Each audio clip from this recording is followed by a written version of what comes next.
необхідний переклад англійською або російською мовою, ви можете взяти термінали у зоні реєстрації. Навушники з синхронним перекладом. Перший канал російська мова, другий канал англійська мова. Так. Всі, хто вже готовий, має обладнання, дуже прошу переключити ваші телефони у беззвучний режим і займати ваші місця. Вже за декілька хвилин ми будемо починати наш захід.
популяризацію та донесення інформації про інвестиційні можливості в регіонах України. Сьогоднішній захід запускає інтерактивну платформу для взаємодії інвестиційної спільноти, де ми будемо інформувати про прогрес українських реформ і розвиток інвестиційного клімату в Україні. І починаємо ми гармонічно зі східної України. Як вже казалося, у нас дуже насичена програма, тому день сьогодні обіцяє бути інтенсивним. And we expect from you some participation, active contributions, intervention. We will provide you with the online channel for the questions to be offered to our keynote speakers or the principal blocks, investment policy and development of the regions, regional developments as priorities, investment incentives and for the infrastructural projects requiring big scope of investment and also the investor experience and some success stories with the big businesses that have already established themselves in Ukraine and in particular in the Dnipro city. This is now being streamed for 40 countries in the world, and this streaming is done in 2 languages. And the last thing I would like to say, for now, not for the whole day, the investor. This is arranged by the governmental office for engagements and support of investments, UkraineInvest, and the developmental agency of Dnipro city is the USAID program, Competitive Economy of Ukraine. The executive director of UkraineInvest, Mr. Zaporizhzhia. I'm happy to greet you here, and I would like to open one of the 6 events UkraineInvest. 5 of them are going to be regional. This is significant. We are starting with the eastern region. This is not just Dnipro city, but also other cities in the same region. It is very important to develop the industrial potential and, of course, engage investments for this development. I would like to thank Mr. Filat for the cooperation that we have seen, because this event and every single event will be done in close engagement with the local authorities. You are setting the bar, and you are setting it at a high level. So the rest of the regions will have to follow this suit, and I'm sure they will compete for the championship in this competition. So we have to start this competition among the regions of Ukraine, fighting for the investor, competing for the investor. The 5 events that we are going to have in all the territory of Ukraine will be conducted starting from November 2021, and in December 2021 we'll summarize our achievements, and we will then well, this is 2020, and then we will plan for 2021. I would like to thank Prime Minister for his personal support, for your continuous facilitation, Kirill Timoshenko, business associations, representatives of the business communities, and of course investors. Today we are streaming this for 40 jurisdictions, and we are showcasing Ukraine, especially the eastern region, as the economic economic venue of Ukraine. So now our next speaker is Mr. Hariv, Mayor of the Dnipro city.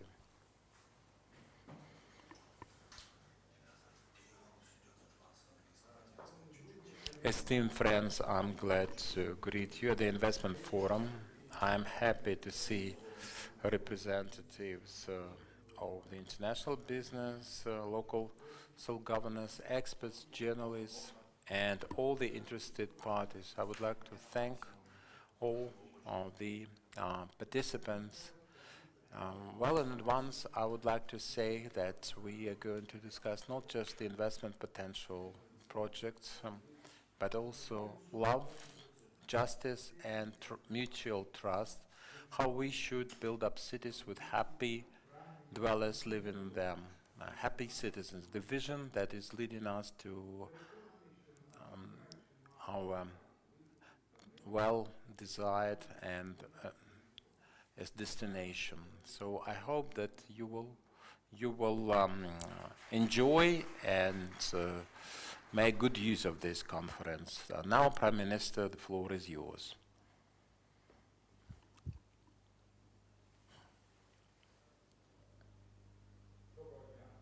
Good morning, dear friends, dear guests of this forum. The ministers, deputy head of the presidential office, head of the original state administration, the mayor, and Serhiy Tsivkach, I would like to thank you personally for your contribution. We have a lot of work ahead of us, and this is just the beginning of the investment talks. Dnipro region is #1 in terms of FDIs,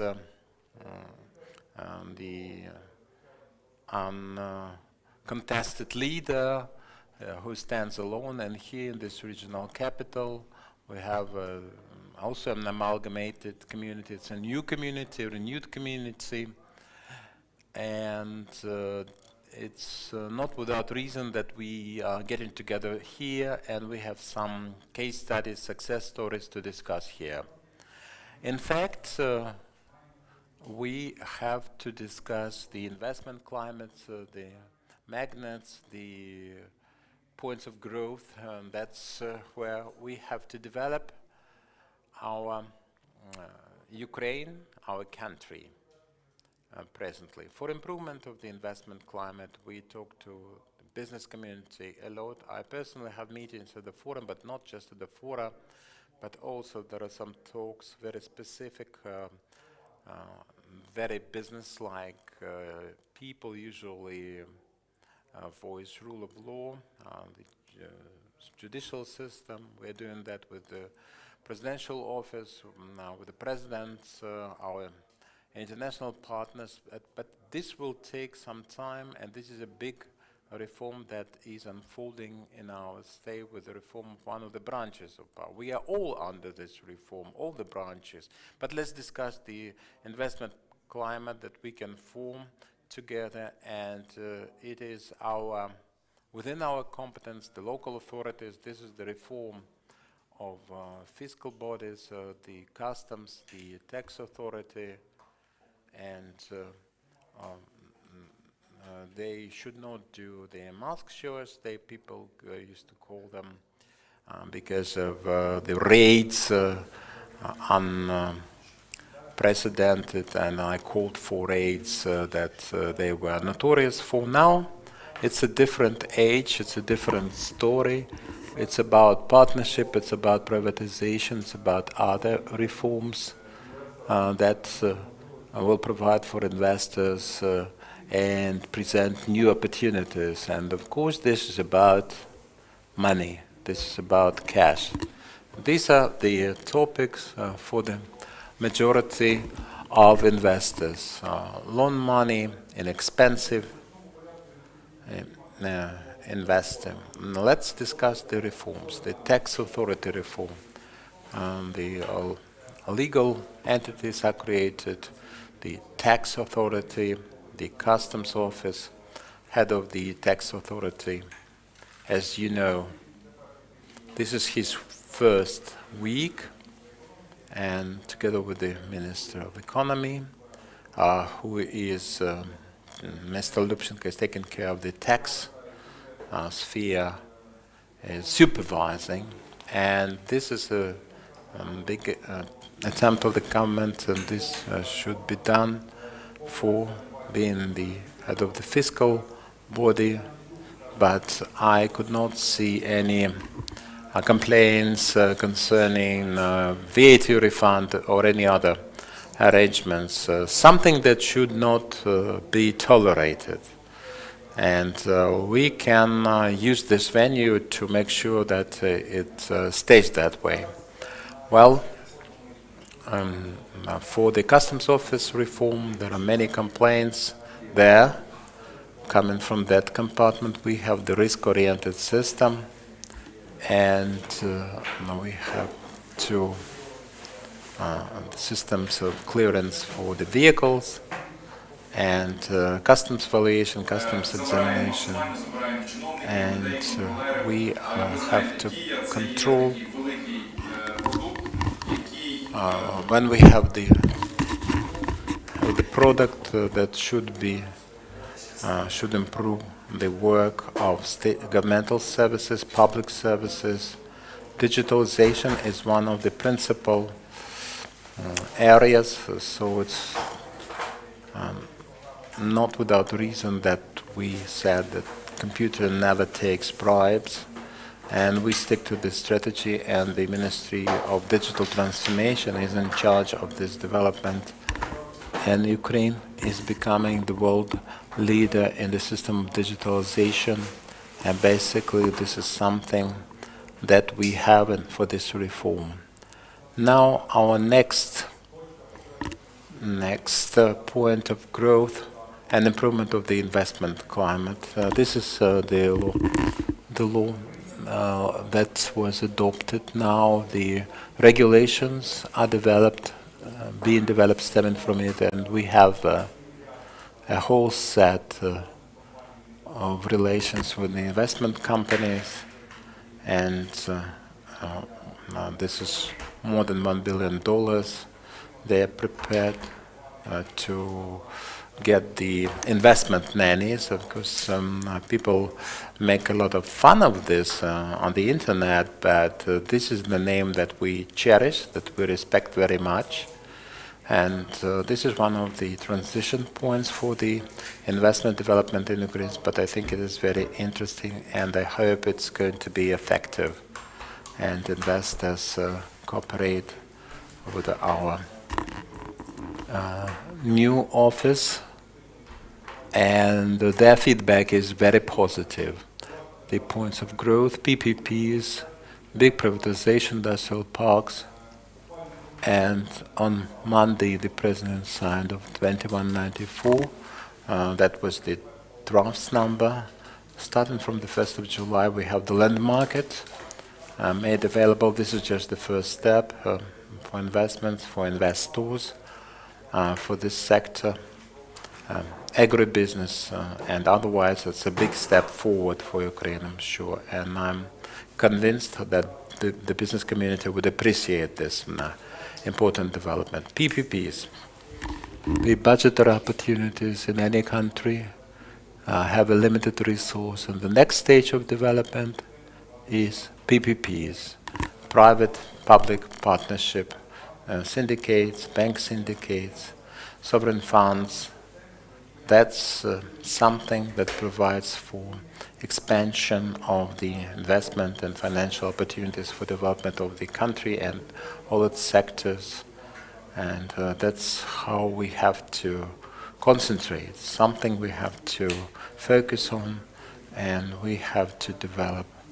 And for the investments, the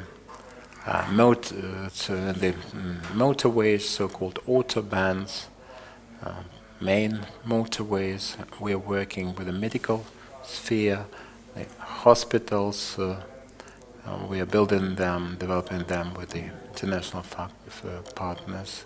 8 UOP agreements for production of gas and other natural resources, natural gas, and this lithium, magnesium, and titanium, and this is something where the state should be very active, and we'll have the messages for the partners, for the investment partners, for the bank, and good money.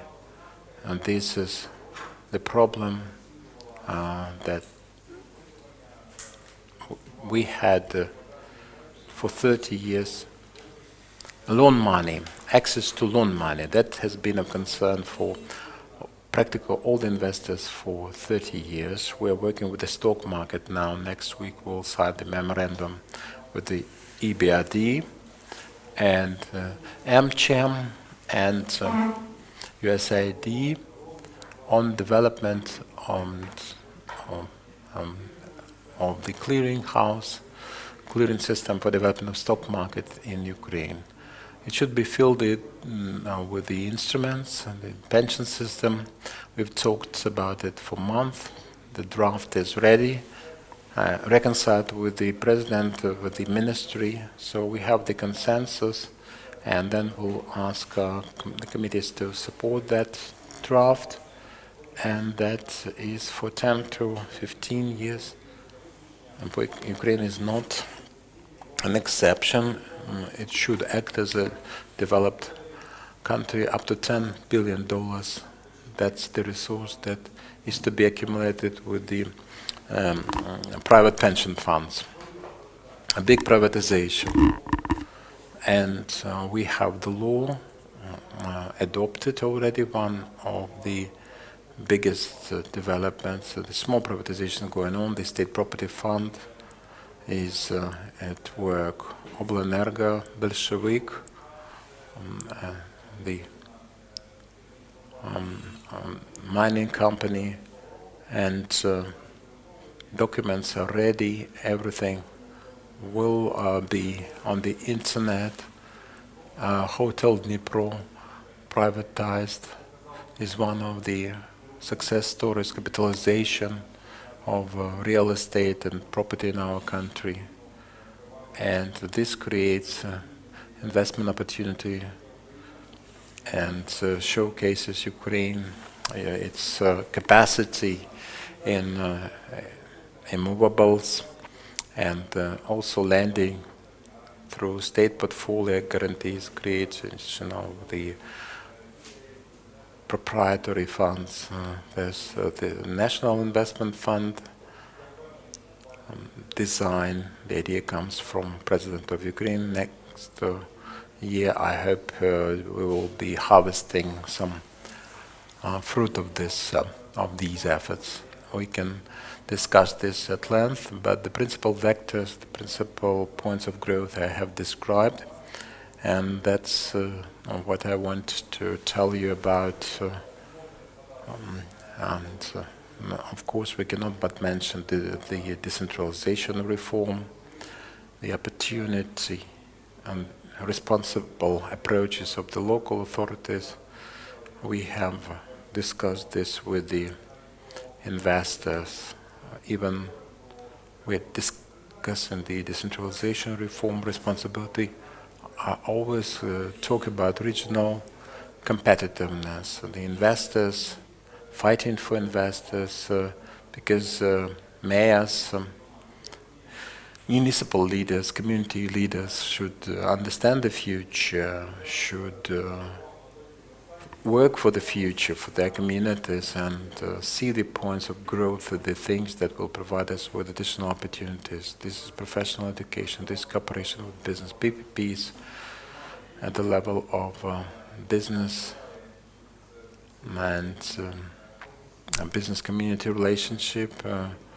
Communities will provide their matching contribution. Business will be have an order. This is for the purposes of education. We have to know which professions will be in demand for the future. We have to develop electric welders, turners, and blacksmith, and this is something that increases and improves the relationship between community leaders, investors, and business agents. So good luck to all of you. Great functioning for your teams, for your enterprises, and good cooperation with the investors. And the state is there to help you to work like this. And we would like to thank you.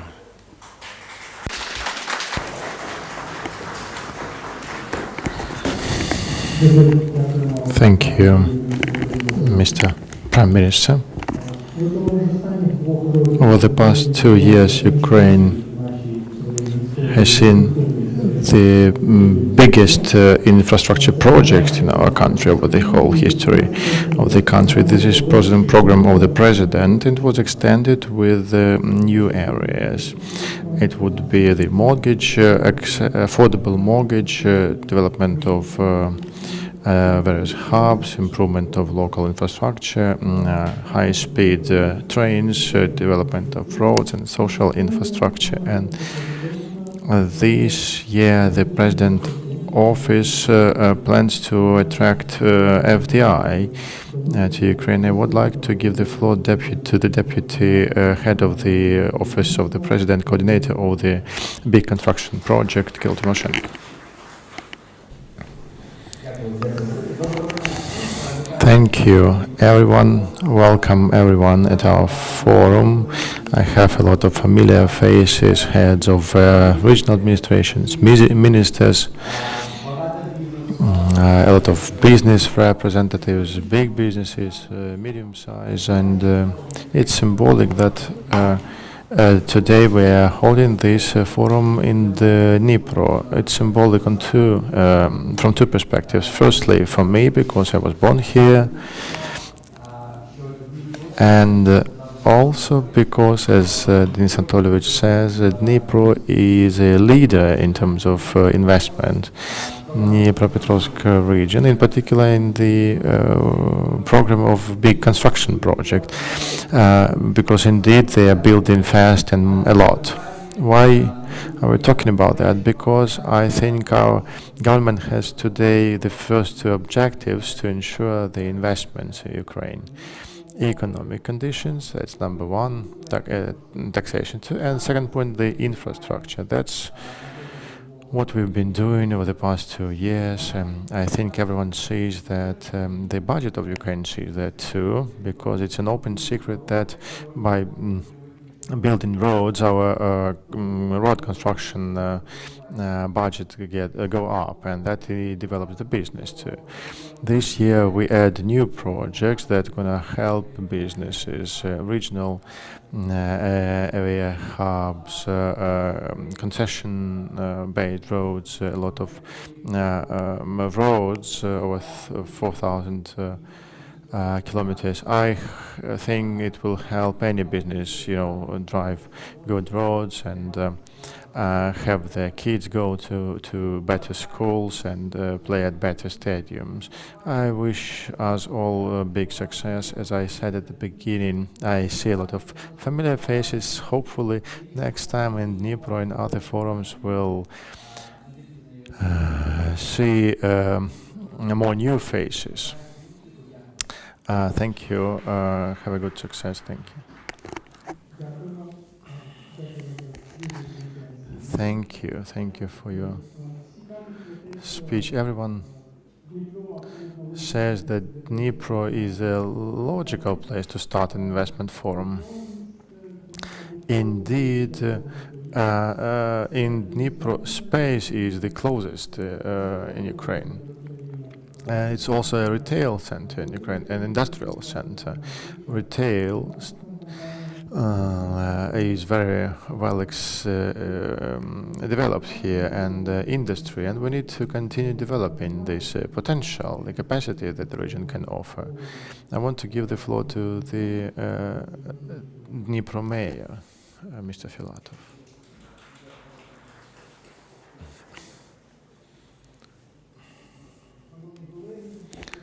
Dear colleagues,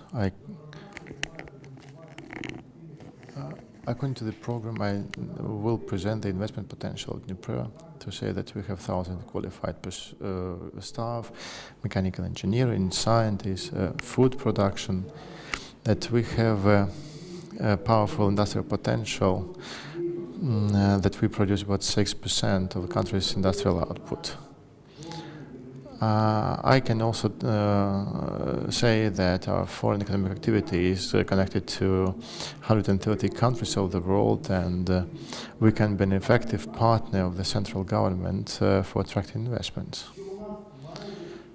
I can say that we have almost 400 schools, from comfortable kindergartens to a powerful professional education and university base. We're a student city. About over 100,000 young people attend today not only schools but cafes, parks and shopping malls. We have a favorable territorial position.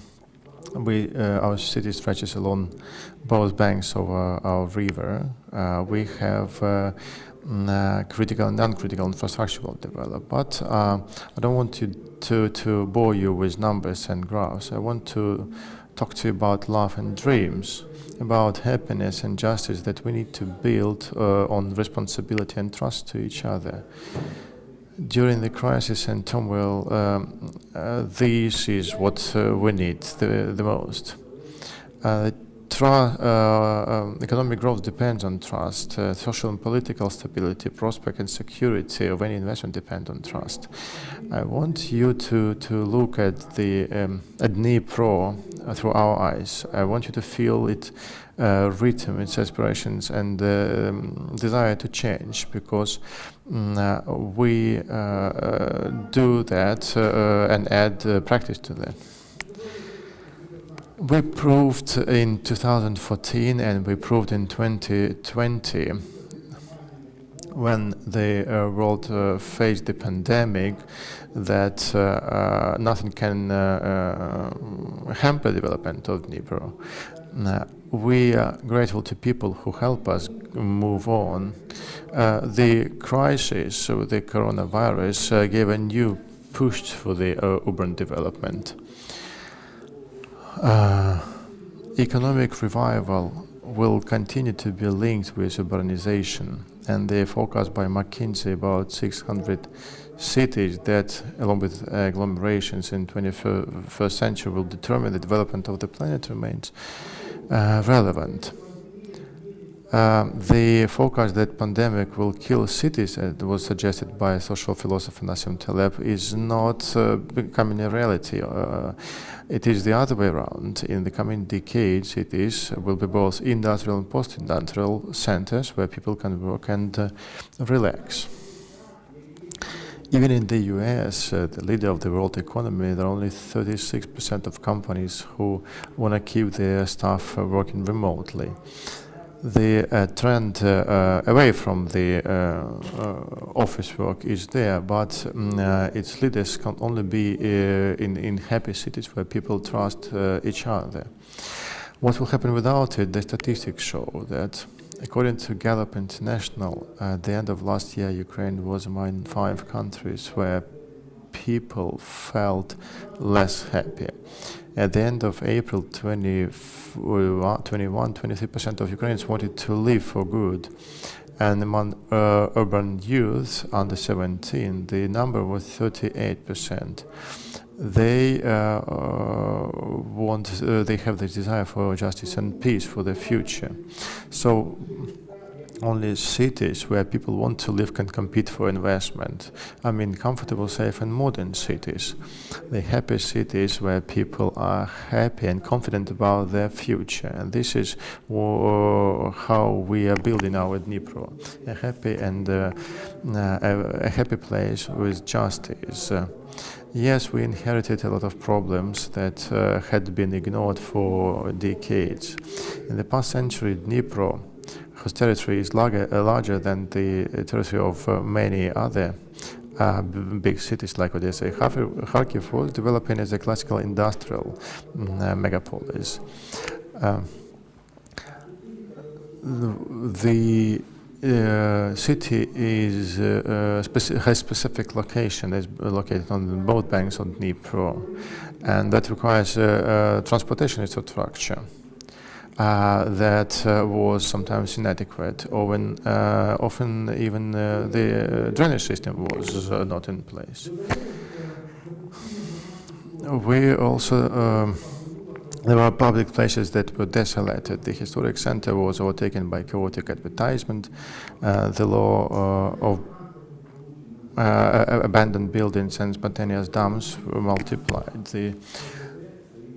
That was living its own life, and that caused aggression and loss of trust among citizens, and not only to the authorities but among themselves. And the lack of trust became pathological. Having the understanding of the problems, it was understandable that we need a clear vision of development to restore trust and make the city happy. And there are a lot of confirmations from the area of Alexander Paul to the launching of space rockets. Alexander Paul is the founding father of our city, who determined the future of a city. He was the first honorary citizen of Dnipro. I gave my word to find his grave, and I did. Alexander Paul is the embodiment of the image of a real Dnipro citizen, a person who loves his city sincerely and from his whole heart. So we must implement everything to help people here. Everything like support, innovation, science, culture, everything that makes people proud of their city, that creates conditions for professionals from all over the world, where public spaces are accessible for locals, where we have quality hospitals and kindergartens, where citizens decide what their streets will look like, where city where people want to live. Happiness and justice are achieved by systematic solution of problems. We started that over 5 years ago, and the proof of our strategy is the support and revival of trust of our citizens. We're modernizing transportation system. The public transportation is becoming modern and inclusive. Comfortable and safe bus stops, big buses, new trolley buses produced in Dnipro. The city is building modern subway. That's going to be a modern architectural achievement, and in future it will there will be a big connection with the city's electric train.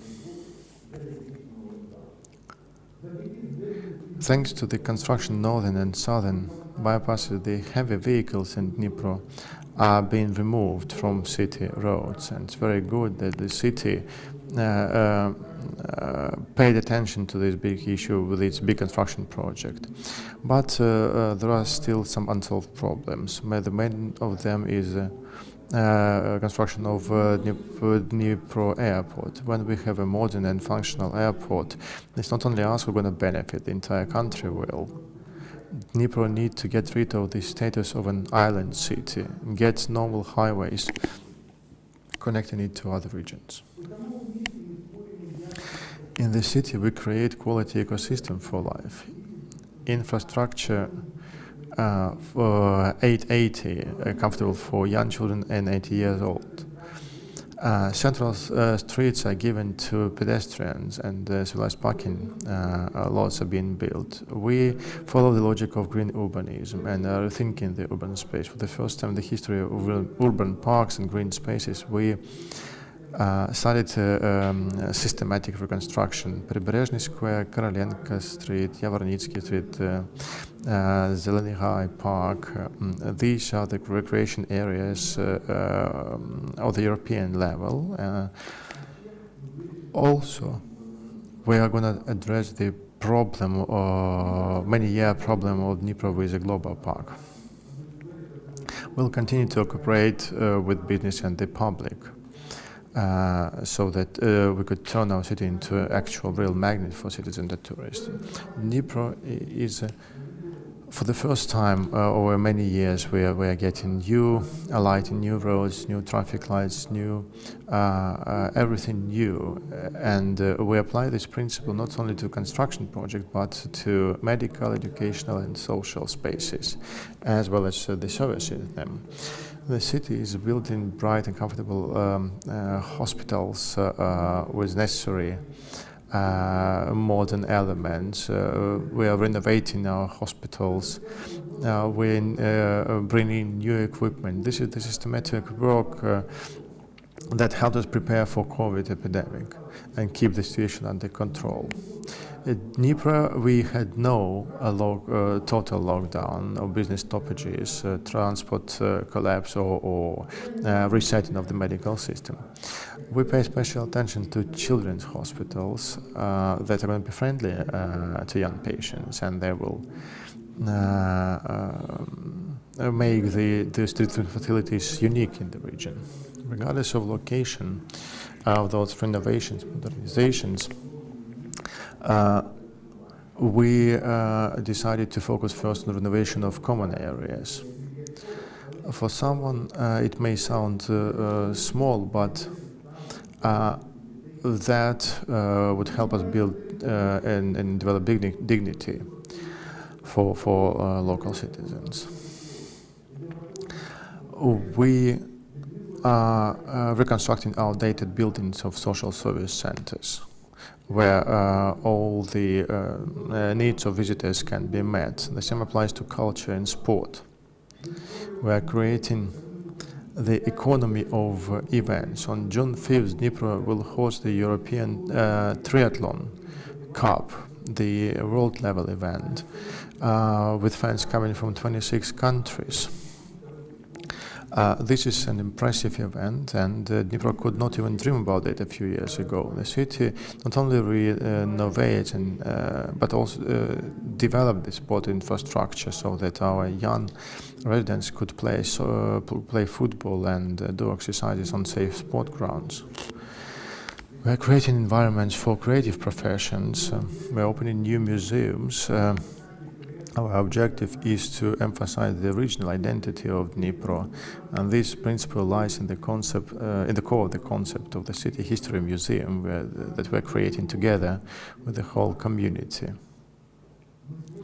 We are creating a center for contemporary culture that would help develop other projects, and the community centers will be art territories where you can find hobby for anyone. Dnipro is going to be a city for implementation of potential for any generation. We support initiatives of young people. They are the sort of our inhabitants, really. We have founded a unique social project for people of all ages, from youngest to the oldest. And today, other communities are adopting our experience. We give our citizens an opportunity to cooperate in new homes. And today the project of participatory budget and municipal programs are very popular among our residents. Local self-government does not have the environmental control right. We have found other levers of influence. Cooperation with industry helps us address the traditional problems that had been ignored for years. This is the foundation for transformation.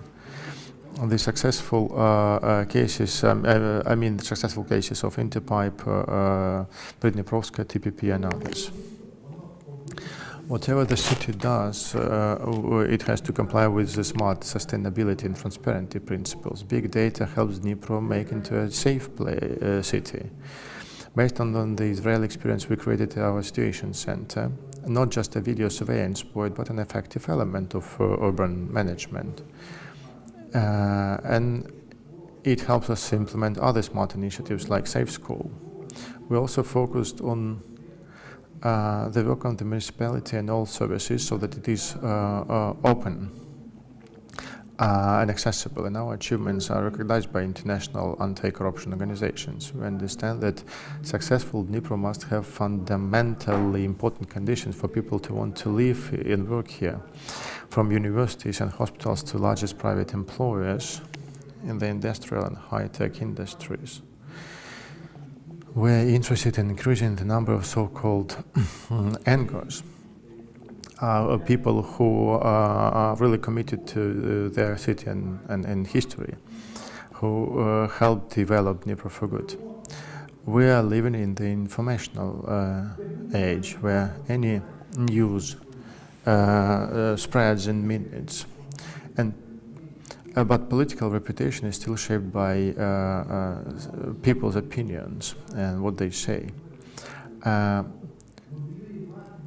And apparently no one can say that he heard the major putting forward any conditions, lobbying his own construction companies or anything like that.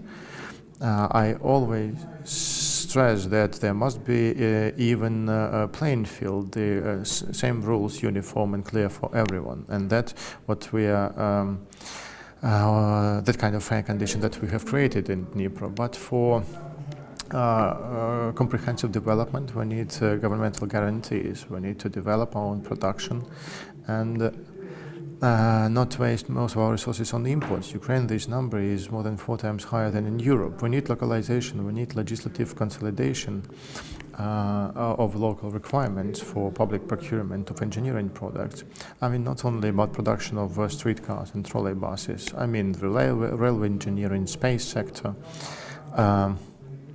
which requires long-term state development program. I mean, new opportunities for a legendary giant plants, but also for private developers like North Sphere.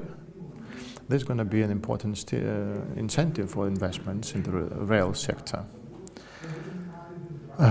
Huge Marsh and other big plants need to have state defense orders. I think everyone understands why. As a mayor, I am a guarantor of any initiative that will make our city for best in Ukraine, whether it is a small coffee shop or a 3D printer capable of printing parts of missiles. We are open to proposals from major Ukrainian and global investors that would enable really breakthrough long-term projects in Dnipro, the ones that are possible thanks only to our unique resources. We have already successful experience that proves that if we have effective cooperation with big companies, and this is a win-win situation. We could focus on the full cycle of production, processing of agricultural products to manufacture of mass consumption products. But historically, we have industrial base in our region. And the energy is there. We have access to minerals. We have scientists in place. New dialogue, new quality of dialogue between local authorities and businesses enables the development of the potential. So new investment projects can include new production lines, for example, of our companies. Another advantage that has not been used much in the economy is a big river. The city is the last point on the Dnipro river where modern river sea ships with carrying capacity of 5.2 thousand tons can reach. As a transport hub, the Dnipro can get large ships from the Mediterranean and Black Seas who can call at our ports. So to conclude, I would stress that there is a place for everyone in Dnipro. Everyone who wills to invest money, effort, knowledge, and other resources, those who meet our requirements, they will get a reliable partner in our office. Our team is a well-coordinated system that enables investors to implement their plans. We have made the city council into a real service hub for people who live and work here. We invite everyone to join our family. We're doing everything we can to make sure that everyone is comfortable here. As a mayor, I am proud that we've changed the people's attitudes to their hometown, that changed their mindset, that their understanding, the vision of the city that leads a bright life. People in the city are so tough they can give the mayor even a hard time sometimes. We managed to reach out to people and earn their trust through clear fulfillment of our duties and responsibilities for our actions, through our sincerity in admitting mistakes, and we turn them into experience that allows us to move on and work effectively. And this is the main priority: give people justice and make them happy. Thank you.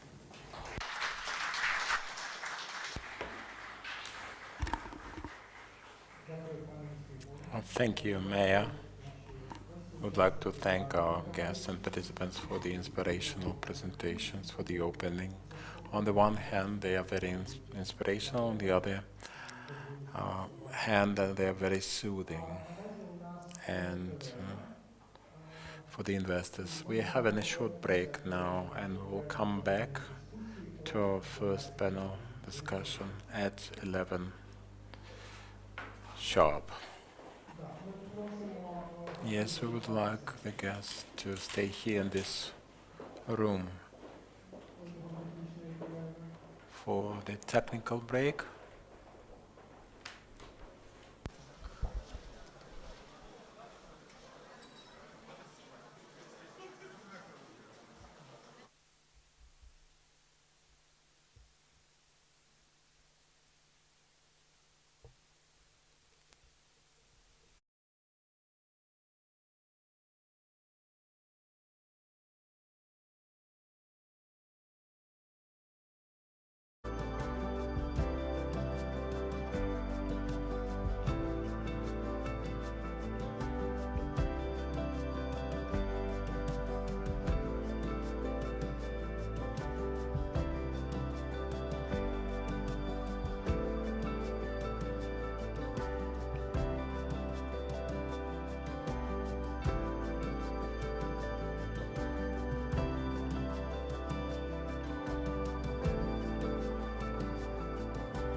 Starting, we're resuming the work of our forum. Sorry for the minor delay. We're going to start right now, so please take your seats. Thank you. Right, so we are starting our first panel discussion where we're going to talk about practical implementation of investment projects, development of investment, cooperation with regions of Ukraine. So colleagues, please take your seats. It's hard to lead the discussion amid that noise, so please, I would really appreciate it, especially the coffee break area. Could you please ask our friends to take their seats? Our session is called Investment Policy and Development of Regions. We certainly understand that the investment policy is built centrally by our legislative and executive authorities, but where are those investments implemented in regions? That's obviously the regions, and we need to understand that. The correlation between the development of the concept of investment policy on the central level with the regions of Ukraine. Today we have distinguished panelists. Unfortunately, some of them couldn't be involved. They had to join a political event that is starting right now. I mean David Arachamia and Dmytro Naltalucha.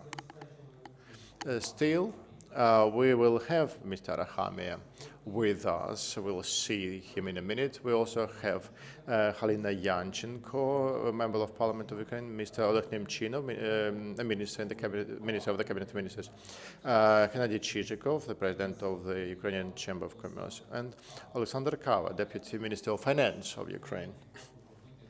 A small intro of our speaker who is going to be with us by video, this record that he made this night. So David Arachamia, the head of the faction of parliamentary majority, the person is working like 24/7 really with his energy, with his drive. I mean, we see the results and positive changes in many areas of Ukrainian regulatory environment, social, economic policies. Today we heard from the Prime Minister about a number of regulatory initiatives launched in 19, 20, 21, I mean the code of land for farming, the regulation of water, transportation, the law on economic security, transparent options, on natural resource use, the ban is lifted on moratorium on land, and the question that we set was the following. In 2019-20, Ukraine ensured a significant development of a legislative framework and regulatory framework. What are the plans of our members of parliament for this year? What are their priorities? So let's switch on the recorded speech of David Arachamia. Dear friends, I want to welcome everyone on the launch of this forum.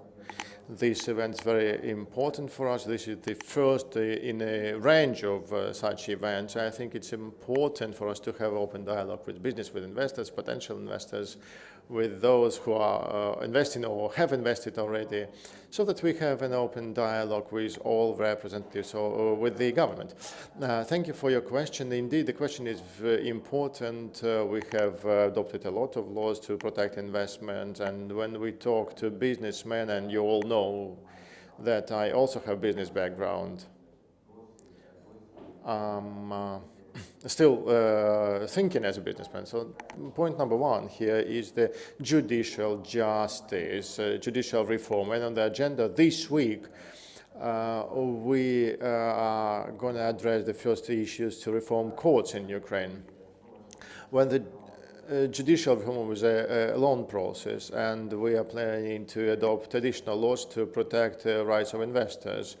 I mean the draft law on changes of the law on bankruptcy. You know, today some businessmen have quite poor relations with their account agencies, and they can't find justice in courts because the law is not a good one.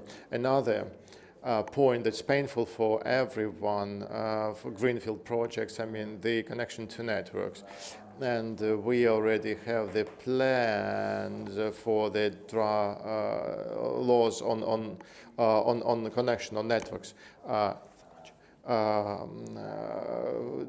To connect those businesses to networks. The major draft law for us is so-called the investment project about investment nannies. We have adopted that, and we are adopting other documents for that, and that enables the cabinet and our UkraineInvest agency to talk to directly to investors and kind of bargain with them about conditions. So you can sign the direct agreement with the cabinet and get some benefits. Some tax benefits. As to the favorable conditions, we are also going to vote in the second reading about the virtual offshore zone area for IT experts, the TFCT. That's creating the best taxation regimen in Europe. For certain taxes, it covers the tax benefit. They use the British law options for staff and everything. We also plan to develop laws on the creation of a free trade economic area on the territories of Donetsk and Lugansk Oblast that we control, where we'll also have a lot of encouraging mechanisms. The issues related to the protection of rights of investors is topical. We have a really effective commission in the cabinet to protect the rights of investors. If you, God forbid, have any problems, I really invite you to send us those requests, and we're going to help you. And the reform of the state construction inspectorate. We know the corruption is still there, and although we reshuffled a lot this inspectorate, we hired new ones, dismissed the old ones, still corruption is there, and we need to be more radical about this fight. And soon we're going to submit the draft law that will prevent those corruption schemes. So I wish you all to learn at this forum, network, find new projects, and invest in Ukraine. Thank you. Дуже дякуємо Давиду. Thank you, David, for this video address. I would like to say that the initiatives you were referring to are very important. Let me concentrate on connection with the networks, or to the networks. UkraineInvest, we are the only governmental office to support investment. The investors continuously trouble us with this concern. Why the connection is more expensive than the land, for example. A very important asset. I hope that we will be able to arrange this, and we have this position number 64 in the doing business rating. We have 128 with the penetration, position number 128. This is a stumbling block for us. This is a block, this is an impediment for Ukraine's development. I would like to turn the floor to our next speaker, who is also a member of the Supervisory Board of UkraineInvest, Halina Yanchenko, MP. She is in charge of an ad hoc commission for protection of investors' rights in Ukraine. They're very effective parliamentary body. They have provided for unblocking the investments at more than 5 billion hryvnias. And I have a question to you, Halina. In addition to David's intervention about the Parliament's plans in legislative development for the growth of the investment markets, opening the market for investors, your ad hoc commission, it's not just effective as a venue for the center of Ukraine, but also you have some regional branches. 6 months ago, you opened such a branch in the Transcarpathian region, also in Dnipro city. How do you work? How does your communication provide, or your commission provide for protection investments in all the territory of Ukraine? The floor is yours, Halina. We cannot hear you. Maybe you have to unmute yourself.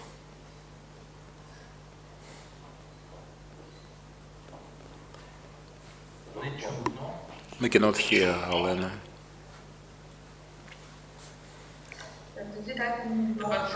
Now we can hear you. Now we can hear you. First of all, I would like to thank you for the opportunity,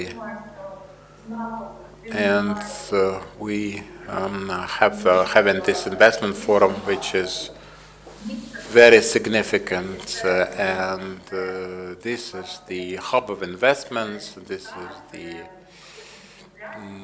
investment haven, and the renewed community. They have the first position in Ukraine with FDI's levels. Presently, it's more than $5 billion US. And so we would like to thank you for this initiative. Best regards from Istanbul. Here we are having a big GR forum on government relations, in other words, and between Turkey and Ukraine. So we're here as a parliamentary delegation to promote investment opportunities in Ukraine, protection of such investments in Ukraine and abroad. Now, speaking of the parliamentary developments and what the Ukrainian parliament does or is doing, Volodymyr Zelensky, President of Ukraine, announced his top 3 priorities, and investment is one of them. He voiced those points and the priorities for his team at the beginning of his term in 2019. So, greeting and commending the government's efforts to strengthen this work and strengthen the agency for promotion of investments, UkraineInvest. We decided to think about our possible contribution. Together with the presidential office, with the government, we developed a set of the legislative initiatives, and that was discussed by David before me. He is the leader of our faction, and I would like to discuss some practical issues related to the Special Parliamentary Commission for Protection of Investment. We created this commission, or committee, in civil law terms to protect the investments,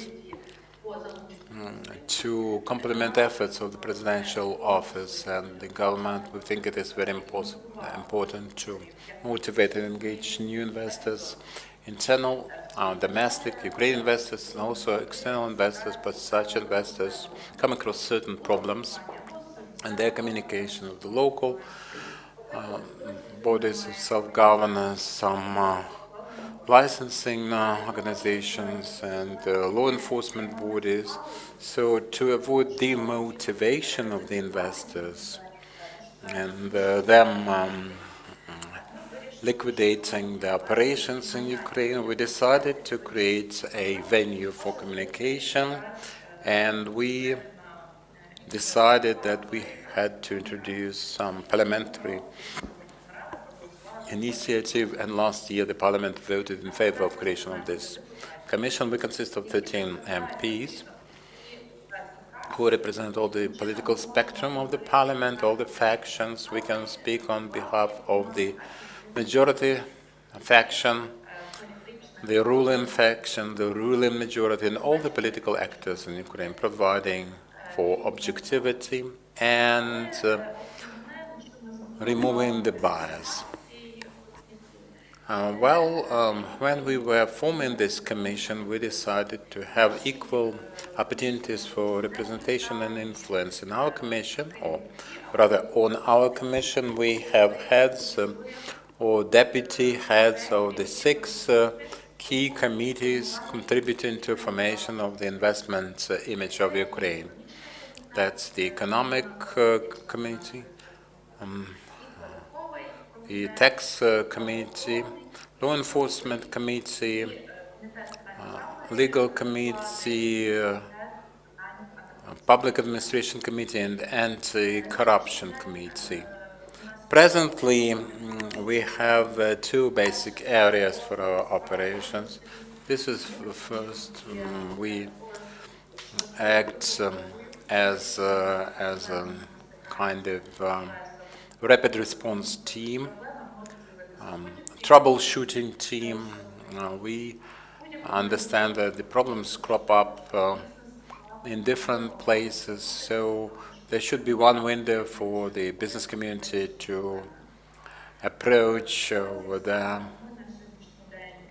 grievances. And we have received over 50 complaints, 12 of them we used for public discussion and review in the parliament with the General Prosecutor's Office, National Police representatives, people from the ministries and other central agencies, law enforcement bodies, and of course with the involvement of the applicants, heads of or managers of the investment projects in question.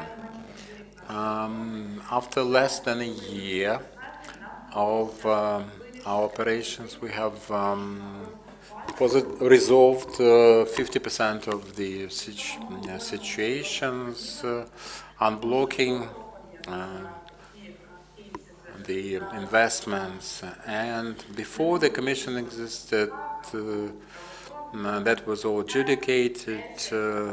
For 5 to 10 to 12 years, they would have some proceedings with the law enforcement bodies, but review of the cases is not a goal in itself. We use those cases to dive into the problem deeper, to understand why it appeared in the first place, what's the essence of it, the direct cause, and how we can prevent recurrence of such problems for this particular project and other projects in this area or in this sector.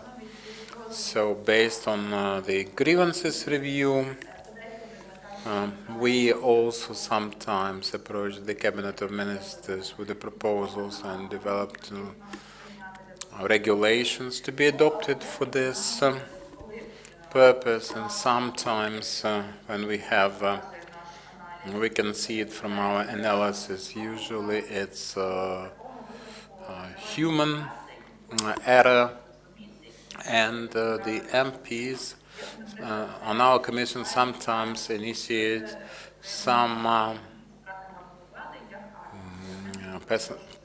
personnel management solutions,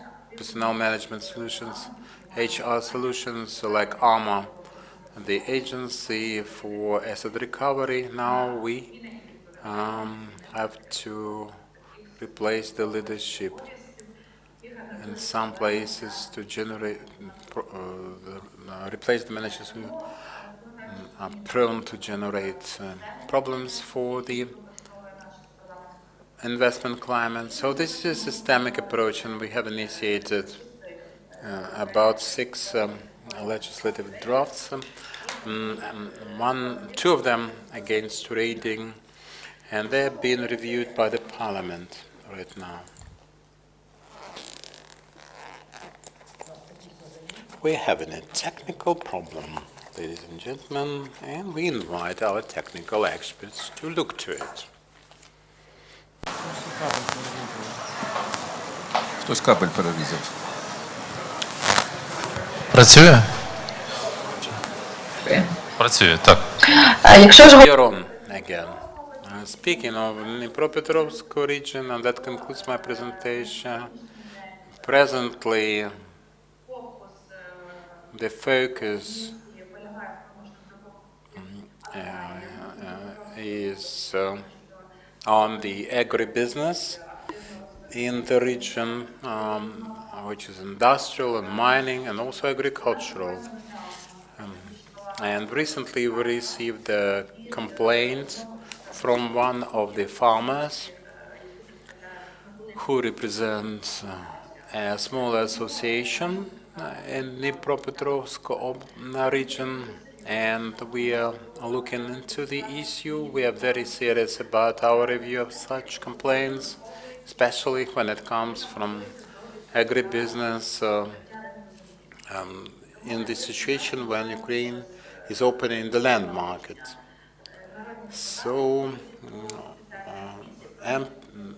MPs and our the Commission will visit the region and have have a round table in 2 weeks on legal issues around the land and to prevent raids in the agricultural sector. So we will be happy to meet producers in the field when we are there.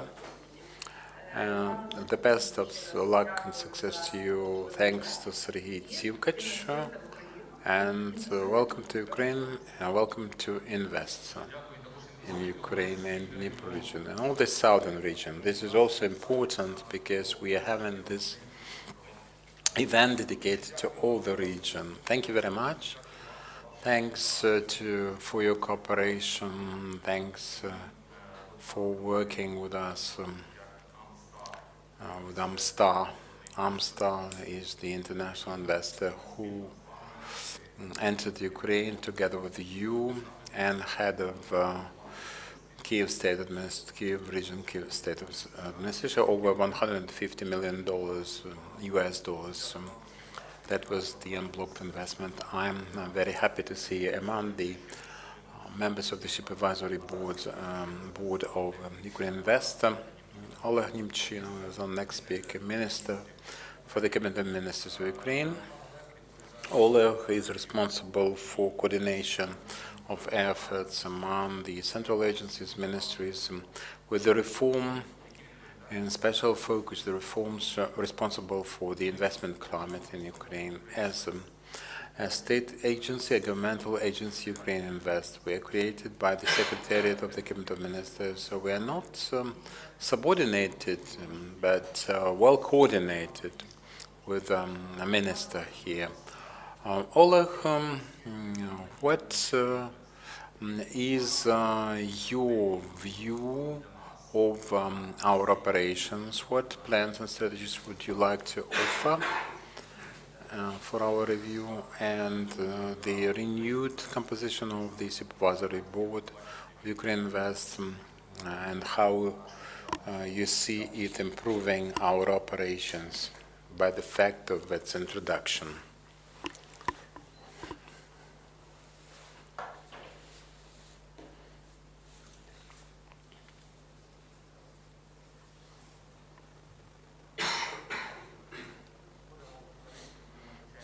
So let's use the Roman mic. Thank you for the invitation. Indeed, UkraineInvest is still a very important organization that is assigned with the task of supporting investments in Ukraine. This implementation of the draft, it is now made into law and is called the Invest Nanny project.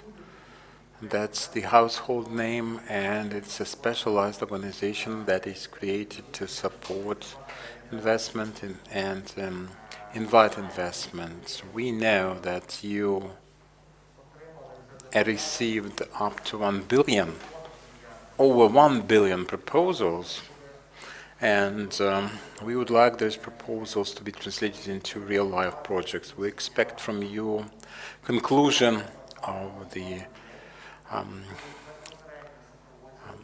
HR component, the 24/7. That's how President is on you to stay in touch with investors and troubleshoot for them. I'm happy that yesterday we had the first meeting of the renewed supervisory board. David Araham and Halina Yavchenko are both on the board. I'm happy to hear that. It would be very good to make it big, inviting somebody from the presidential office to coordinate this initiative with them as the special driver of this bigger program. And I'd like to say that we can develop this initiative and to introduce a good investment climate in some community, in some big city even. But this should be across the board exercise. There was that problem mentioned by David with the state agency. We are digitalizing as many services as we can, and the DIA portal provides for up to 50% of the public services that used to be assigned to the regional offices of the state construction inspection. For the local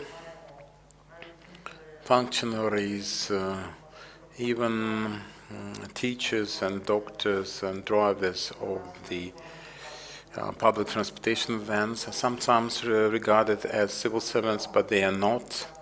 We will engage for civil servant people, service people, not just with the vocation, but with the necessary expertise and competitive salaries. Such tasks should become part and parcel of the investment climate, an attractive investment climate, not just the tax system, not just digital transformation, but high-quality personnel managing this process. In this part, I think that the organization, Serhiy, should do everything possible to set the best example with the personal composition of experts supporting and monitoring this project. Thank you. Thank you. And we're joined by Deputy Minister of Finance, Alexander Kavo. Thank you very much. Oleg, thank you very much for presentation, and I would like to announce the following. The head of the UkraineInvest Supervisory Board is now elected. It's David Arahami. His deputies are Oleg Nemchinov here, Halina Yanchenko, and Oleg Suchbivsky, Alexander Bornyakov, Gennady Chizhikov, and Anna Derevyanko, and Andrei Hundor representing the business community. I agree with this term investment nanny. It sounds like a pet name. We usually say investment manager instead, but we are the supervising agency for state support of investment projects with considerable investments involved. So we are there to raise awareness of this law. So sometimes we say that we are investment ministers or investment parsons, investment preachers, and I cannot but preach on the essence of the law. This is about state support of the projects bigger than starting from 20 million euros. So for a joint venture, for a consortium between the Ukrainian business people and the international business for 5 years, I think this is an excellent opportunity also for medium-sized enterprises to promote for all the Ukrainian business. And the support that is provided for connection with the grid and utility networks, the importation fees, cancellation, the soft power investment support, as they call it, Is this something that constitutes the best practices in the world? There are perhaps some jurisdictions working in the mode of active operations. They provide some financial reimbursements, but we are progressing and we are proceeding towards our destination. We have 15 applications filed at over 1 billion US. The first regulation was adopted by the cabinet. It is about the feasibility study for investment projects, and we are expecting the ones in the pipeline, information on the register on investment, methodology for calculation of state supports, another law to provide for financial valuation of the projects, and some other from the same pipeline. The Ministry of Economy is involved, and the government by and large, and we expect practical implementation of such projects. And I would like to come back to Alexander Kava, speaking from Kiev, Deputy Minister of Finance. As we know, IFIs have a great resource for development of the regions, and the Ministry of Finance are working as the central hub for coordination, communication, and investment policy that will provide for the opportunity to effectively implement processes in the regions. Alexander, can you share with us the update that you have to engage more programs of that kind, some recipes for the regions as to how they should better apply and successfully apply for this support or look for investments? The floor is yours. I'm very pleased to participate in your forum, and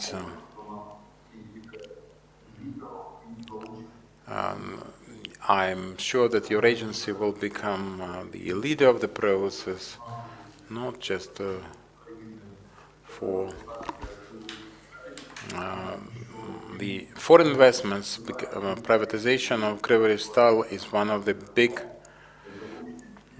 cases of blue chips, over $5 billion US for development of strategic investors. The strategic investor bought the enterprise with an open tender. I will remember the price being auctioned and going up to that level. So I hope that you will continue with the FDIs and use all the opportunities to engage some funds. One of the instruments that Sergei mentioned is cooperation with IFIs, and Ukraine is very active in its cooperation with the World Bank, EBRD, EIB, European Investment Bank, and some other important European banks, and we hope to expand this for the future, because this is not just for the public sector, but such institutions are prepared to actively support the public sector developments and also some private initiatives, private projects, which providing favorable conditions better than the traditional investment banks. So such funding also requires certain due diligence arrangements, openness, and paying tax paying, but that means 2 or 3% of the interest rate annually. It's very difficult to get such favorable conditions, and there are long periods, 10 and sometimes 15 years with this rate. Some of the IFIs also provide the opportunity for private equity for the capital of the Ukrainian companies and joint efforts with the majority shareholder, Ukrainian partner, to develop the value of such companies, to increase it, to capitalize them, and in addition to our cooperation with IFIs, we invest into transportation infrastructure substantially to develop it as a trigger of investment and also a necessity, because communication by transport is of key importance here.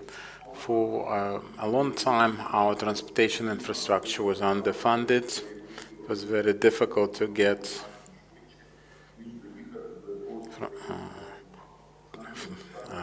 to some regional center from Ukraine, not to mention district centers, far away locations like Uzhhorod.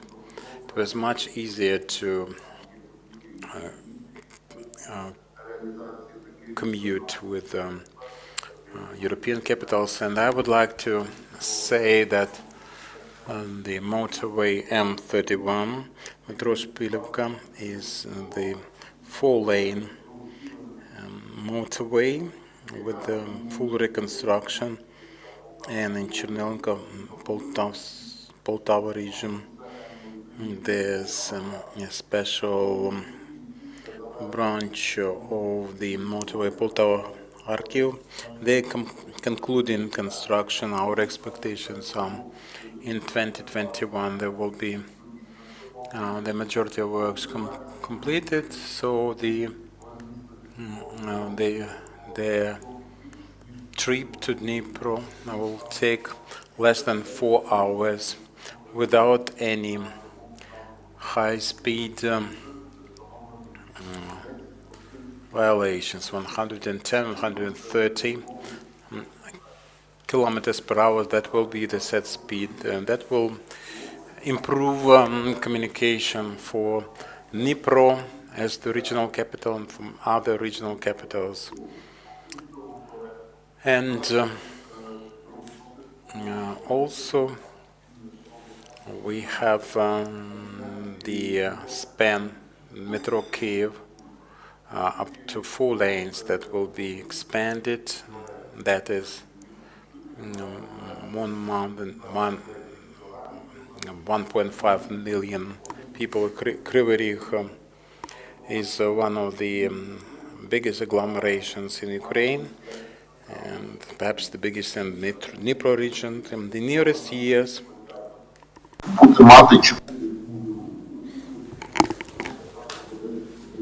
it will have 4 lanes with a traffic speed over 100 kilometers per hour, and we plan to continue construction on other roads.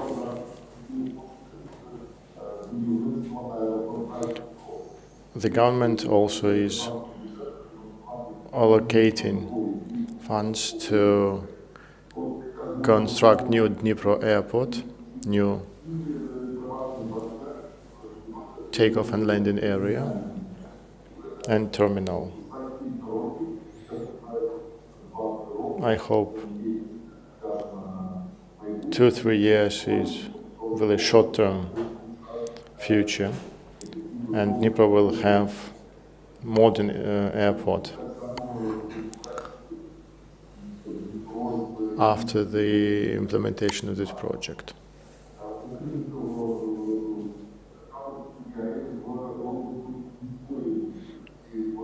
The government also helps develop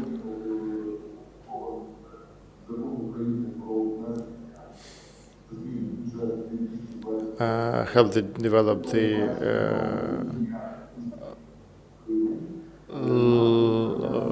regional development in regions. For example, recently a decision was made to buy new streetcars for Dnipro.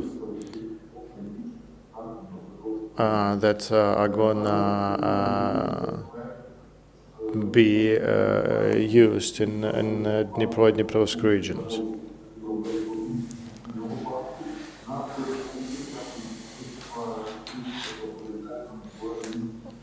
There is also a plan to build new 3 stations in Dnipro underground. That will help. That will improve connection between different districts of the city.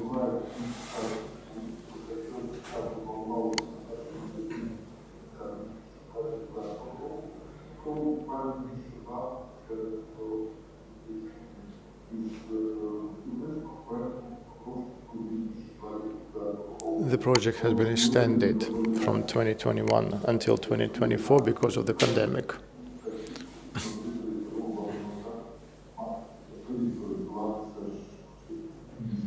But after that, we'll expand the opportunities for our citizens to use fast speed underground.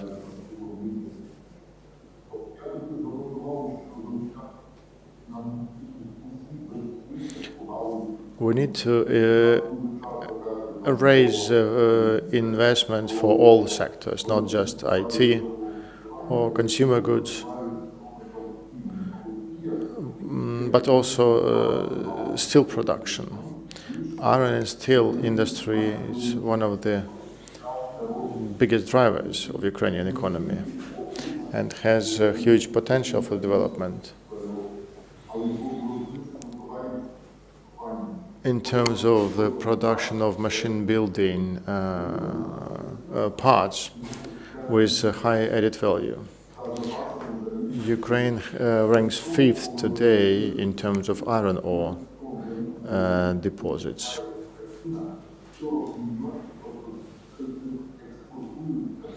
And most of this iron ore is exported in the area in the form of raw materials, in pellets and concentrate.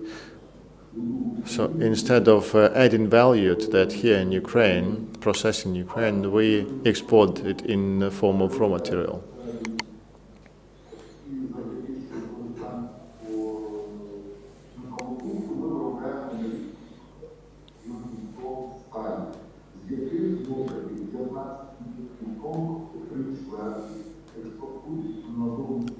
If we talk about steel production, we also export 3/4 of the entire steel output in form of base products without value added to that.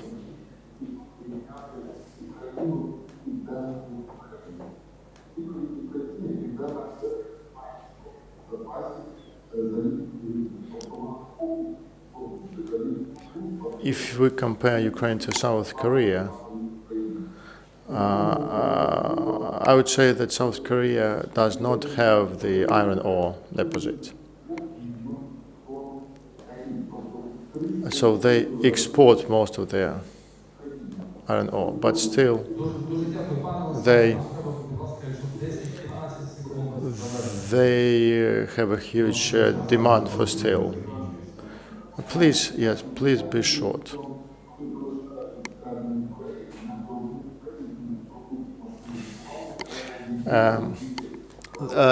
Why? Because they produce a lot of high-value products like buses, cars, and then they export those products to other countries with very added value.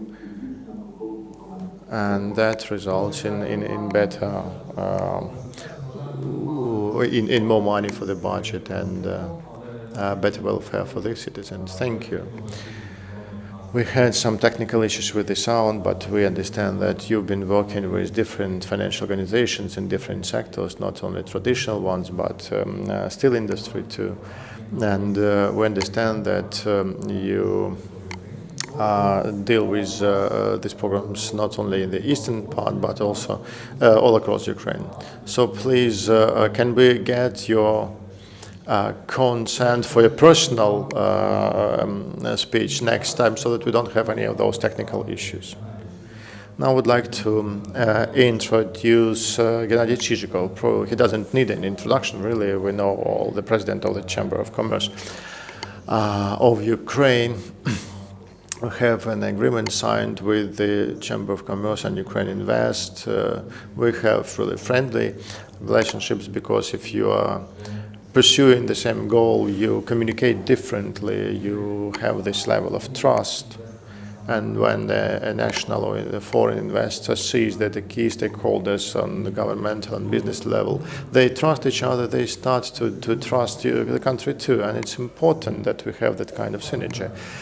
So, Gennady, the Chamber of Commerce in Ukraine is a kind of general, all-national network. You are represented in every region, in every city. Probably this is the biggest business network in Ukraine.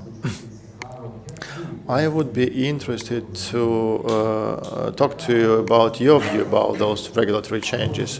What do you think about the investment climate in Ukraine, or what reforms do you still need for business development in the regions of Ukraine in particular? The floor is yours. Over to you. Thank you, Sergey. I would like to congratulate Dnipro with this important event. Our business and our Chamber of Commerce can be congratulated on the fact that we have a chance to talk about important things, because investment in any country is a kind of tip of the iceberg. And when everything is good, the iceberg is shining bright. If something is wrong, we don't see it. Second point, investment go there where there is when the country is on top of the agenda, when no one heard about the country, when our international partners go to the country and there is nothing to do there for like 2-3 days, you know they will. It's really unlikely that they will make a decision to go and build something there. So I would agree with you, Sergey, that we need to consolidate efforts of everyone here, and we welcome this establishment of this office. We didn't have it in the past, and we missed it, that kind of organization that needs to coordinate those efforts. We as regional authorities, regional business associations, your organization, the Office of the President, we need to consolidate our efforts to make Ukraine in trend, you know. We need to talk about investments positively, and that's the right thing to do, because we need to kind of sell, you know, in inverted commas, to sell Ukraine.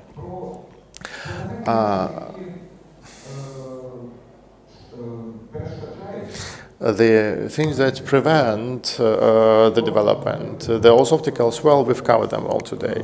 We've talked at length the judicial system.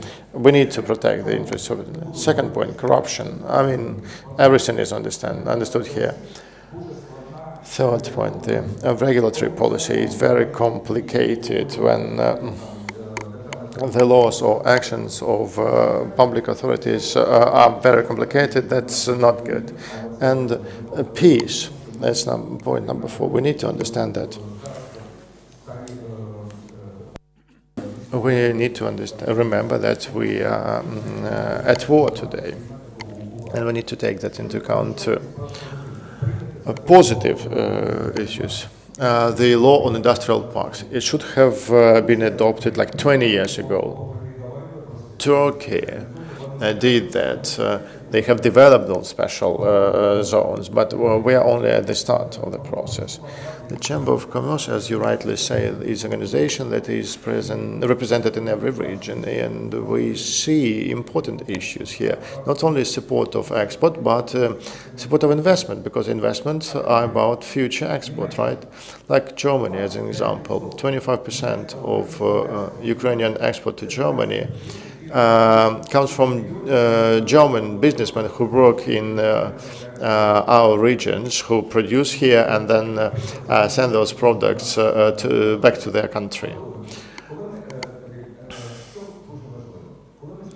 important is when we talk about talk with our partners, or different chambers of commerce in different countries, they are very interested in Ukraine. Potentially, they say the country is very interesting and it's all good here, but they say, what's going to be with people? Because we kind of underestimate this issue. I've been to Ternopil and they say there are not enough people who can do the job there. So we need, just like any other European country, to think about the migration law. We need to open the doors for experts, for others, but it should be a coordinated process of engaging workforce to Ukraine. Not only for Ukrainians to go to other countries to work there, but the other way around too. And this should be an international position, because any country that starts to improve, they need to develop a migration policy too. We need to understand whom we are going to support. The future of Ukraine is not about agriculture. I mean, everything is going to grow here.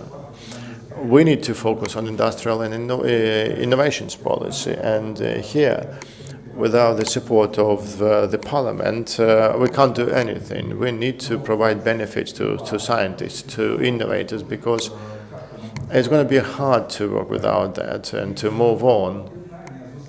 And consolidation of efforts, both in regions, where we need the coordinated policy, and centrally, that's important. I fully agree with Prime Minister, and when he says that competition in the regions is a good thing. The Dnipropetrovsk region cannot compete with Ternopil now, because when an investor goes and says, I want to build a plant in the Petrovsk region, everyone would say okay, but if he goes to Ternopil region, no one will agree, and they would say that tourism needs to be developed there. So the difference is there, and we need to kind of, in inverted commas, sell every region depending and in line with their capacity and capabilities. Our future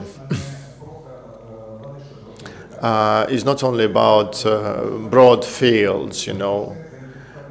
Our future is about intellectual potential of every region. At our Chamber of Commerce, we say, like, you remember our parents would say that Ukraine is a breadbasket of Europe. Our future still is to be kind of huge hypermarket for the whole world, so that Ukraine could be associated with such words as tasty, good, cool.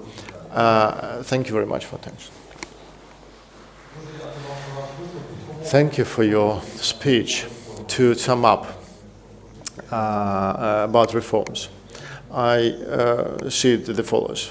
Judicial system, yeah, we've talked about it, and there is already some progress there. The corruption, certainly we need to fight that phenomenon. We need to fully eradicate it. And economic competition. We need to ensure effective reform that would help us fight monopolies, because Ukraine cannot go with that anywhere. I've visited 12 regions over the recent months. I met heads of local governments and with businesses. I went to many plants, and I think we can be proud of our Ukrainian fellow countrymen who are working on the highest level. We can't compare European producer and Ukrainian producer, really, sometimes. When I went to Schroeder enterprise in Ternopil region, you know that this is a company where, with foreign investment, but it has only Ukrainian staff, and they won the competition in their team. And in Vienna, in Austria, all those lighting in streets, lighting lamps are going to be produced in Ukraine. We need to be proud of that.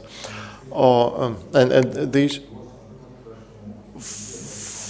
or like Mr. Popov, I see him sitting here, and I was there at his plant, and I was impressed with those high technologies with high added value, and we must and we will support that. I want to thank personally every Ukrainian business, company, plant for working, for continue developing. Next session is going to be very important because we're going to talk to the key businessmen in Ukraine about their plans, how they operate, and how we can help them. Well, we're going to listen to their recommendation. Thank you very much to every participant, and a small coffee break, and then we'll meet at our next panel discussion. Thank you.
Our Telegram bot, UkraineInvest Talks.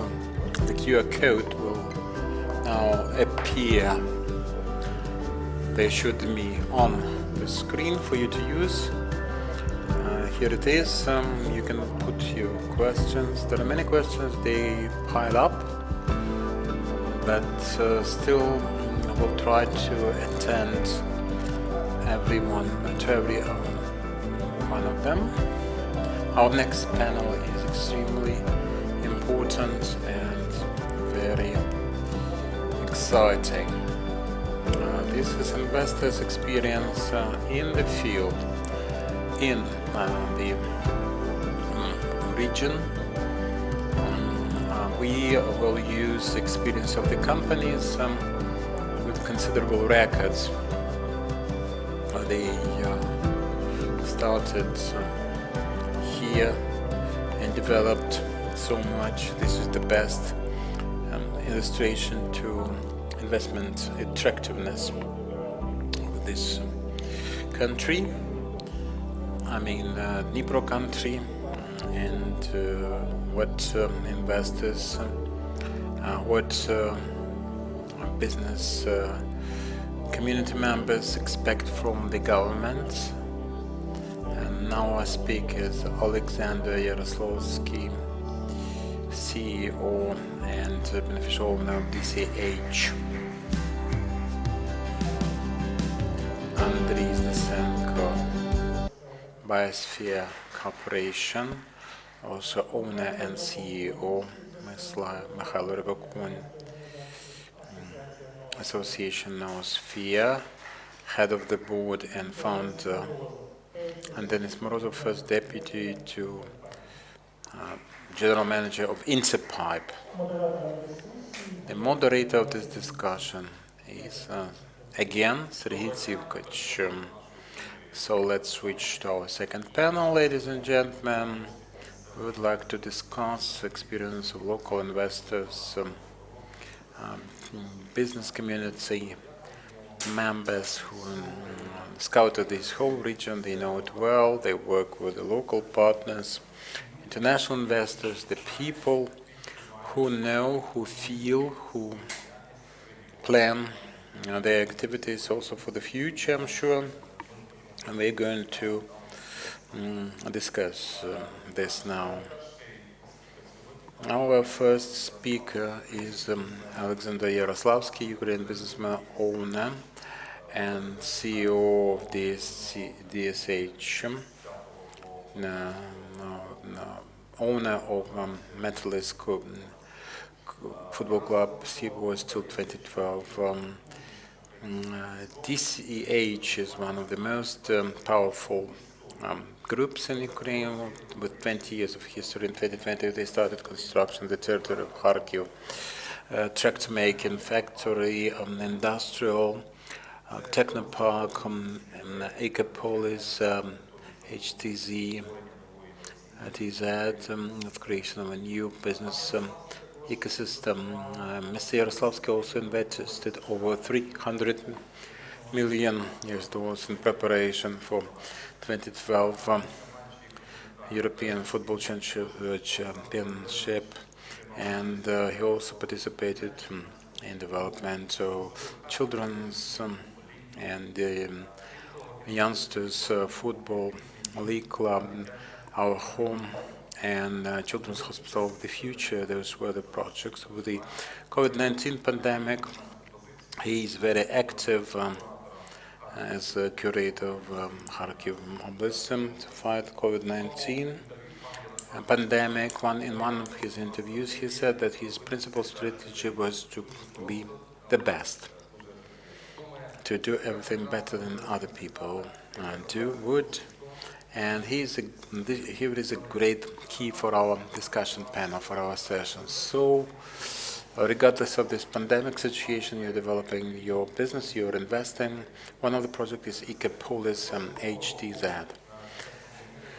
And last year, you said that DCH was ready to renew the flagship of aircraft building in Ukraine, Kharkiv Airport building plant. What are the prospects with you? And especially I have this question about the Metalist Football Club. From the interviews, I got to know that on the 29th you would announce some news. Or maybe you would announce them now. Some important news.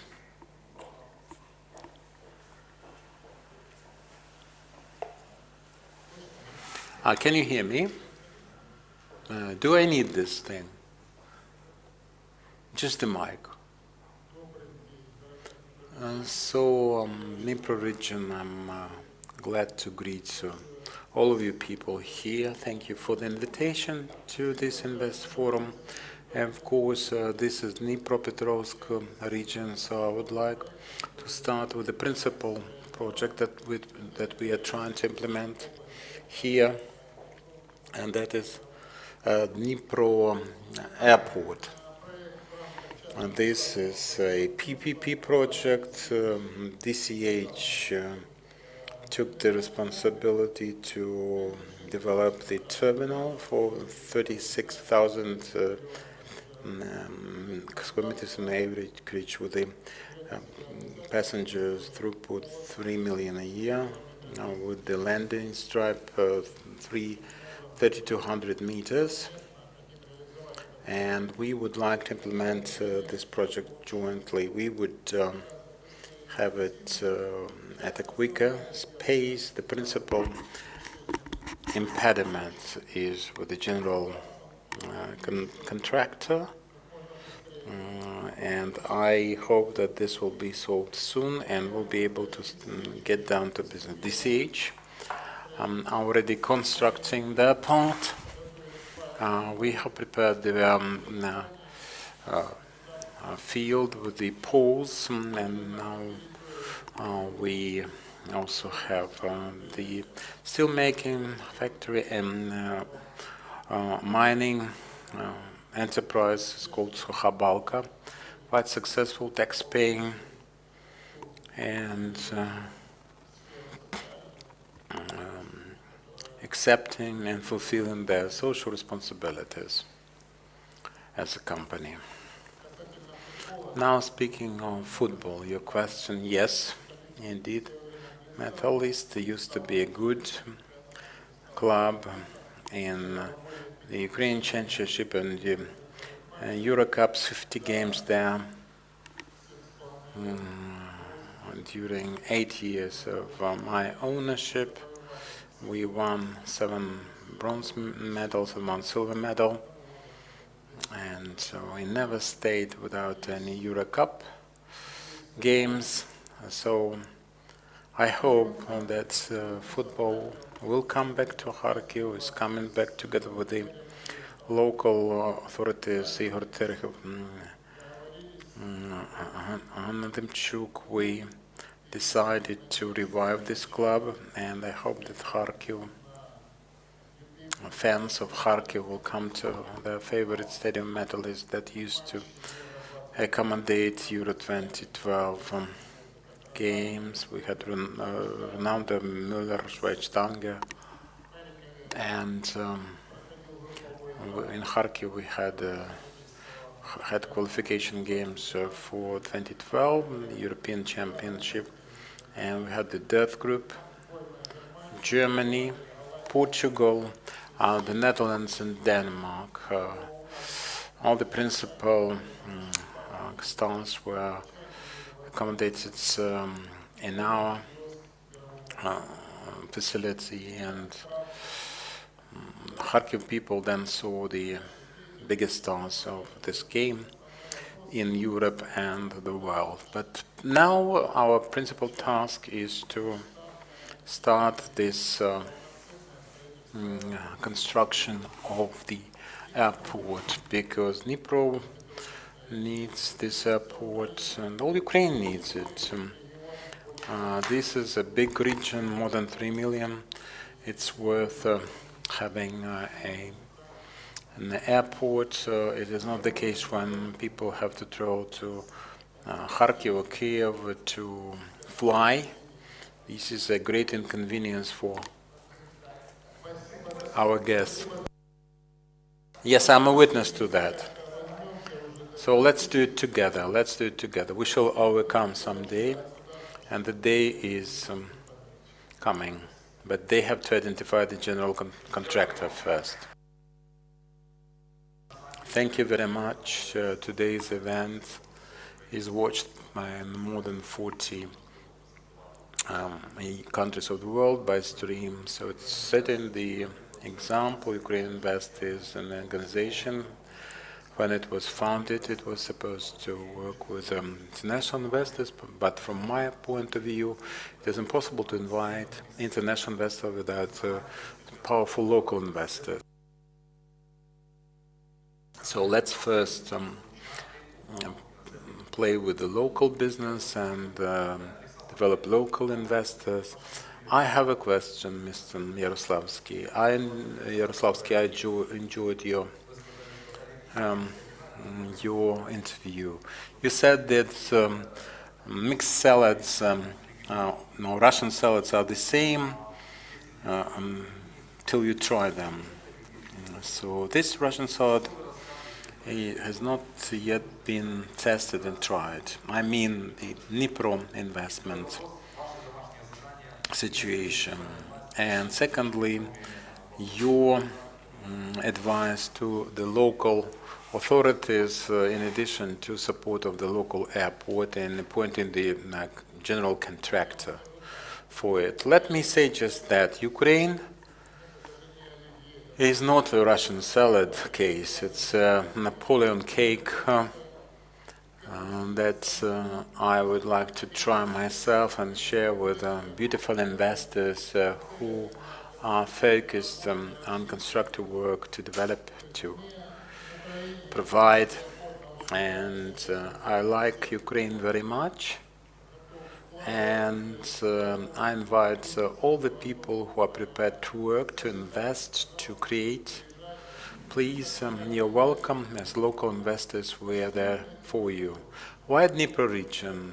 Well, because it's a big industrial country in its own right, with the best of the people, great industrial potential, practically unlimited capacity. So I'm sure that investors are aware of this and they are thinking about it, but we are here to set an example, and we will conclude this project with the airport. This is a test, a pilot for everyone, and we will prove, I'm sure, that we conclude everything we start. And the local authorities constitute a reliable partner for us in this endeavor. Thank you very much. Thank you for your charity work for support of children's sports and the population with COVID-19. If you would excuse me, I still have to attend some business at the airport. So we'll be expecting your pictures from the construction site with the new developments. And tonight we expect to fly home from the new airport. Well, our next speaker is Mikhailo Rypokon, head of the board. Yes. Mikhailo Rypokon, head of the board from Noosphere Association. The astronautics as a new horizon. Let's ask Mikhailo, who is a co-founder of this NGO in scientific research, innovation, and awareness for the society. And he is the first vice president for the rocket model sports and Vernadsky Challenge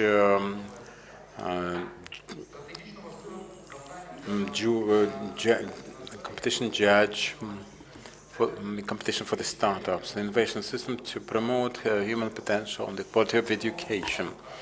And Mikhailo Rypokon suggested to use the concept of a new type of institution that is called engineering school.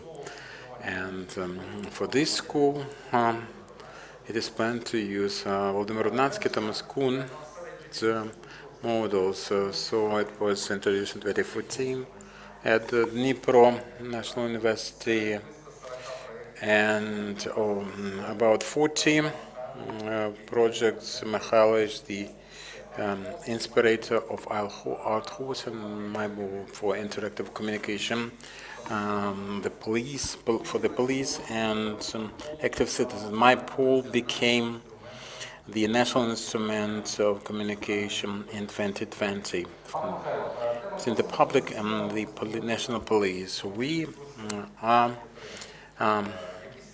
now thinking much about the astronautics. What are the newest trends that influenced Ukrainian astronautics, and what are the developments in this area? Good afternoon. Right, thank you for your question. Now, a team headed by Max Polyakov, who back in 2013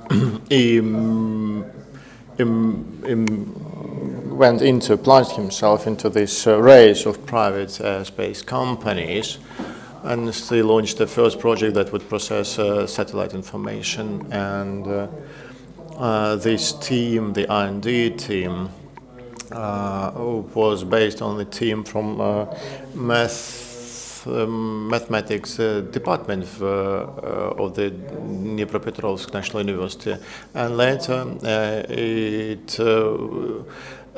it started working with Bloomberg, with World Bank, with government, U.S. government,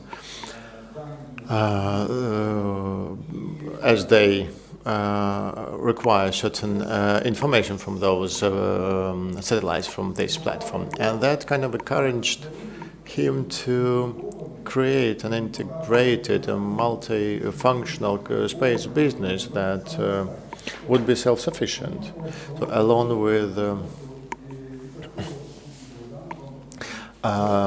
processing space data, you need your own space information, you need certain carriers that would take those satellites to orbit, and you need the infrastructure that would manage this business. And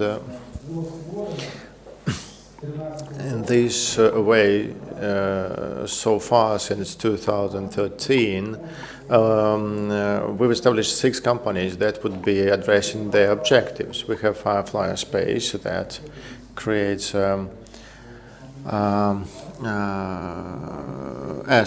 that has an airspace program with rockets and carriers particularly on the Canaveral area, and now they are preparing the launch of Alpha rocket. The R&D and this movement, it all started in Dnipro and Zaporizhzhia. I mean, those universities of technology that, in particular, the graduates of those universities helped us establish the team of like-minded individuals who prepared the concept of what we are now implementing in practice. We understand that without that core, without this scientific foundation, we can't go forward because the market imposed other requirements. New technologies, new materials would emerge that would need to be implemented. The old school, regrettably, I mean, we know all that in Dnipro we have a big experience of construction of aerospace vehicles, but the old school would not catch up with our development, so we had to build the one of our own. So we established engineering schools within the universities of technologies in Ukraine, and we're now represented in 8 of those universities in Ukraine, and they kind of are working to meet the objective that we're going to apply in the space industry.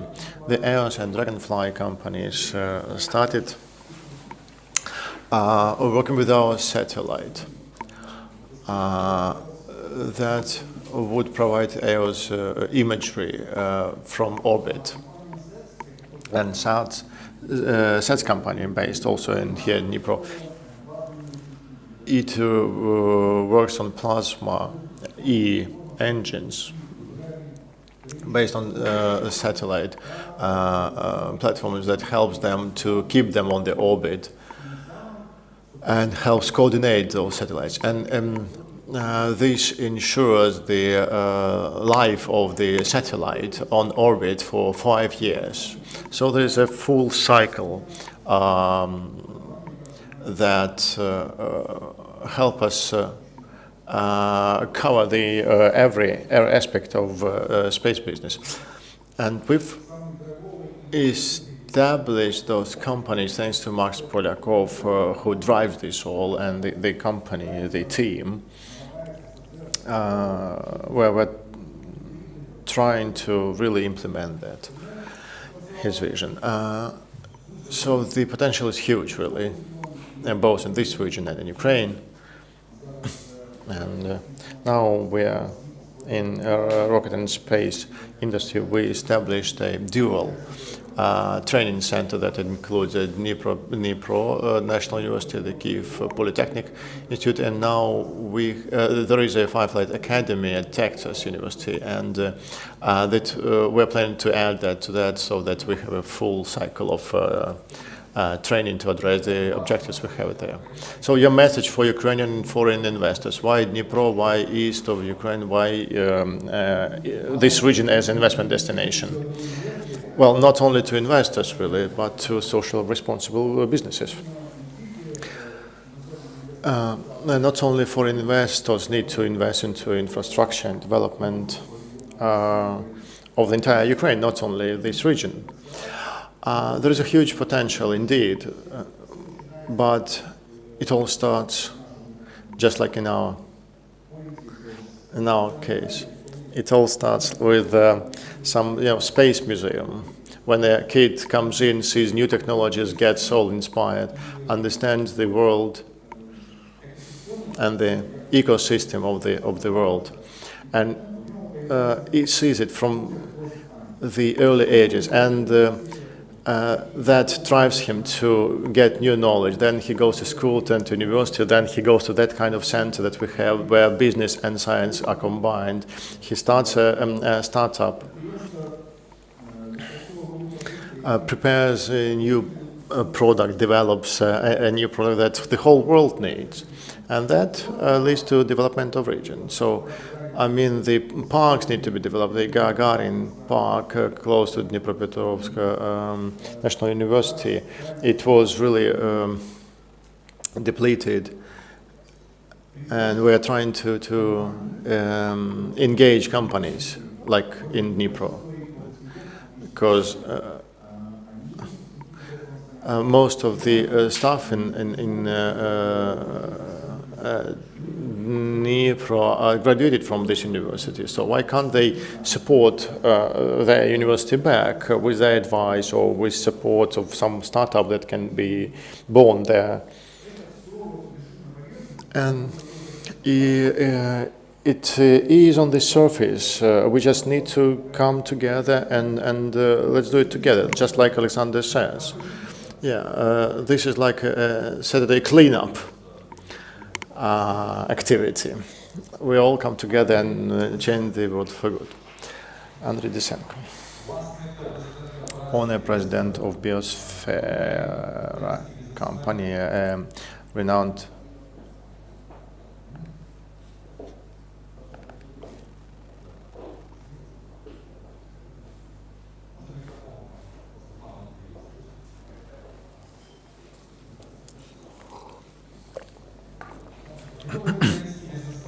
a renowned Ukrainian businessman and philanthropist who built an empire. He set up the company of Biosphere that produces personal hygiene products and home products for Ukraine, one of the leaders in production in Central Europe and Central Asia. The company ranks in top 100 most expensive Ukrainian brands. He owns Charisma Fashion Group and he's co-owner of Inspira Club in Dnipro. In 2019, Biosphere increased the turnover to 220 million euros. The company works in Poland actively and sells to Biedronka, and also entered the US and Switzerland and Israeli markets. Ukrainian products of this company are represented on 30 markets from Estonia to Tanzania, and the product portfolio of the company has over 2,000 product items. Mr. Dysenko also founded a stipendium and scholarship in university, and also provided support to medical institutions in Dnipro and region. Started a number of campaigns like Children Manifesto and Let's Be Together to fight the pandemic. During the pandemic, you started a diaper production line and started a project to produce a bonded fabric for wipes. So how did you adapt to new realities? We know that Biosphere is an environmentally friendly and socially responsible company. You implement a number of environmentally friendly projects like waste sorting, waste recycling, and everything. So we would like to talk to you about those projects too, and your current activities in other projects probably. Thank you, Sergey. Now the slides. This is our production facility in Dnipro. We have a number of plants. The key of them is in Dnipropetrovsk region, like 15 minutes in car from here. And you asked me a couple of questions, and first I would like to say that I was born here. And why the region is important for me, because my whole family, it was a dynasty that would produce rockets for the UMZ, for the machinery plant in Dnipropetrovsk. My whole family would work to ensure defense capabilities of our country and our space industry. So I've always had this love for production and for the region. I believe that Dnipro is one of the potentially strong cities in Ukraine because the products of Biosphere can compete today with international companies. We can compete for sales markets, for the consumers, and in many countries we dominate. And Frekenborg is brand #1 in Belarus, in Kazakhstan, in Ukraine. So we can make the brand made in Ukraine successful outside Ukraine, but we need modern technologies. We need a really golden brain for that, and technological potential, logistics, and our region we have that all. The only thing that prevents us from doing that is the airport. I fully agree with Alexander that an airport is an important catalyst of development. Any equipment, any international equipment comes with specialists, with the assembly specialists, with fine-tuning experts, or some experts who can come up to us and do the testing. Any experts who wants to go to Dnipro, the first question he asks is, how do I go to Dnipro? So it's all about business flows, tourism too, and I think it's going to be hard for us to develop the region without the airport. But in terms of the region as such, I think we have huge potential, a crazy potential for the development. We have a really strong university base. We have a lot of schools who trained fantastic experts, scientists, and we really don't want to move to other regions.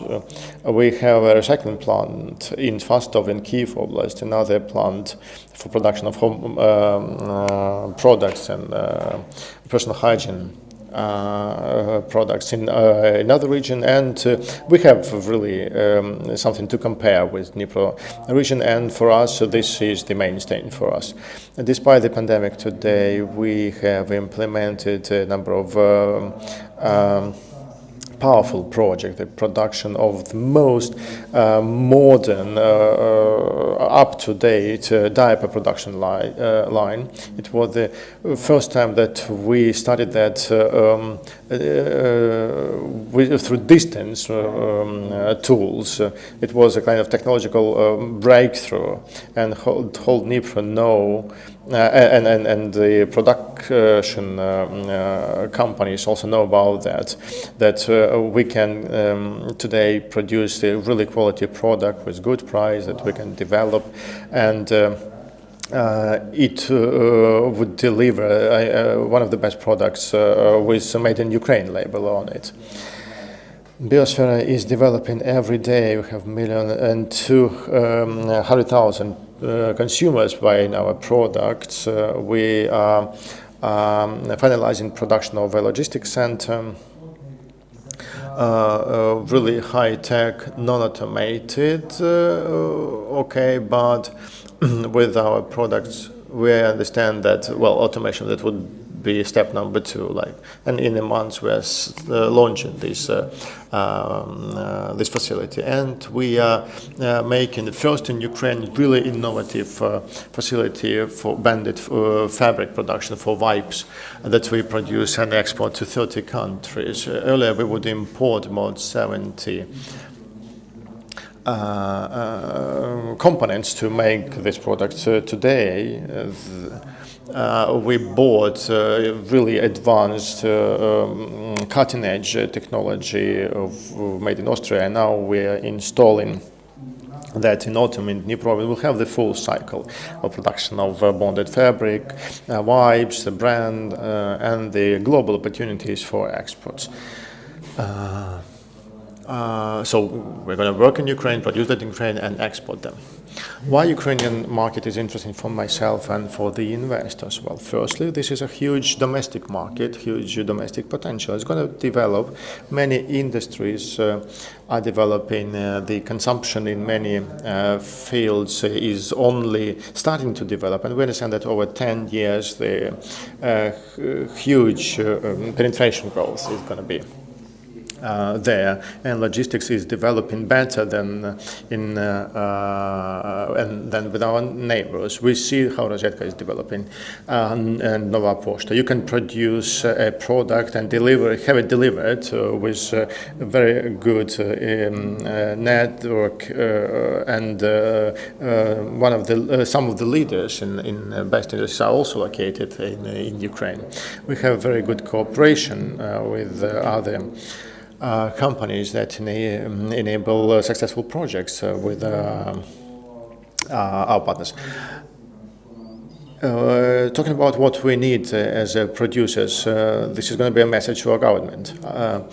We are competing both domestically and on foreign markets, and both the country and the region need competitive conditions, like compared to Poland or Estonia, where they have tax benefits, tax preferences, and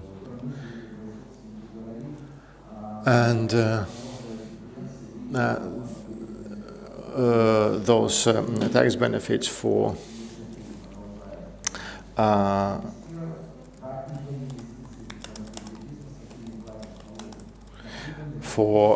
tax on withdrawn capital.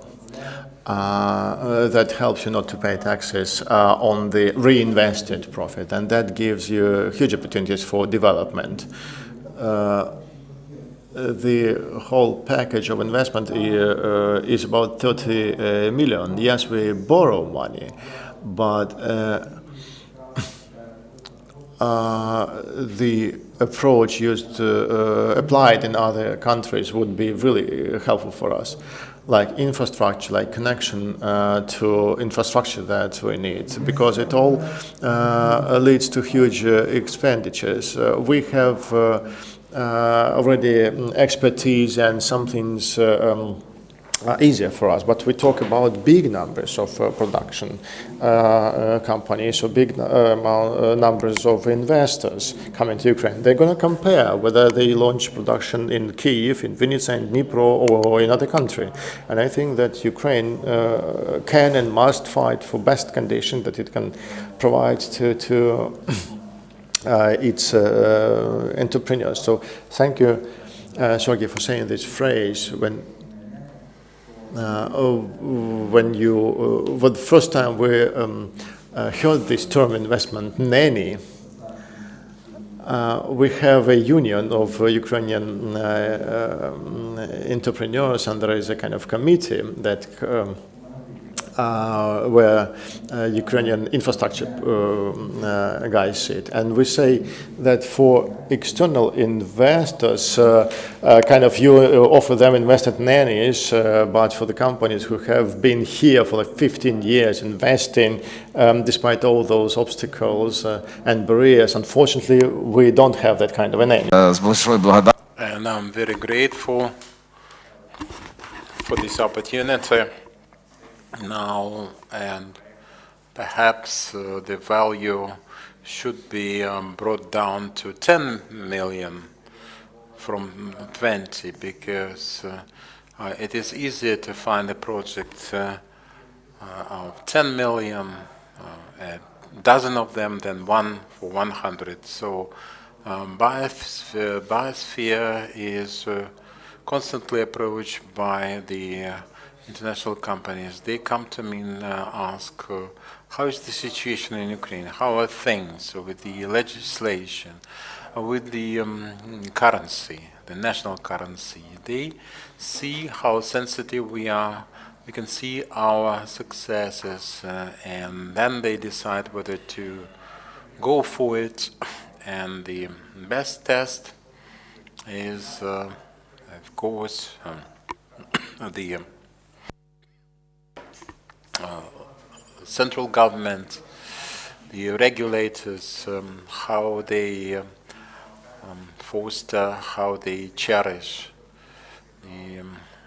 for the international investors. So Ukraine, I think, is a colossal source for development of industries, internal, external markets. We are capable of hard work, very intelligent. We have a great potential for development. We just have to get down to business.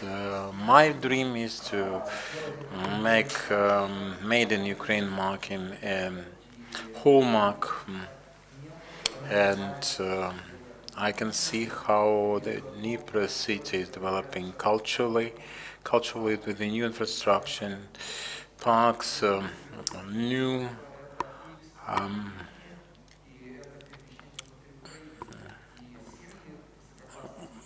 areas for walking, and they think about visiting different cities, living in them, medical care, the child care, and the environment. And Dnipro is developing, and we can see the investor communities that we have here. I know about the plans of the mayor's office of the municipality. It will be an orchard, and well, Bavaria, German investors watch the conference, and I would like, I would tell my staff to book a flight for me straight to Dnipro. So Denis Morozov, first Deputy Director General of Interpipe, we know that this is big business. We know that starting from 2000, they worked before appointment for this position. He was Director for Finance Economics. It's an Ukrainian company providing pipelines, pipes for railways. They provide for more than 80 countries of the world through the trading offices, the key market at Europe, North America, Middle East, and CIS countries. 5 plants in Ukraine, Dnipro and Dnipro region. Interpipe Group employs over 11,500 people. That's a big employer. Indeed, in 2013, they concluded construction of Interpipe Steel, the biggest environmental investment, $1 billion invested. The CO2 discharges were reduced by 10 times. Consumption of natural gas by 8 times. The investment portfolio of Interpipe includes hundreds of millions of dollars, and the biggest part for the implementation of also environmental projects. How good the investment in the Ukraine region looks for Western investments, especially the East, because the Eastern region is under discussion now. We will discuss the West, the South, and all the other parts of Ukraine. What are the goals of Interpipe? Maybe short-term and long-term. You have a bigger horizon of planning than small and medium enterprises, I suppose. Thank you for your generous introduction. Yes, we are a big producer for railway wheels and steel pipes. The third position, the wheels. Top 10 with the pipes, with the pipe work. 82% of our products are exported, so in Ukraine we just sell 18% of our output. Deutsche Bahn, BTG, Siemens, Bombardier, and many other clients in the world. It's very difficult to say who we don't work with. 80 countries in the world. The biggest investment is Interpipe Steel, one of the actually trademarks, landmark buildings. The hallmark, you can call it, and it is still the most advanced facility. We actually liquidated the old production, reduced CO2 emissions by 10 times, by 8 times the rest of the hazardous emissions. There is no smoke coming from the chimneys. You can see that all the hazardous substances are recycled and utilized. But in addition to interpipe steel, we have investments in wheels and the pipework. So we have invested over 60 million US dollars in the new lines for the wheels and pipes for the public transport and passenger transport in Europe, Ukraine, all the world. The Green Deal was not known. When we started the interpipe steel, we had the strictest European norms, and then we also designed the minimal emissions per ton. Still, it's not more than 250 kilos of CO2. The old production has 10 times more, the 2,500 kilos. We are still investing, and our key product is pipework for oil and gas production. There are now only 4 companies with the same kind of technology available. All the technologies, all the compounds were developed here, and the big companies use our pipework for difficult conditions of production. In Europe, the 2/3 of load-carrying cars use our brand Barcelona underground transportation and railway. They all use our products. We created a new setup, wheels for the high-speed railway transport. That was a breakthrough. The first Deutsche Bahn the shipments they received and are testing them now. Quite happy so far. This is a new market opening. Unfortunately, it is not available in Ukraine. We are ready for it. When it is there, we can make the same wheels for them. The pipe rolling is very important as for the Middle East and Dubai, for Abu Dhabi. One building out of 2 uses our products, our pipework for conditioning the water supplies, tap water supplies, and even in Chinese dealers, they counterfeit our pipes and try to sell them in the market. We are fighting that in the world market, but we cannot win. We have as many as pipes produced by the counterfeiters as we have our own output and our own output. So in 2 or 3 years we will start the new lines in Nikopol, and we have a lot of plans available, and we'll have a host of ideas when we start selling new products, and we'll have some niches and new additional products that will be very interesting for us. What else is important? As of lately, we've tried to introduce the new culture of engineering in our region. Engineer is a proud profession. Dnipro, as the engineering capital of Ukraine, we try to excite and engage children who would dream of such a profession. And people who have this profession should be proud. So we are opening classes of mechatronics at schools, new facilities for people to work with equipment, mechanical engineering equipment. So we want to keep it this way in Dnipro. I understand that different investors are watching us about our region, I would like to say. We had different situation back in 2014. I remember whatever happens, whatever contingency, we are never late in our supplies. We always favor and respect. We honor our partner obligations, our contractual commitments. And we have web cameras in our shops. We would stream everything, because on the news of some countries there was a different situation, but we were streaming the real life situation, so they stopped asking some uneasy questions, and it was an interrupt.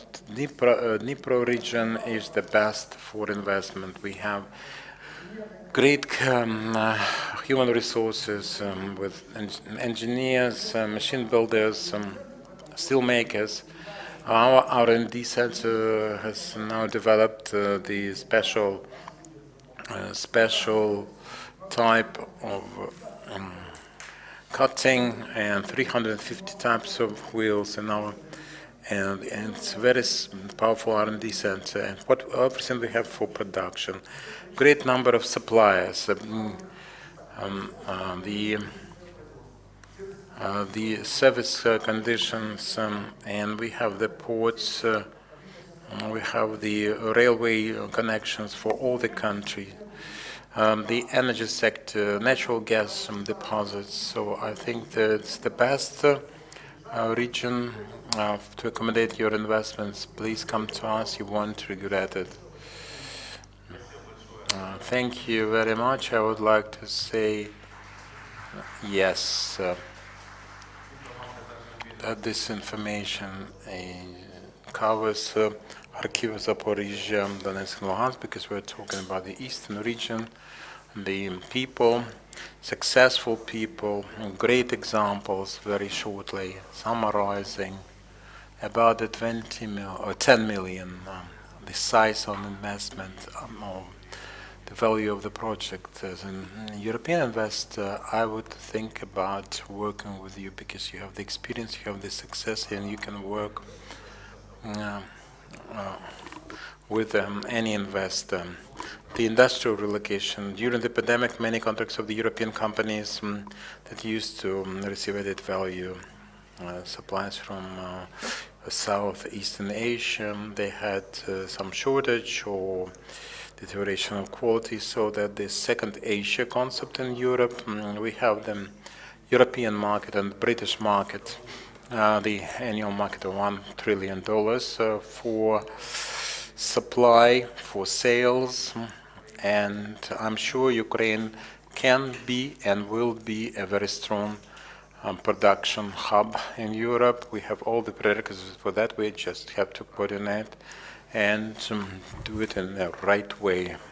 That's our strategy, that's how we work. Now about the industrial relocation, and such companies as Biosphere. Why not 10 million of ours connected with 10 million from Europe, and adding up and making it 20, making it a joint venture. So let's invite partners from Ukraine and from abroad and develop. And we have the presidential office, the president himself, the parliament. Let's attract international investments for development of national business to popularize national investment market. Thank you very much. We're a bit late with our panel. Trespassed on our coffee break. Let's make a short break and let's do it then.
Good afternoon. We're coming back to our panel discussions.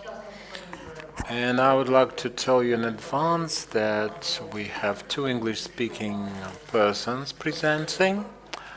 If you need simultaneous interpretation, please pick up your headphones at the registration table. Otherwise, come back to your seats, and because we are beginning our next panel. That is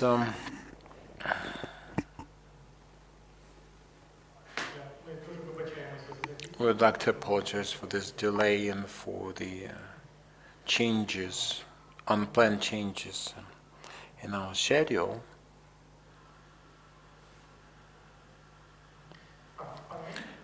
The next panel is called Investment Opportunities in the Regions of Ukraine, and development of the Ukrainian economy is as powerful as well-developed its regions appear, its provinces. The moderator of this panel is Timothy Milovanov. You all know him. He is distinguished academic, CEO of the state-run enterprise National Investment Fund of Ukraine, Mykola Lukashuk, head of Dnipropetrovsk Regional Council, Alexander Starokh, head of Zaporizhzhia State Administration, Marup Longobardo, CEO ArcelorMittal Kryvyi Rih, Emre Hadi Erverdi, CEO of Marup. Timothy, the floor is yours. I'm Victor Popov, head of the board of directors of FED. And thank you. I would like to be dynamic and focus on the relationship between success stories in business and in government, and failure stories and how we can change them, the great examples that we can offer together or separately, and the conclusions we can draw, and how we can overcome the difficulties that we still experience. So the next speaker is Mykola Lukashuk, head of Dnipropetrovsk Regional Council. There is a video, I believe.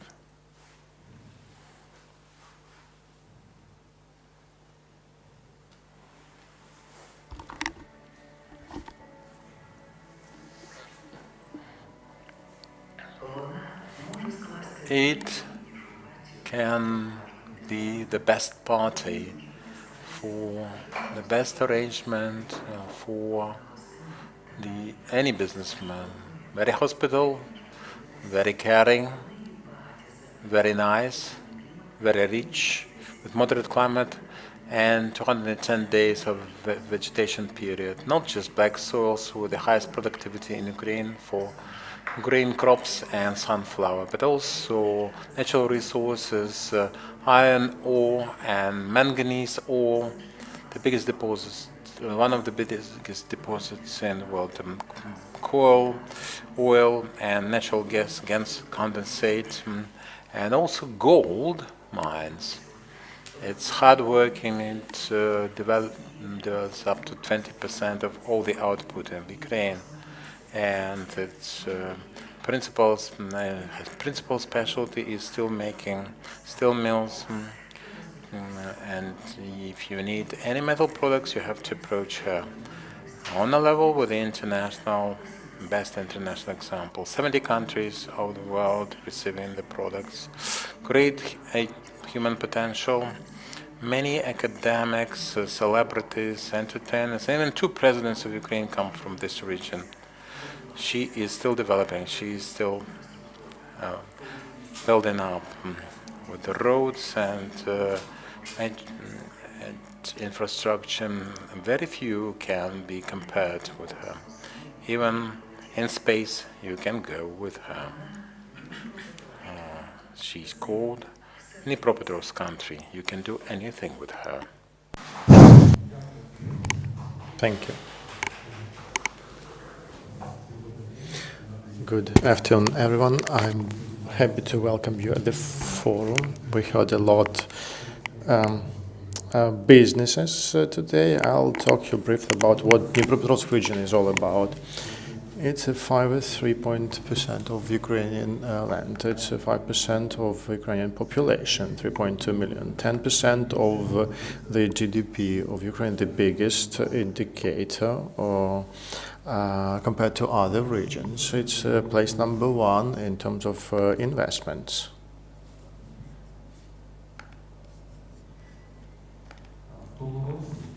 Last year, Dnipropetrovsk region was in top 10 mid-sized European regions of the future in terms of FDI. Today, Dnipropetrovsk has about 1.5 million of economically active population. In Ukraine, the unemployment was 9.9. Today, we have in Dnipropetrovsk 7.7% of unemployment. We have about 40,000 graduates, with 20,000 of them graduating higher education institutions. The average salary is $470, but some industries have the higher salary. If we talk about the structure of economy of the Dnipropetrovsk region, obviously the first place is taken by the industry.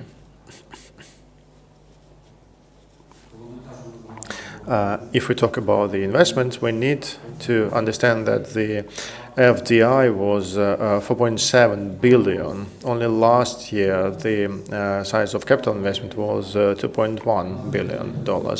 We have such huge companies as Metinvest, ArcelorMittal, Yuzhmash, and Interpipe, and others.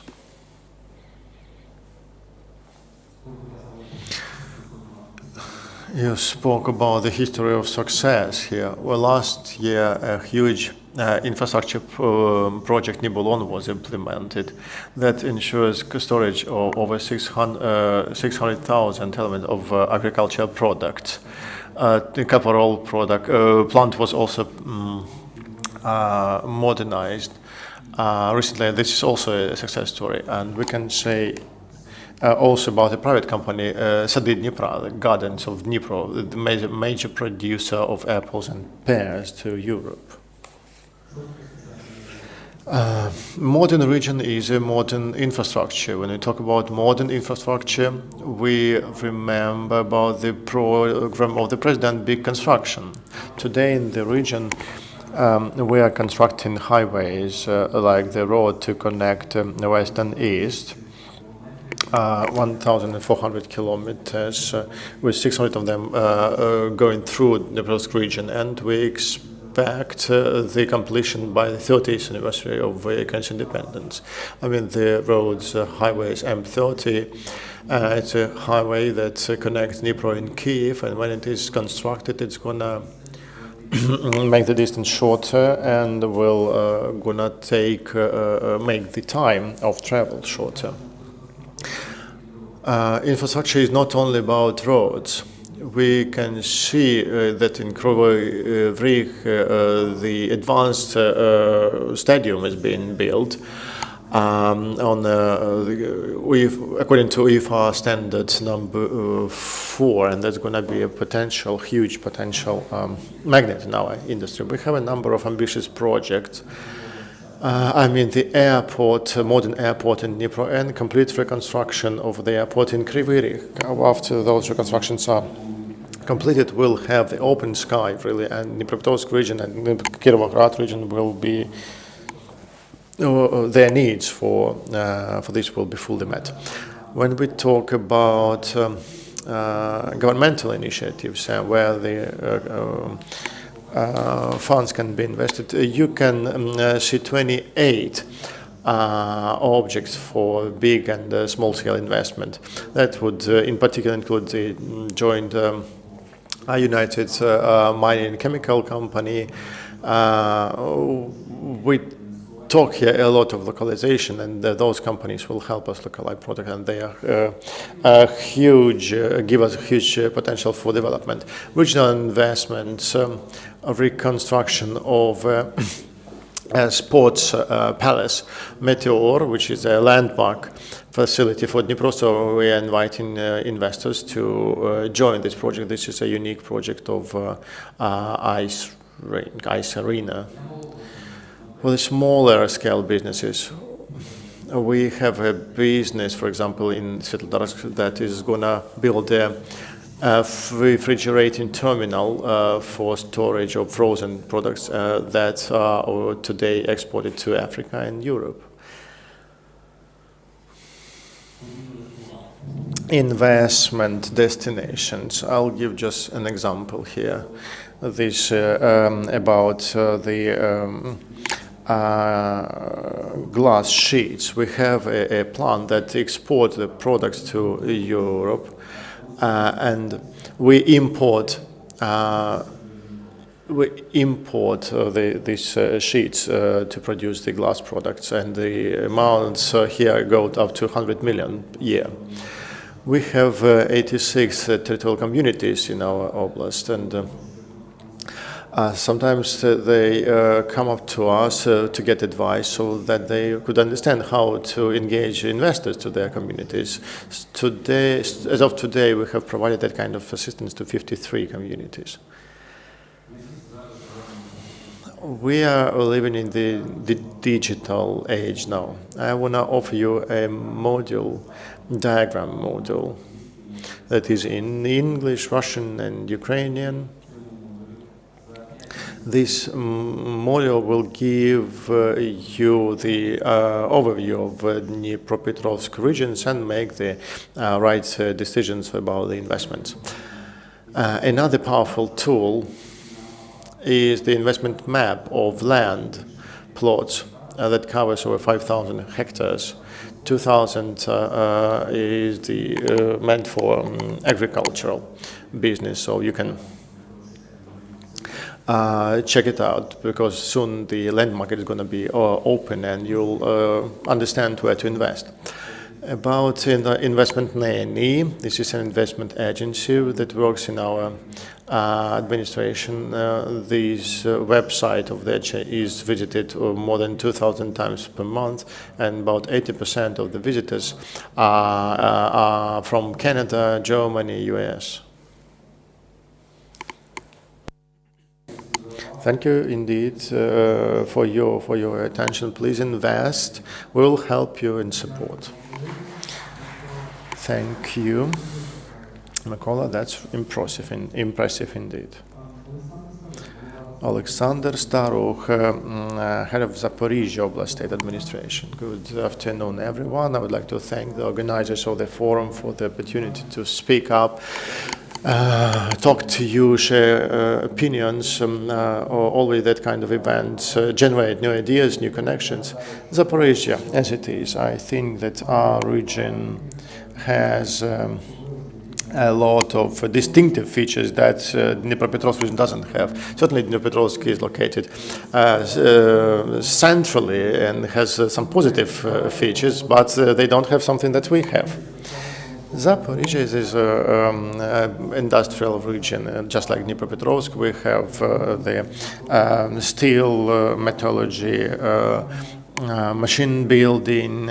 We produce 36% of steel, about 13% of heavy engineering products. We produced transformers and only we will produce engines for aircrafts and space. I mean, it's all good, but Zaporizhzhia provided Max Polakov for some time to Dnipro. In our industrial segment, we have some achievements here. Over the past months, for example, the TEC launched a new plant in Energodar, and Zaporizhzhia is the biggest industrial hub in Ukraine because we have the biggest nuclear power plant in Europe, thermal power plant and hydro power plant, and the biggest capacities of wind power that we're going to develop. We have a lot of companies who've been here for long, and the tech is now investing in the development. Motorsic it's easy for me to compare because I was last time the head of administration at the end of 2000, and now I can compare what has been implemented and what not. Like helicopter construction, we never had that really in the past. Today we have a lot of companies producing a lot of parts that lift helicopters up and into the air. Certainly we lost a little bit on some elements. We used to be a very good road to the south and east, but it's not long, it's kind of deadlock in the form of Azov Sea. About the economic structure, well, we are more or less the same as Dnipro. The industry is also on top. In our structure, we have the Zaporizhzhia transformer. After that, the car maker, it remained idle, but we resumed the production. Like we asked them, to start at least assemble buses, school buses. So this quarter they sold 50 of them to Poland. Now they have a contract with Mercedes and Renault to assemble the cars. So hopefully we will, with our assistance, they will continue. I mean, last time I told them that last time you came to us and we had 3 billion of production. Now we have 2 billion, but in hryvnias, not in dollars. So, and I told them, let's start, maybe investors will catch up, and maybe our cars, our buses will be sold not only in Ukraine but in Poland and Eastern Europe and other countries too. We have a huge scientific potential. We have 42 universities, over 6,000 students.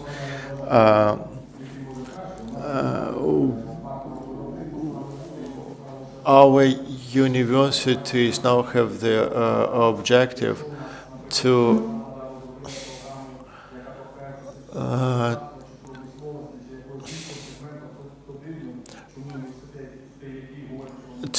cooperate with the plants, because a lot of plants prepare different programs, different projects, and the universities need to be on board, and we want to intensify the work of the science institutions. So that they're involved closer with business. The foreign economy, this is quite a wrong picture. We have 10% of the import going to East, but now we have 25% of export going to EU. So now EU is the region number one of our exports.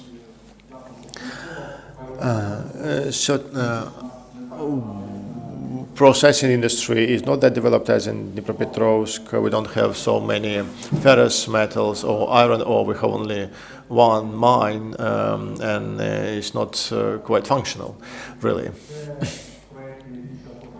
Those are the projects that are under development now, and the companies that determine our development, and the major partners. A company from Finland had started operations about 10 years ago here at the base of Zaporizhzhia crane. They established an industrial park. Now it's very developed. They have fantastic production, a lot of companies, including foreign companies. And we have more ambitious goals in terms of those parks. We want to have their kind of park in Berdyansk and Melitopol too. An agricultural park between Zaporizhzhia and Dnipro for agriculture products processing. These are the projects that have been developed, and it means that the idea was very good and we need to continue. Certainly what the government needs to ensure, the infrastructure, social infrastructure, transport infrastructure, because our region today is a major beneficiary of this big construction project. Thanks to this very good guy who comes from Kryvyi Rog, now we are building really roads, the bridges and everything. Certainly our local budget would not be enough. And I hope that, recently everyone is going to go to seashore, to Azov Sea, and you will see, all see with your own eyes how quickly the picture is changing, because the production would not go on for like 16 years. We wanted to give it a passport as a person who is 16. But now those bridges are almost ready, or just 2 years. This year we are completing the construction of almost every major road, and the logic is to enable the travel from Dnipro, from Poltava, from Zaporizhzhia to Berdyansk to Melitopol, so that you could go faster there and probably invest to improve the infrastructure. This is a big step, but the local government didn't sit idle. We have a new airport in Zaporizhzhia, yeah? And the airport was built with the municipal money, with the borrowings that we raised. Those who lived on the right bank, we would go to Dnipro airport in the past, but now everyone goes to our airport located on the left bank, and we invite you all to fly to Zaporizhzhia, especially after the corona crisis. And the strategy for regional development focuses on two regions, and we focus on them too. It's Azov Sea, and creation needs to be in place because the Crimea is not with us yet, and we need to. And the issue of water supply, modernization of infrastructure for southern regions, Melitopol, Berdyansk, they are raising investments, really, especially Melitopol. They got over $1 billion from European Investment Bank. They are building new infrastructure facilities to ensure the development of the Zaporizhzhia region. With industrial parks, the same. We developed projects. So far, we have them only in English, but now we want to have them in other country languages, and want to translate our legislation to different languages so that the businesses could understand the field where they are going to play. The agriculture is a risky adventure here, but we have a couple of projects in this area too. We had some business like 30 years ago, but then those pipes were stolen and became obsolete and everything. But now we are reviving that to develop the industry. We have about 100 of landowners who are prepared to take part in those projects and invest. We believe we are prepared to use about 4 billion hryvnias to invest into agriculture on the south of our region. Recreation is obvious. Yeah, we are looking forward to welcome you at our shore. Certainly, Berdyansk is recreation in the city, Primorsk, kind of more rural place. We want to have water and sewage facilities in Kirillivka to make it a European level sea resort, but we need to change the infrastructure first to improve the conditions there.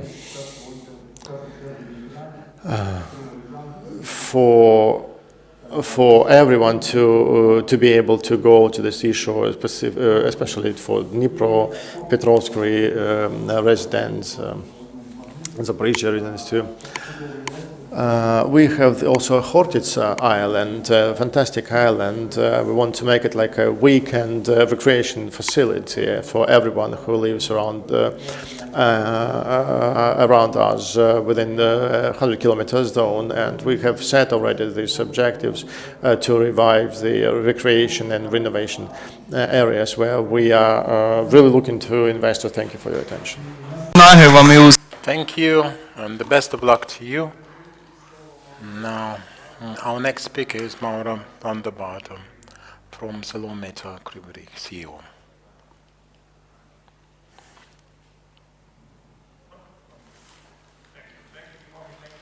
Panelists, I tried to take from your speeches and trying to give all of you, which is, I will say, the perspective from the investor point of view, as here I'm representing the biggest investor that is currently working and operating in Ukraine. As you know, our company was mentioned before by Deputy Minister of Finance, passed through the most famous privatization. That was this auction with the acquisition of Krivorostal. And after that, company continued developing and invested additional $5 billion in the development of modernization of the facility. And of course, this is not enough. We have plans, we have different initiatives that we recently announced. But what is very important here to understand how improve the climate for the investment is what we now call like the ecosystem that is around the investment itself. And what you're mentioning here, what is the development of the different regions, this is very important to create attractiveness in the place where a foreign investor will come and will establish to develop something for the future. If I'm talking about the heavy industry, where we are operating actually, the investments, they do not have 1 year payback. We are talking about investment that include 15 years payback, 20 years payback. It's something that is very difficult to quantify. So for this reason, it's very important to see what will be the development in the area and what will be the attractiveness in the next 15, 20 years. Of course, infrastructure, of course, relationships with the authority, of course, education, of course, developing of the new generation. Because we have some issues now. We think we want to invest more in the next years. And we are looking at our demography, especially in the city of Kryvyi Rih, where we have based the facility. Our demography is saying that many people left the city. And now we are thinking about investment for the next 20 years. And we need to be sure that in 20 years from now, there will be young people that will like to work in our facility, that they will be actually there and able to work in our facility. So all of this make the ecosystem. And the ecosystem is not only linked to the effort of the region, is linked of course to the effort of the city, of course of the central government in incentivizing new investment. This Danish law that we discussed this morning, honestly, is not so important the name. What is important is the content that is inside. The content that is inside is making a new law that is incentivizing the investment in the country, as you can find in other countries. Because for some type of investment, for example, environmental investment that are linked to our business specifically, Europe is creating a lot of incentives to companies that would like to develop their industrial footprint, they would like to modernize, they would like to create ecologically friendly company. It's known by everybody that the heavy industry will have to be carbon neutral by 2050. So now it's becoming the competition. Who will be able to do that? Because at the end of the day, who will be able to do it will survive in this business. So a law like the Danish law, recently we had some meetings with the government, with the president. Our group confirmed that we have intention to invest another $1 billion in the next years in order to take the opportunity to change our footprint and completely modernize the facility at the level that will be in Europe. No, I'm European. I understand that which are the ambitions of the country to move in that direction. So we need to think that our final target will be having the same regulations, the same levels of emission, the same systems, the same attractiveness of the local area, of the local region, that will support the development of our business. So that's why I think it's very important to mention this part. So as our company, I mentioned before, we have these big plans. The big plans are more related in the current moment to the development of this green steel concept. We have been somehow studying in last years which was the best solution to get to a certain level of environmentally friendly facility. Now we had already some good projects ongoing, and by the end of 2023, the company will be able already to be at the level of European companies and regulation in terms of environment.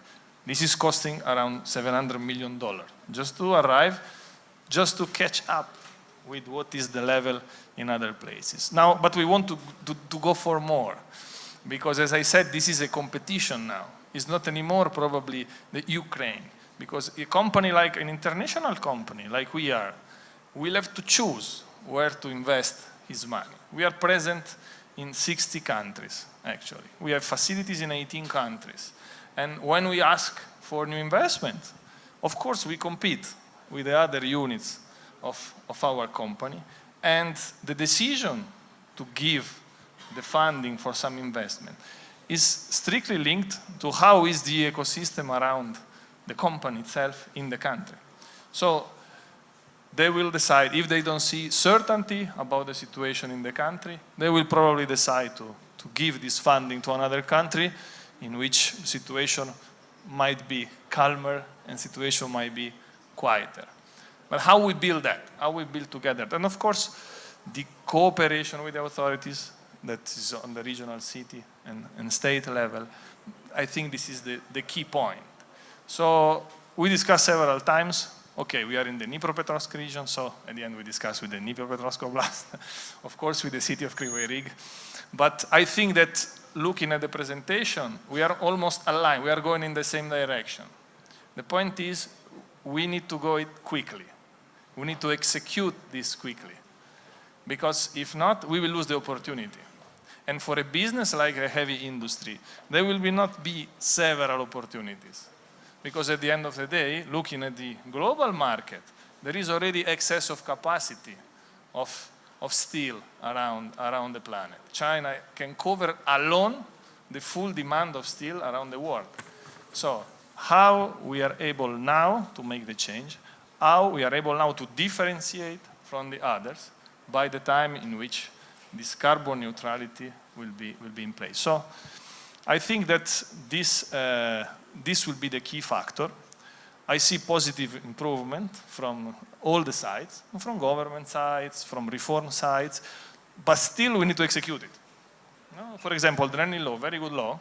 We will try to utilize as soon as is available. Now I saw the secondary legislation has been developed. So we will be ready in the second half of this year, already to present a new investment. So what we want to be sure, and everything will go smooth.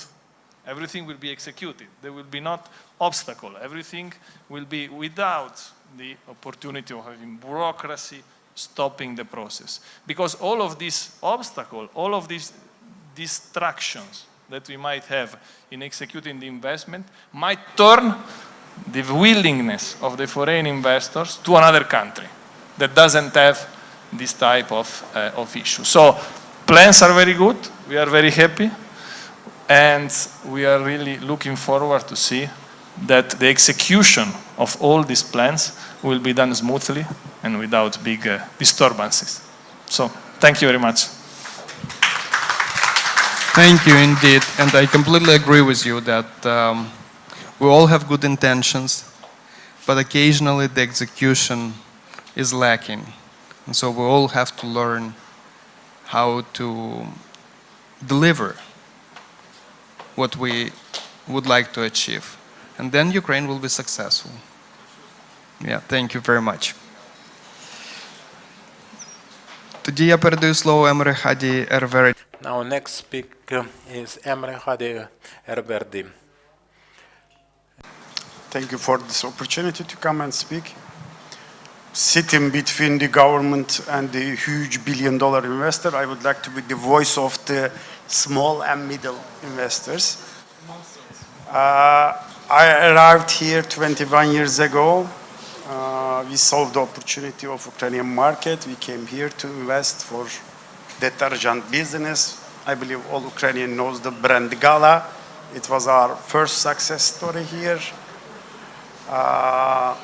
Then 15 years ago, we started with another project, which all European friends told us that nobody can sell or buy in Ukraine window profile, which is not German brand. Luckily and happily saying that in 15 years, we are market leaders. We sell much more, 10 times more than all our competitors.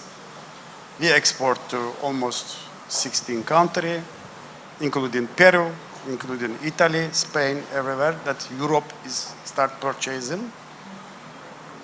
In beginning, market was interesting to invest. Then why we choose to continue to invest this 21 years, I personally built 6 factories in Ukraine, and all of them is in Dnipropetrovsk. Why we choose Dnipropetrovsk? Very simple, because city has memory of production, a lot of good stuff, very high quality. It was easy because nobody was mentioning today that human resource is the one of the key success of the investment. You can have money to invest, bring the equipment, but if you will not find the labor and if you will not find the expert, your story will end with the losses. Therefore, we choose to stay here because to have the human resources is easy. I might not said that government was supportive all the time, but they did their best. Of course, being in Dnipropetrovsk has a logistic advantage of we have very good ports. I used already 5 years the river port, and we had opportunity to export to our all Russian-speaking countries. Our sister company, Axor, the only producers in this geography making window accessories. They are number 1, and 60% of their production is going to export. Unfortunately, Marup lost only 35. Before it was. Now we are going Europe. Of course, to find each time $1 billion investor is quite difficult because there is a few in the world, I believe, and they choose very carefully. But we can focus as a Ukraine, and I'm the part of Ukraine and the Dnipropetrovsk. We can focus to middle and small class investor, which is ready to invest from 5 to 50 million, $100 million. This is easy. For this aspect, we should solve some problems, kind of electricity, because to get 1 megawatt electricity, you have to pay approximately $100,000. For small investor, it is quite big money. It might be different, but it is a reality. Nobody wants to spend their money, capital, working capital for such things in beginning. Second, I believe what we need government help for. Now we are trying to sell our product instead of Russia or other Soviet-speaking countries to Europe. But European market is saved by their rules and regulation very strictly. To get 1 certificate from Europe took 6 months to 1 year and huge money. If you do not have such opportunities, you may not sell anything. But at the same time, all European can come and sell their product here without any restriction. No custom duty, no price check. I'm not going to mention what is happening in custom, that they have opportunity to come, and it is not fair competition. middle and small companies should save their market first, and the second option should go to export. Therefore, we need understanding from governments. I'm very happy to hear today from Mr. Prime Minister and Mr. Filatov what they are going to do. I am agree with my colleague. It should be realized very fast. Then we have to have many committees to show Ukrainian people how to get other markets, because I believe in 21st century you cannot be successful only selling your product in local market. If you do not have any export opportunities, your business is going to be like local and dying, because giants will come to your market, then they will crush you here. We have to be strong here. To be strong, of course, the main issues, we need government help. I have told that Dnipro already decided to have the new industrial area. It is wonderful to hear it, that infrastructure will be ready. Then any kind of investor is welcome.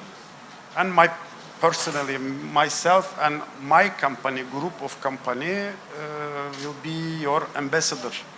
If you need any help, anytime, to speak with the new investor, to insist them to come to show what we done and what can be done in Ukraine, we are ready. Thank you very much. Thank you. It's truly inspiring. І тоді останнє крайнє слово передає. Our last speaker for this panel is Viktor Popov, head of the board of Fed company. Thank you very much. Esteemed colleagues, esteemed organizers, thank you for the opportunity to have a say in this discussion. By all means, this is an honor. I represent Kharkiv, Aerospace, and we're talking investments today. It is very pleasant to hear about the positive examples, the achievements in the Dnipro Oblast, Zaporizhzhia Oblast. Investments provide for the future not just of a single region, but for any kind of enterprise and the country by and large. So we are discussing the measures of the legislative nature, the local developments, the regulatory policies. And I was listening to Prime Minister's statement. He identified 4 principal areas as our joint focus. So that our country could be successful, regions could be happy, and so that our citizens could have jobs. We want to build a successful country. The secret of success, according to one of the economists, the secret of success is very simple. Just multiplied by 2 is 4. It's developed agriculture, developed export-oriented industry, and the money that regulate those 2 industries.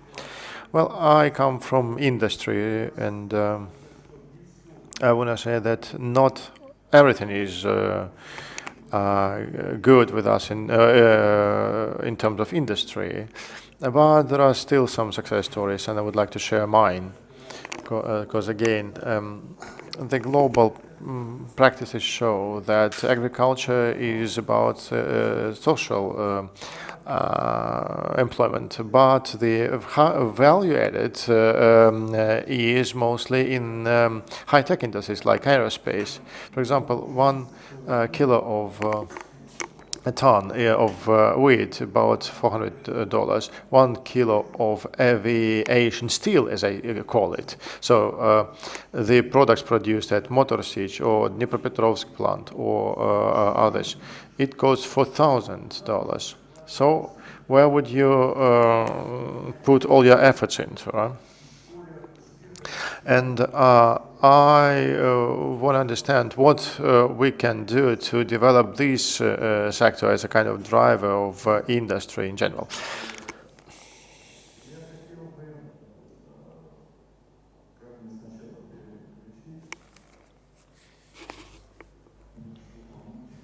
Could you please help me with switching slides? A couple of words about the project that we have implemented. Investments are about the future, right? Every region can have success stories of investment. We have even in the museum, but we are looking forward. So what do we do to ensure that the project that we had in the past, so that they are still competitive and in demand, and that could shape our future? Could you please put those slides to the start position?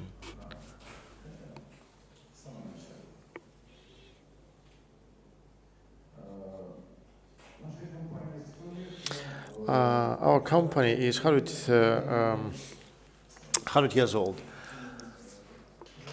and we had our share of good times and bad times. I just want to briefly talk to you about the space industry projects in aerospace project. Our future is about integration with the global airspace community, and we focused our major effort in this particular area. We work on traditionally strong markets of aerospace, cooperate with American companies that ordered a new satellite, like the biggest satellite. So we developed over the 5 recent years. We developed already supply satellites for the European Airspace Agency. We think that the cooling system that we have developed is going to be in demand in the future to cool villages in the moon, in Mars. The next area of our work was the development of ion plasma engines. We have colleagues here with Dnipropetrovsk. We have close cooperation with Yuzhmash, and following the order from the European Airspace Agency, we have developed those new engines that are going to be used for spacecrafts, satellites, and interstellar journeys to Mars. I can't understand how to use this technology, really. So I wanted to talk about the UAV project that will come in place of surface-driven vehicle, because the people are looking forward to not only to going through through space, but only to up to the sky. And we are providing some opportunities for our international colleagues, our international partners.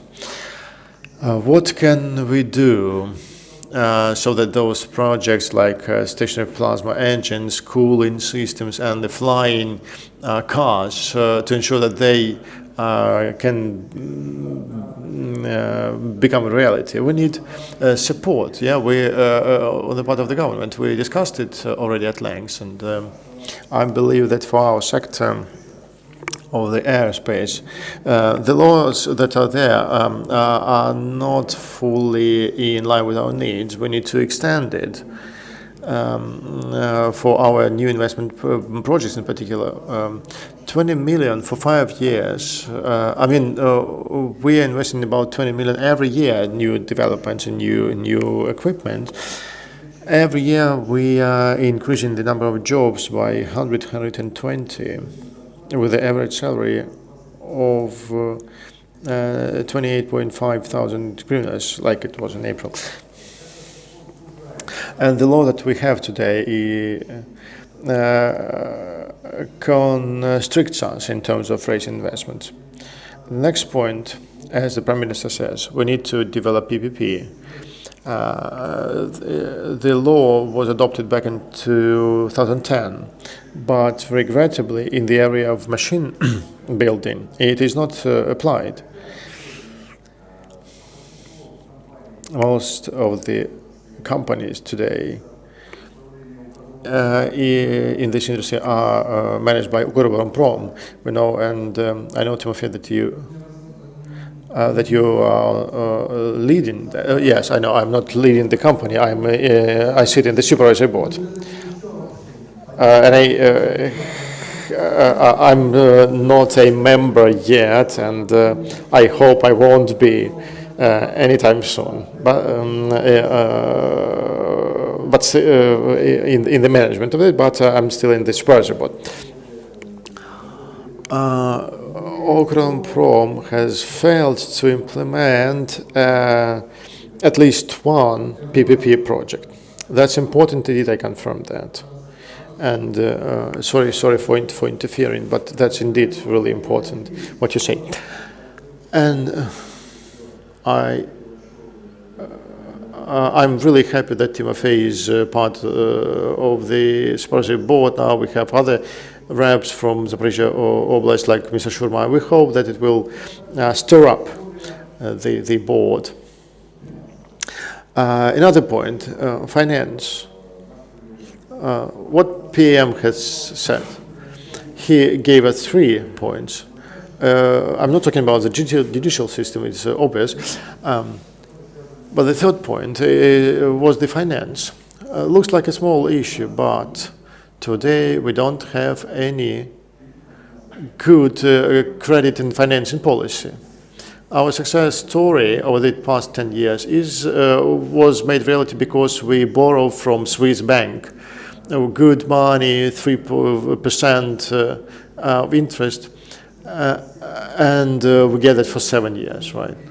Certainly, with that numbers, we can pay back, and we have free access to the money. So if today we can create the borrowing field for such companies as Antonov, Motor Siege, Progress, Fed, and others, certainly we will use that, and we will go forward, stride forward. We are all skeptics, you know, I mean, all people who work in production, and we would like to develop faster. We know the Norway guy, Erik Wright, the economist and writer, and he says to understand how quickly we can double our GDP, we need the 75 divided by the growth rate that we had last year. So we had 4% last year, right? So if you divide 75 by 4, then you understand how many years you would need to double the GDP. Our company has been growing 50% every year. Why? Because we invest and reinvest into new projects. I wish every participant and the moderator, of our panel discussions to hear those words, to really listen to the voice of our industries, and implement those words in the laws on investment nannies or in PPP. In this way, can we move forward really fast? Thank you. Thank you. Okay, that concludes our panel. We're at 10 minutes longer than expected. I want to share this opinion that could combine everything we just said. The first one is results are possible. Yeah. Everyone has its own way to the result, and unfortunately, sometimes you have to be a real hero to achieve that. Like someone got this opportunity to borrow through Swiss bank, build a trust, and it can't happen overnight. And this is an exceptional case, and everyone has its own way. Yeah? Important is to establish that kind of environment in Ukraine so that you don't need to be a hero to be successful, you know. And on the other part, we see some optimism from the governmental level, even something that we can be proud of. And this feeling of success is starting to shape, take shape, starting to emerge, at least among those 5 panelists here. This feeling of pride. And we share this feeling, I hope, and I hope it will unite us. The government will not stand on the way of business, will support it instead, and the business, on its part, will respect the government, respect the citizens. And it's not about the thing that we cannot do that, or that we need support, or that the government needs to collect taxes or support business or whatever. No, we can do that. We're not invalids, we're not disabled, we can do that. We don't need to be talking about supporting the culture or something. We are proud about our power. We can be successful on our own, but together we can do more. And I mean, we need cooperation of different industries, different walks of life, different parts of society, to respect each other without being, arrogant. Like we are people of the source of power. Yeah, that's all right, but we need to be respectful, not arrogant. And the product, as part of product placement, I hope that UkraineInvest will be an important moderator here. They are performing the function already. I see the results now. We have examples already that I hope they will continue moderating this cooperation between different parts of our society. Thank you very much indeed. Дякуємо. Thank you, panelists. Thank you, Timofey, for moderation, for your inspiring words. Thank you to the speakers for showcasing the potential of their regions. We are looking forward to the success of your initiatives. As we are getting ready for our next panel, I would like to announce or remind you that Dnipro is known not only for space and industry, but also for music. Dnipro is one of the hubs of the jazz music in Ukraine, and today you are invited to an evening jazz cocktail. It's going to be a female band, and we are going to meet at 6:30 after all panels are over.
for delays. We have lots of interesting guests and discussions. We are going behind the schedule already, but I hope you are still with us. We'll continue discussing investment opportunities in our regions. I want to invite to discussion Rostislav Zamblinsky, First Deputy Minister for Reintegration of Temporarily Occupied Territories of Ukraine.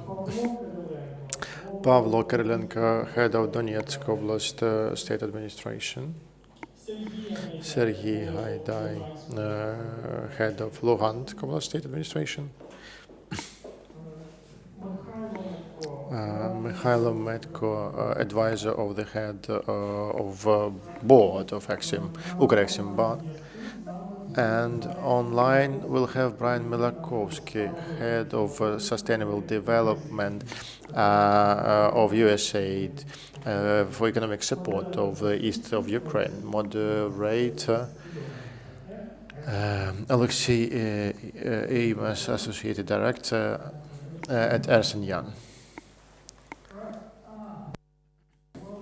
Model today, just for a change and to make everyone wake up, that's going to be done in English, or at least the moderation is going to be done in English. And I know we got a lot of people online right now watching this, and a lot of our foreign partners as well, so that's going to be a bit of a boon for them.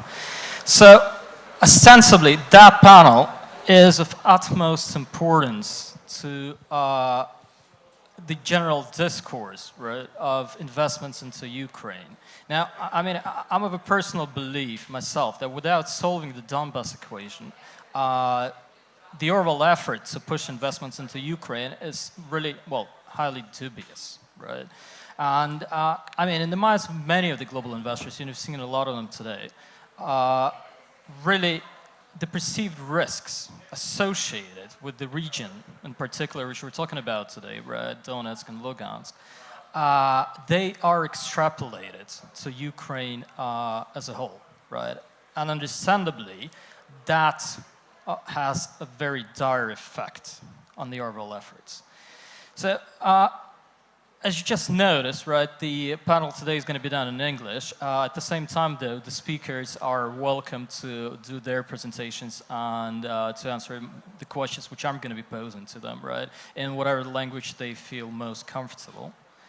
And we've got a really unique panel today, right? So we've got the central government, we've got the top-ranked officials from the local governments, we've got a state-owned bank looking to support the region, right, with financing, and then we've got the key international technical support program financed by USAID, right? All in the same panel, all in the same place, and actually ready to discuss how that puzzle, right, of turning around Donbas, how it can be solved, how it can be brought up. And obviously me as a humble strategy consultant here, strategy and financing, trying to bring everyone on the same page, which is an arduous task, as a lot of you know. But without further ado, and I'm being mindful of the time, being mindful of the fact that people do want to go to lunch today, I'd like to kickstart today's discussion with the following, and that's going to be a question to Rostislav first. So, as we all know, I mean, Donbas is perceived by many of the foreign investors, right, as a high-risk, very volatile area, right? It's full of challenges. It's marred by the ongoing conflict. It's marred by corruption. It's extremely challenging to do business in, right? And hence, our collective pleas, right, for investments into Donbas. And trust me, Ukraine's approach in soliciting those investments often looks like a last-minute plea to save, right? So these make many of the investors treat the possibility of investments into Donbas as, well, something beyond their usual due review process, right? So simply put, right, we are asking for social impact investments, right, without actually proving the commercial viability of those projects, right? And so they don't end up as competitive investors' books. So, question to Rostislav. What is the central government, right, and what is the key ministry responsible for the region doing or planning to do in order to turn this around, right? In order to make Donbass a real, proper, commercially viable investment opportunity for the investors, right? And in order to change the negative news background, which is sort of permeating the discussion about Donbass. Дякую. Насправді питання, яке ви дуже розлого задали, воно в відповіді. Але насамперед я хочу подякувати всім, хто тут фізично присутній.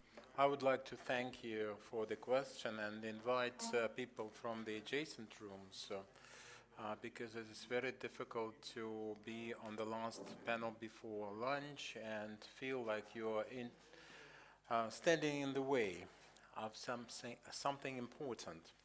So, but of course your question is a very broad matter, and I remember listening to Mayor of Dnipro this morning who discussed crisis being an opportunity, and humanity in its history would come across certain challenges, and the challenges would change the outlook, the geopolitical arrangement, the design of frontiers, and even devastate some nations and present new ones, because we have to be ready for the challenges, hence for the opportunities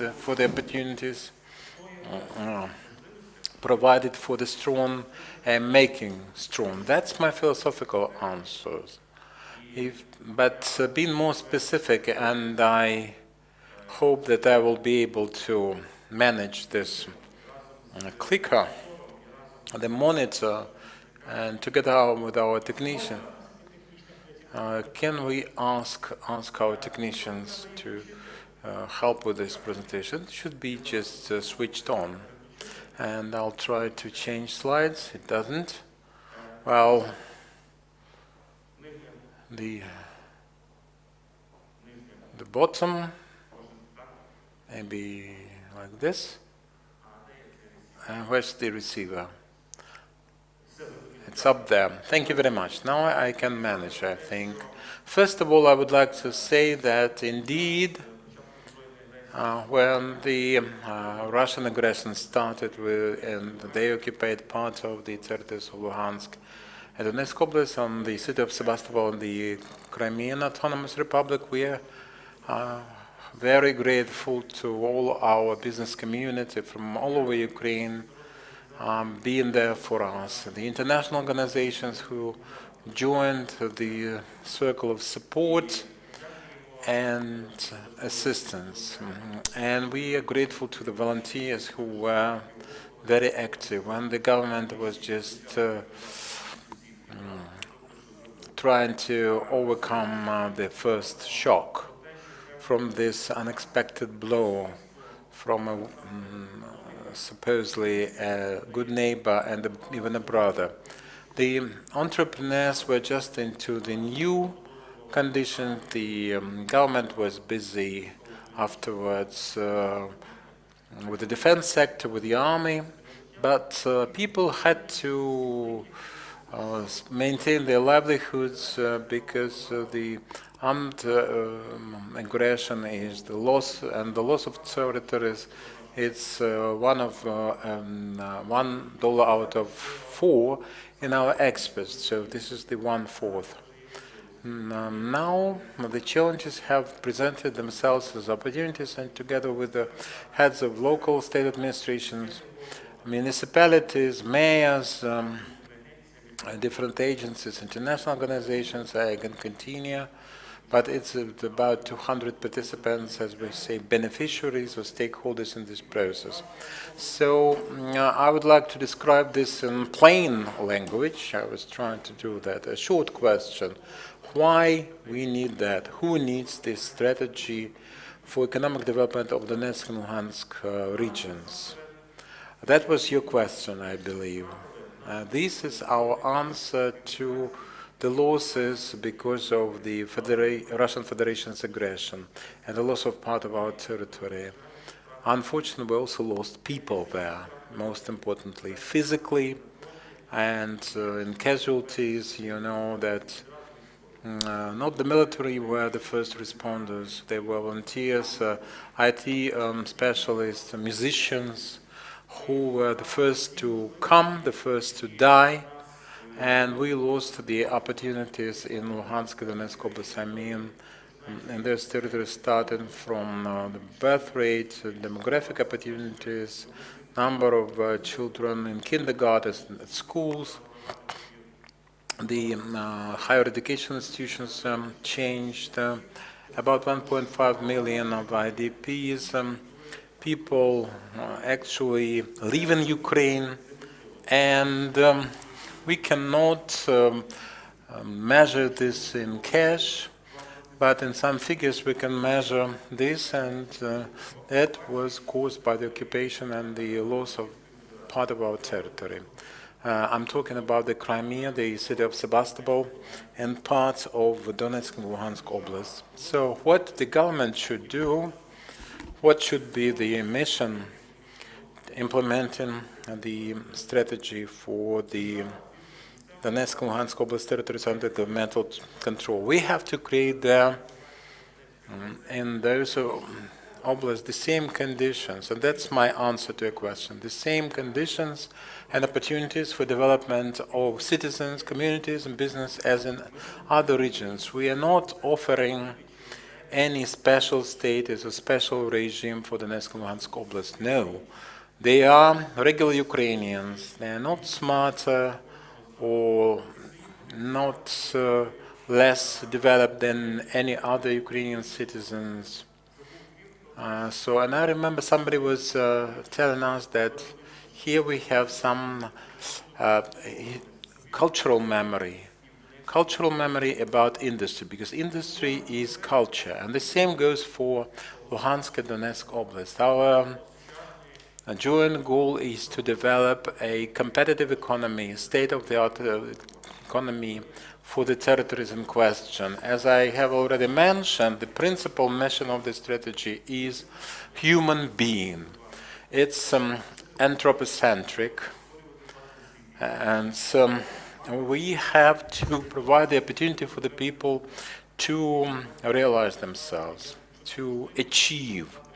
And I would like this presentation to be made available, because I cannot now discuss all these slides, the principal strategies, and as a result of this, I can give you some case studies using one of the presenters. So we'll have considerable changes with the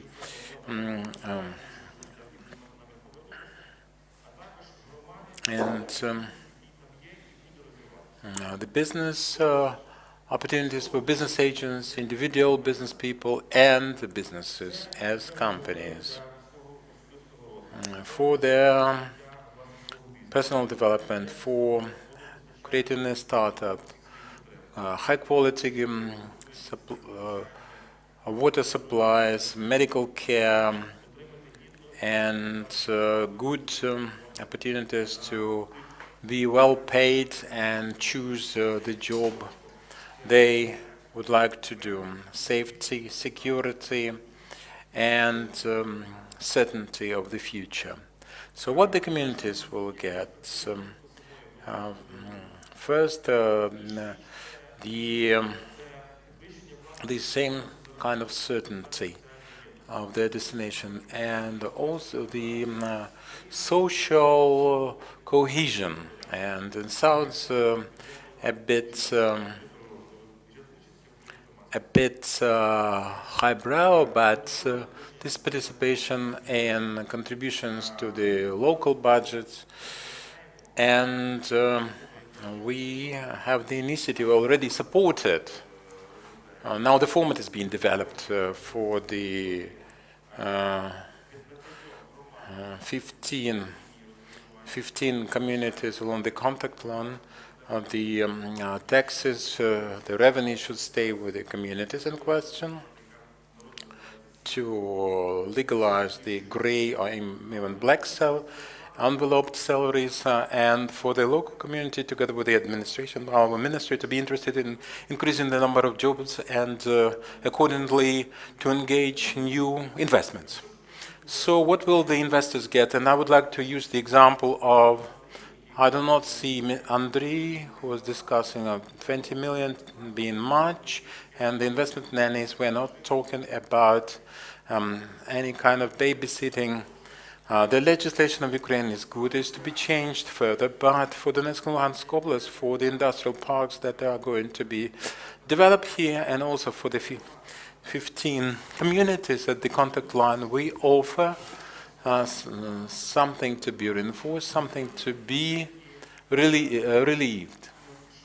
Well,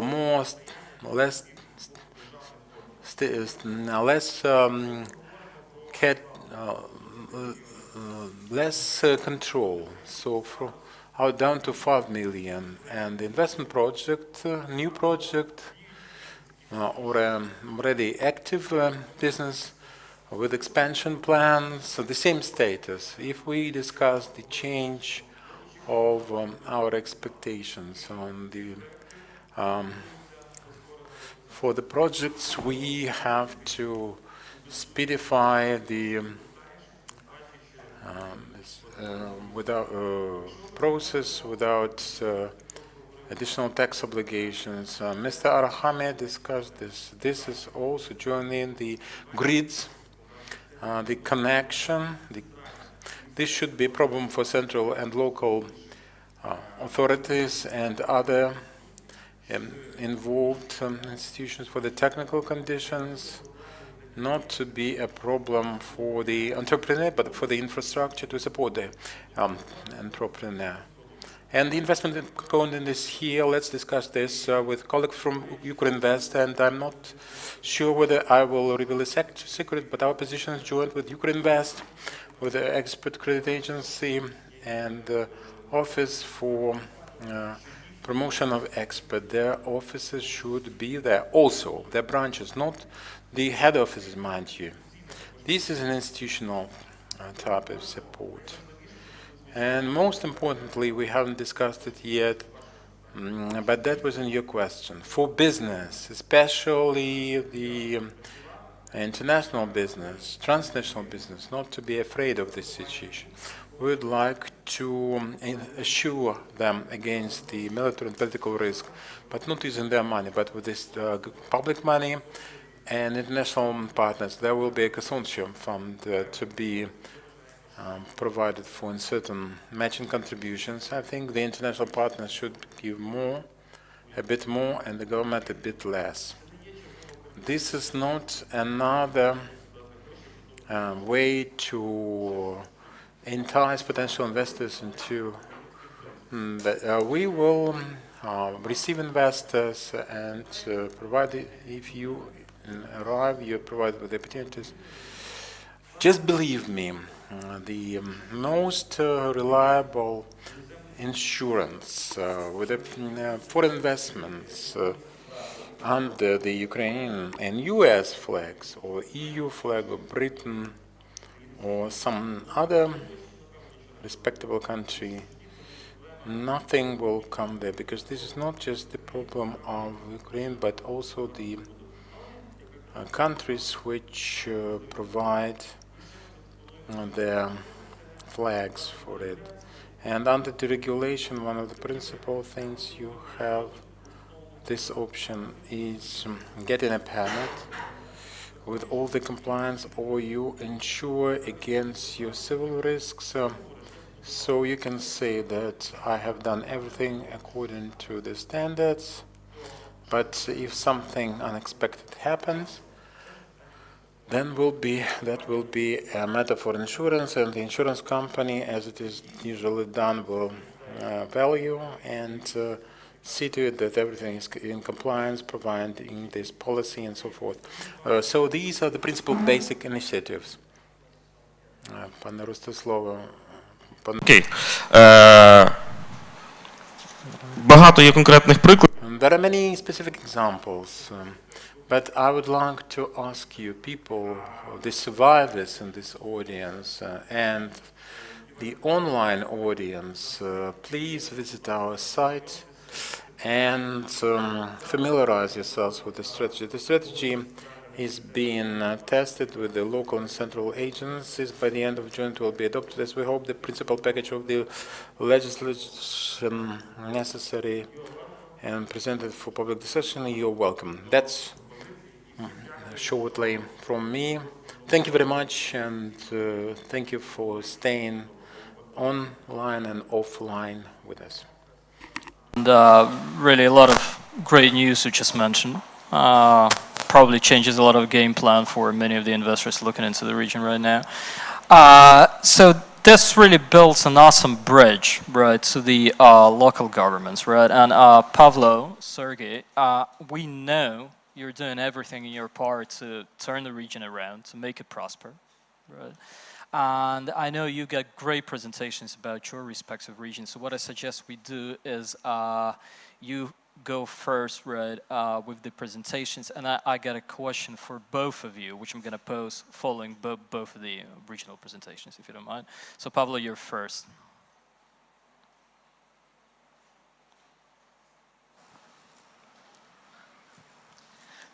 Доброго дня. Дякую. Good afternoon. Thank you for the opportunity to present my oblast. And as our moderator said, after that I'll make myself available for the questions. In order to compare our region with other regions of Ukraine, I think the most essential thing is that that's the strong point of Ukraine, that's the advantage, is that we have different regions, and together they compose the potential, the capacity of the state that we should showcase and use in a sustainable way. And attract investment. So if we talk about Donetsk region, along with information, I'll offer you some stats. Maybe that's not going to be interesting for you, but that's going to be the confirmation of the potential that we have, that we're developing despite this problem, the situation that unfortunately we've had since 2014. And I would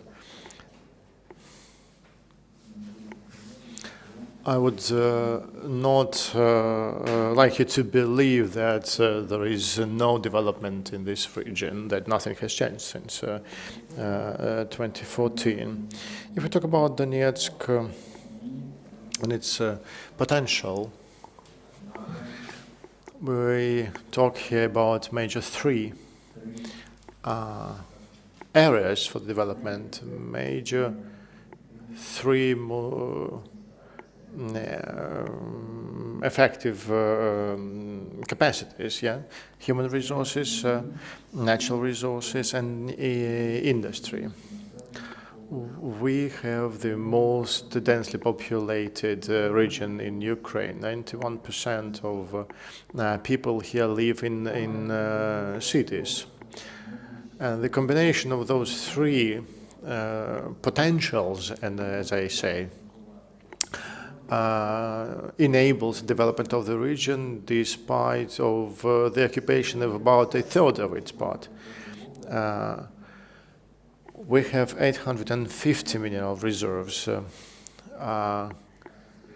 not only coal, I mean some rare metals, as Prime Minister has said today. I remember Denis Anatolyevich also talked about development and further implementation of projects for production of rare metals and other natural resources. So out of 850 million of reserves, we have big deposits of steel, lithium, zirconium, mercury, and others. I hope you can see that on this slide. And but certainly the human capital is the biggest priority for us. We have over 800,000 people economically active in different sectors. Despite the relocation of different universities to other regions, 8 out of 13 schools have been ranked in top 200 of higher educational institutions in Ukraine. This high concentration of natural and human potential have been the foundation for further development of the region. Now, as I said, I'm going to use some numbers. Number one, in terms of sold innovative products by an industrial companies. Second place in terms of sold industrial products. Third place in terms of capital investment and export of goods. The major industries provide over a third of steel output in Ukraine and about 8% of machine building products in Ukraine, heavy engineering products. Important to say is that Donetsk region has maintained its investment appeal for investment. Our region ranks second in terms of FDI. That are coming mostly from the Netherlands, Cyprus, Lithuania, Germany, and Great Britain. About 76% of the investments are spent in the industry. As to the foreign economic activity, I certainly would like to cover that too. Huge partners are Italy, Germany, Poland, US, and Turkey. The export core areas, mineral fuels, about 80%. The boilers and machines, about 7%, and mineral products about 5%. Crops, agriculture are about 1.5%. These factors that I mentioned today enable to diversify the economy and develop new sectors in innovative, introduce innovations. The preconditions for development of transport and logistic infrastructure in the region include also the fact that the region has been doing the activity that the region has been implementing over many years. Those areas that require improvement all the time. I mean, the kindergarten, the schools, healthcare facilities, and the program of the president, big construction, also is being implemented in the territory of Donetsk region. Because of the temporary loss of the major city in Donetsk, in Donetsk region, we had to introduce some changes in the redistribution of the priorities, and the major production areas are located on the way from Mariupol to Bakhmut, if we go south-north. I mean, Mariupol, Bakhmut, Pokrovsk, Mariupol. I remember talking to one of the ministers, and he told that Donetsk remains an administrative hub, and we are going back to them, but so far the allocation of administrative facilities and government facilities is different now. Why? Because the logistics structure in the region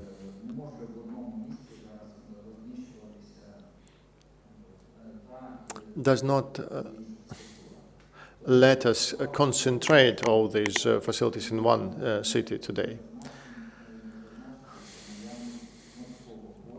The seaport in Mariupol is a big advantage, certainly. The navigation, as of today, continues throughout the year, and it's connected to 152 ports on every continent.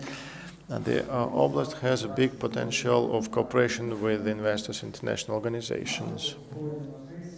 Following the armed aggression and occupation of the part of the territory, we have lost a number of businesses that remained on the non-controlled territory, or they left the region. Still, we have 31 companies working in the region, and I always tell them that I highly appreciate their decision.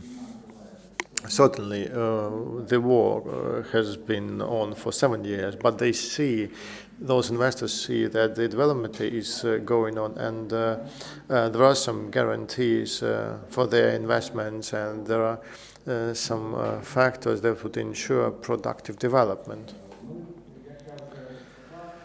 As I said, I would highlight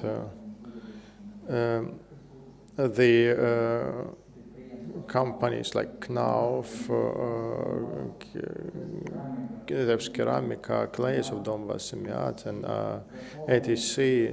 Those are related to mineral reserves production, as well as the companies that come from Germany, Italy, France, Belgium.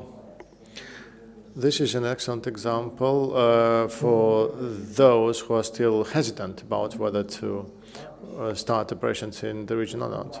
I assure you that there is a legislative framework for that, for that, and it's ensure the sustainable development and give the guarantees for investments. Our major proposals that we would offer is some construction project that we can offer you to build those projects that have already the designs, the production of calcinated soda plant, because since we talk about import substitution and exports, these are the plants that we don't have today in Ukraine on the government-controlled territory. Let's say in we had something like that in Slovyansk, in Lysychansk. We had that there, but then we lost those capacity in Krasnoperekopsk in the Crimea. So construction of that kind of plant would give us the opportunities to implement the import substitution and export potential. The paper from Chalk.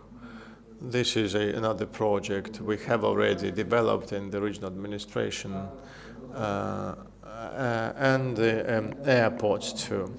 I meant when I said about the infrastructure, because we have for Mariupol and Kramatorsk those projects, projects for airports. We do need to combine those places. So we need to, a place like Donetsk to bring them on. We need to really move on in this area too. Can I ask you to proceed with your presentation? Sergey? Yeah.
I understand that there was a Donetsk film, right, Pavlo? Lovely film there. And great promotion, really, for the region. Давайте так, поки я навмання спробую тут. Let me try by just guessing what button to click. All right, something works. Yes, so I represent Luhansk as a head of Luhansk State Administration, or Regional Administration. I want to confirm a couple of points already mentioned earlier.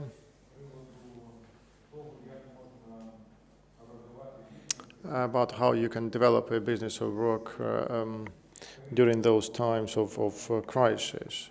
It's not even a crisis that we have just a big problem in the country and in our regions in particular. Person is something that can adapt to anything, like to any conditions, and unfortunately even to war. Yes, the war has been going on for about 7 years now, and when you talk to local population, when they experience shellings, now and again, for them it's already a routine experience. I mean, sometimes there is a button just hitting your display, your monitor, your laptop, and that's all right as long as you survive. And Lugansk region is unfortunately in the most dire situation because the part that is now temporarily occupied is the part that has the most of the biggest cities. This the part where out of 2.2 million population in the region, the 650,000 remain there, as well as most of the biggest plants, companies remained there. But we still have something to take pride of. First, we have people who remained, who didn't leave, who didn't close their business, and they show good results. I mean, the agriculture producers and high-tech businesses too. 100 meters away from the regional administration is located, there is a Impulse company located there. And today, representatives of big businesses talked about the Bombardier partners and others. This Impulse company that produces alarm equipment for nuclear power plants, for railway locomotives, they are winning European tenders, prevailing, and out-competing like Siemens and Bombardier and others. I mean, they're equal competitors in European markets. Luhansk is famous for its chemical industry. In the past, the plants would be built so that they complement each other. I mean, the Azot plant, the glass production plant, the other companies, those plants would be built in order to complement and support each other. And we have enough people working there who produce product that unfortunately it is hard to sell really and compete because of the infrastructure, of the destruction of the infrastructure since the aggression, since the war started. The war destroyed the railway tracks, the roads, but I would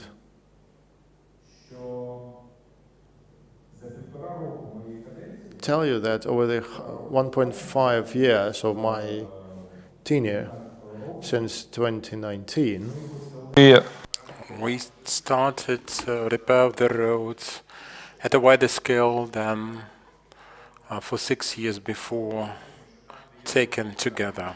roads mean civilization since the Roman times. So in 2021, we have the ambitious plans to complete the principal motorways in Luhansk Oblast. This is a big,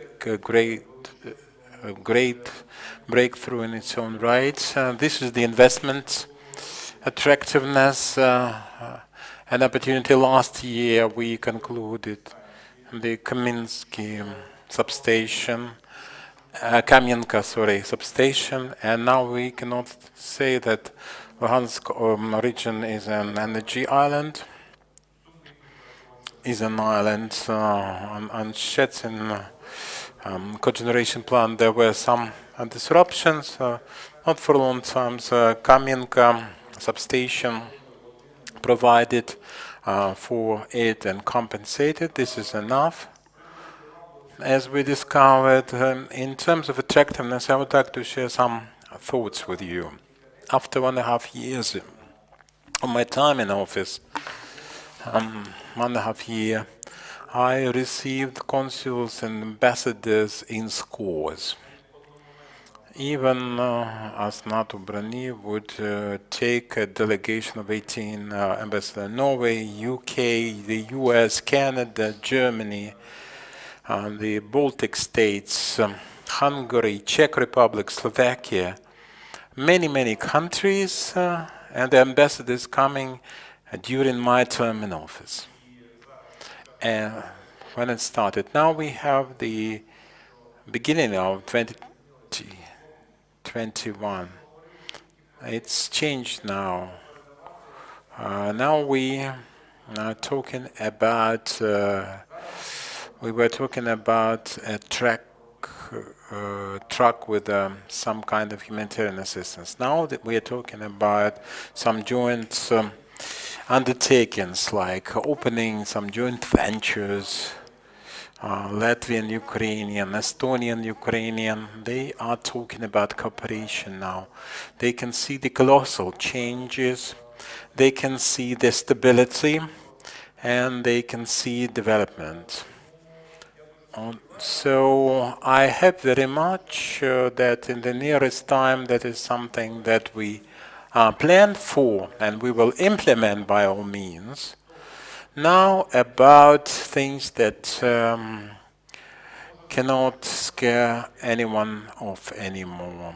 Let's use some figures here. When we were visiting Vienna, I was with President there. We signed a memo with Famet company to build a regional hospital. I understand that the memo is just a beginning, takes some time to implement the project, and we might have changes as we go. But Austria is not apprehensive. They can deal with Luhansk region, and Deutsche Bank is supposed to provide 168 million euros. That's the commitment, actually. We got positive answer to our request from France, and is providing for 40 years the 70 million euros for Polesnyany water canal repair. We are getting $100 million this year for reconstruction of our roads and for the projects of agribusiness. I can go on like this endlessly. I have this classification. We can do this badly or normally if we are paid, or you can do it well. No matter what. I was born in Severodonetsk. That's my country. I have the 4th classification, the 4th category. I can live my work. I can talk about my country, about the prospects of it. I'm enchanted, but I would like to come back to the minister's statement. When we have a crisis, we inevitably have an opportunity, even with the depressive territories. That's exactly where we can start business and investments, because the return will be much bigger than investment in a developed country with high competition. fierce competition. So I can tell you, in favor of us not attracting European investors, they are not apprehensive. In Prague, I was talking to the local business community ministers, and we had the IGAT representatives at the meeting. They said, if you provide opportunities for investment, we are ready to insure them. Ensure the investors. And this is great, because if a European company is prepared to ensure European investments in Luhansk region, that is a positive development in its own right. That's the green light for all investors so that they can enter and invest without any interruption or any concern, because they are properly insured by a respectable and reliable insurer. We mentioned on numerous occasions that we had many viewers from many different countries, so I would like to quote our president here, his great point, and this is inspirational for me for 1.5 years already. That was let's write political history that we do not have to rewrite afterwards. Yes, let's create a positive story of Luhansk region that we don't have to rewrite. To you both, right? And following through directly from what you said, really, both of you. Now, critical element of the investor's decision to invest, really, is always trust, and trust with a capital T, right? Trust in the institutions, right? It's trust in the integrity of data provided for analysis, right? It's trust that the investors actually won't be left alone with their problems, their risks, their issues once they're in there, right? Trust that their efforts, right, to make their businesses prosper, to make the communities around them prosper, won't be thwarted by local vested interests, right? Most importantly, the trust that they are actually welcome in the region, right? And from what we've been hearing from the presentations, they are welcome. But the question is, how do you communicate and how do you build upon that trust, right, with the investors? I mean, as Warren Buffett once said, right, it takes 20 years to build a reputation, it takes just 5 minutes to ruin it, right? How do you communicate and how do you build up that reputation and that trust with the investors? And that's a question to you both, so feel free to answer in whichever sort of order. Pavlo, if you want to go first.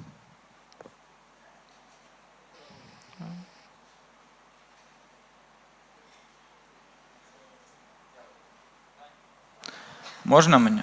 May I? First of all, let me say this: we can discuss it endlessly, present lots of plans, but there's this agreement between IMF and Ukraine, where we have the clear-cut conditionalities for the investors entering Ukraine and accrediting the business, the risk points, and what should be prevented altogether. If we discuss the Donetsk region in particular and enter investor, and if there are some difficulties, the international organizations in charge will act as watchdogs, and they wouldn't let people risk their business in that way. But Rostislav did describe how we design the insurance against the risks identified with the privilege conditions if it is not in conflict with the international agreements and the agreement with IMF. So we are not just saying we are ready. We are embracing we are jumping on this opportunity. This is not my style. In order to say it, well, with some heavenly one's head in clouds, I'm talking about the hospital already being implemented. The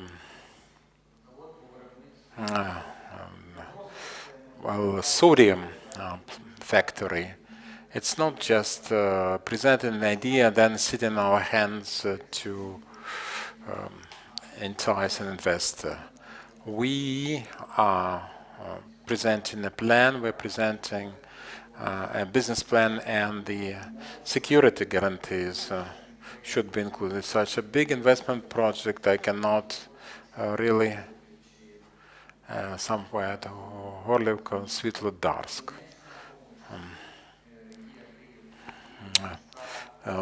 Donetsk region there is quite big, and there are communities where people even do not remember that there's some warfare. They are prepared to develop further, and the hurricane, tornado, how much Smerch, Huragan systems, how much damage they can do, well, in the distance that they can cover, we should think about it. But there is insurance, and there will be the business plan to implement such projects. And of course, taking into account the IMF agreement, things that we have already concluded, so we won't think how to bypass them, how to circumvent. The safeguards should be there without any conflict of safeguards for the communities. Also, the distance from the contact line should be taken into account. Я коротко ще хочу додати. I would like to add one thing.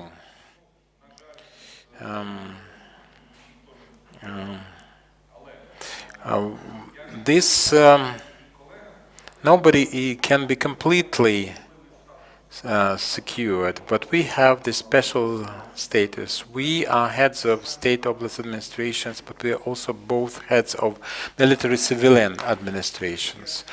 We were two heads. That's promptness of decision making. For any investor, this is a clear advantage. And unfortunately, as you know, in our country, many investors had to deal with such a phenomenon as it's either you have some land titling necessity or decision of council, and they start playing local politics, lobby for different local groups, local clans, and so forth. It lasts for years. No, this is not the case with us.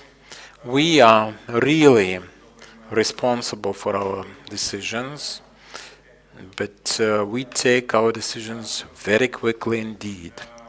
Takes me 5 minutes, maybe it's a bit of exaggeration, but we can discuss in the morning, take a couple of hours to discuss and finalize our decision the same day by the end of it, and have a go on implementation. So this is the promptness, this is the feasibility, this is the experience. We are the best in that league. One comment from me: trust takes years to develop, and in seconds you can destroy it. How can we trust you? They say, well, let's try something together and then see whether we can trust each other. If you have specific complaints, specific reasons not to trust in us, show it, present the case. But with these heads of administrations, we can be always on the safe side, on the side of caution. I mentioned Marup and Kramatorsk airports for a reason. The things reflected in the documents, Mariupol, the distance from the contact line is 25 kilometers. It's a developing town. Kramatorsk used to be 100,000, now it's 200,000 people. 40 to 45 kilometers away from the contact line. Both places are not available. After MH17 case, it's 120 kilometers. We can say that's it, but that's what we need. As head of Oblast State Administration, I've been that for 2 years now.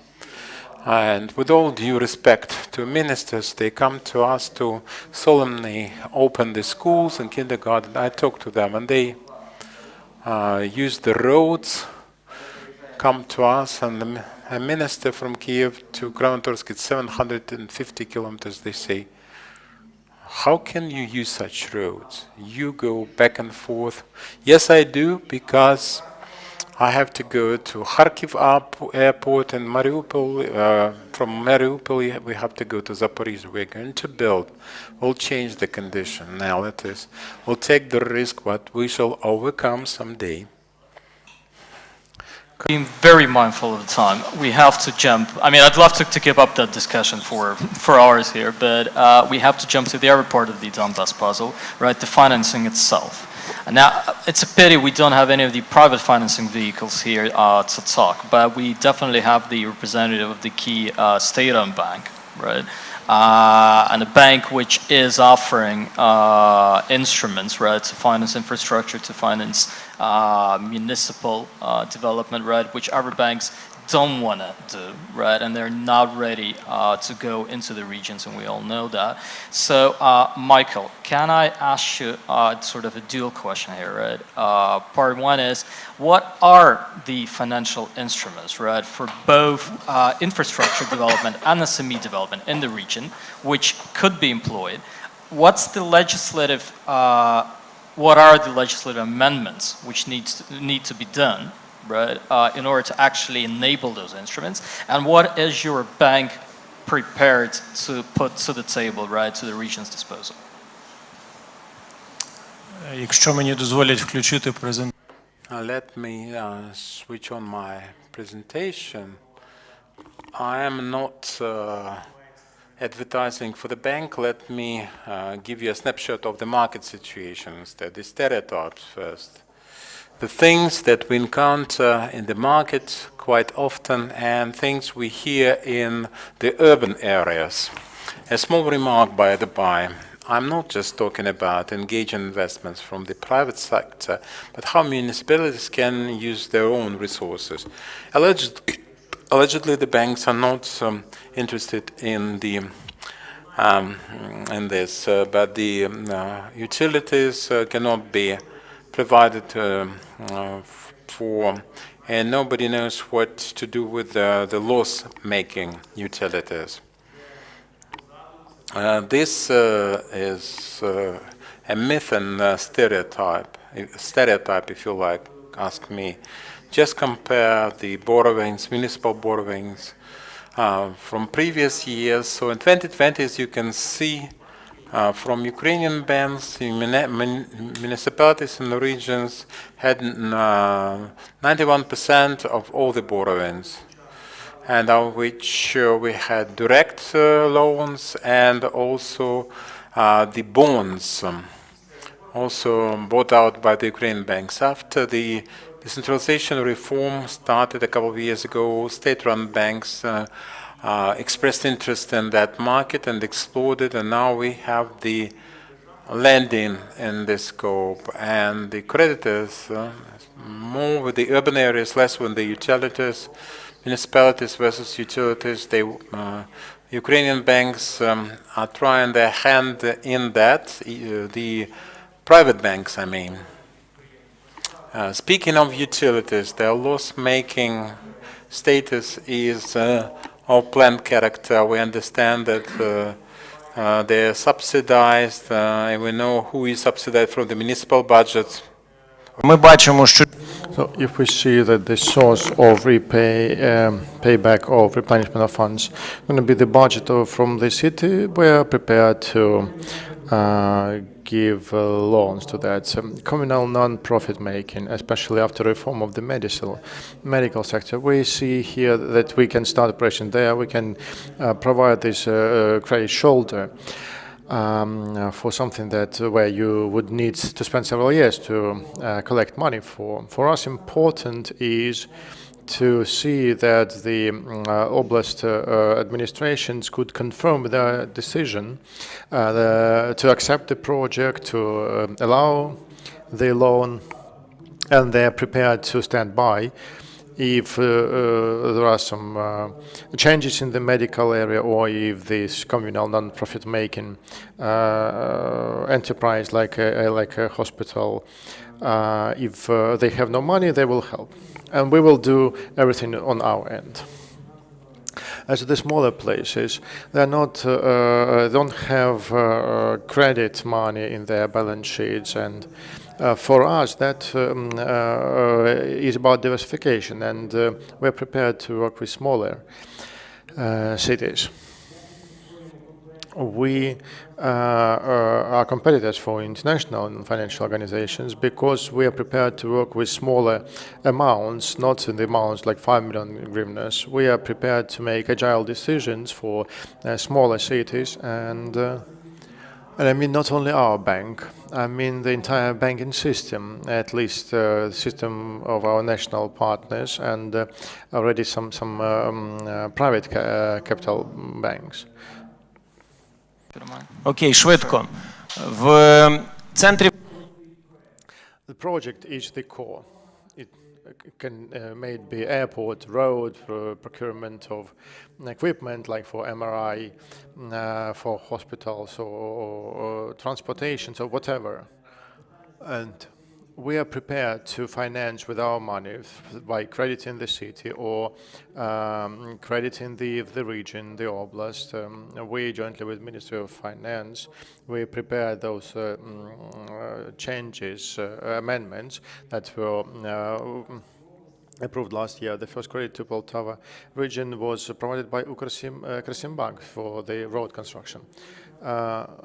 For the communal municipal facility, that need to be secured by the administration, for example, or leasing. This leasing mechanism is even more interesting for us. So this is the format that we can work with. If I have a minute, I can discuss another issue. Only our bank, we provided 8.2 billion hryvnias in credits given to Donetsk and other regions in the east. We have 194 smaller cities all over Ukraine that we can credit. We understand that the paying capacity is strong. And that's only our estimates. Maybe other banks do those estimates too. But I understand that there are about 20 billion worth credits that are being considered in the banking system of Ukraine. I think this is really cool. Why? Because it's not only about the price, right? Banks compete differently with the timelines, with the percentages, with the interest rates, or the structure of the credit.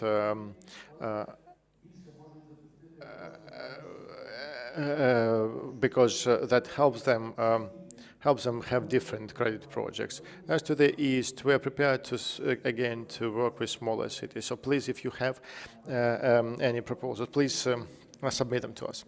As to the military civilian administrations, the legislation has been amended with proposals sent to the Ministry of Finance. So please help us, please get involved if we amend the budget code about military civilian administration, about local governments. We are prepared to provide loans to. We have no restrictions for those territories.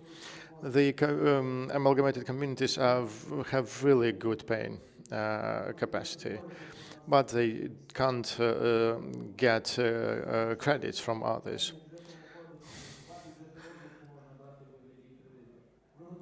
We are prepared to give credits for longer than just 5 years, or to be an agent, or for international banks to get loans for 10, even 20 years. So if we remove restrictions that are there in the legislation, we will be able to provide longer-term loans for interesting projects.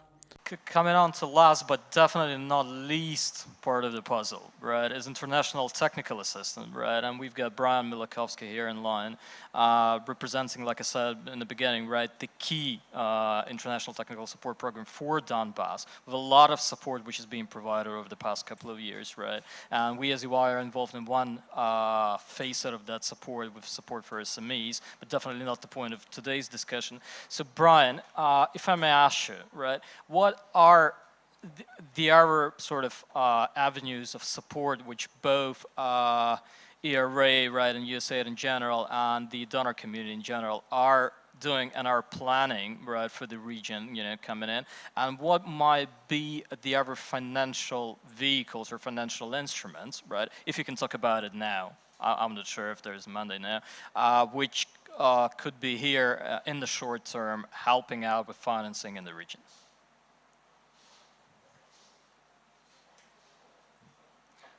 Brian, we can hear you.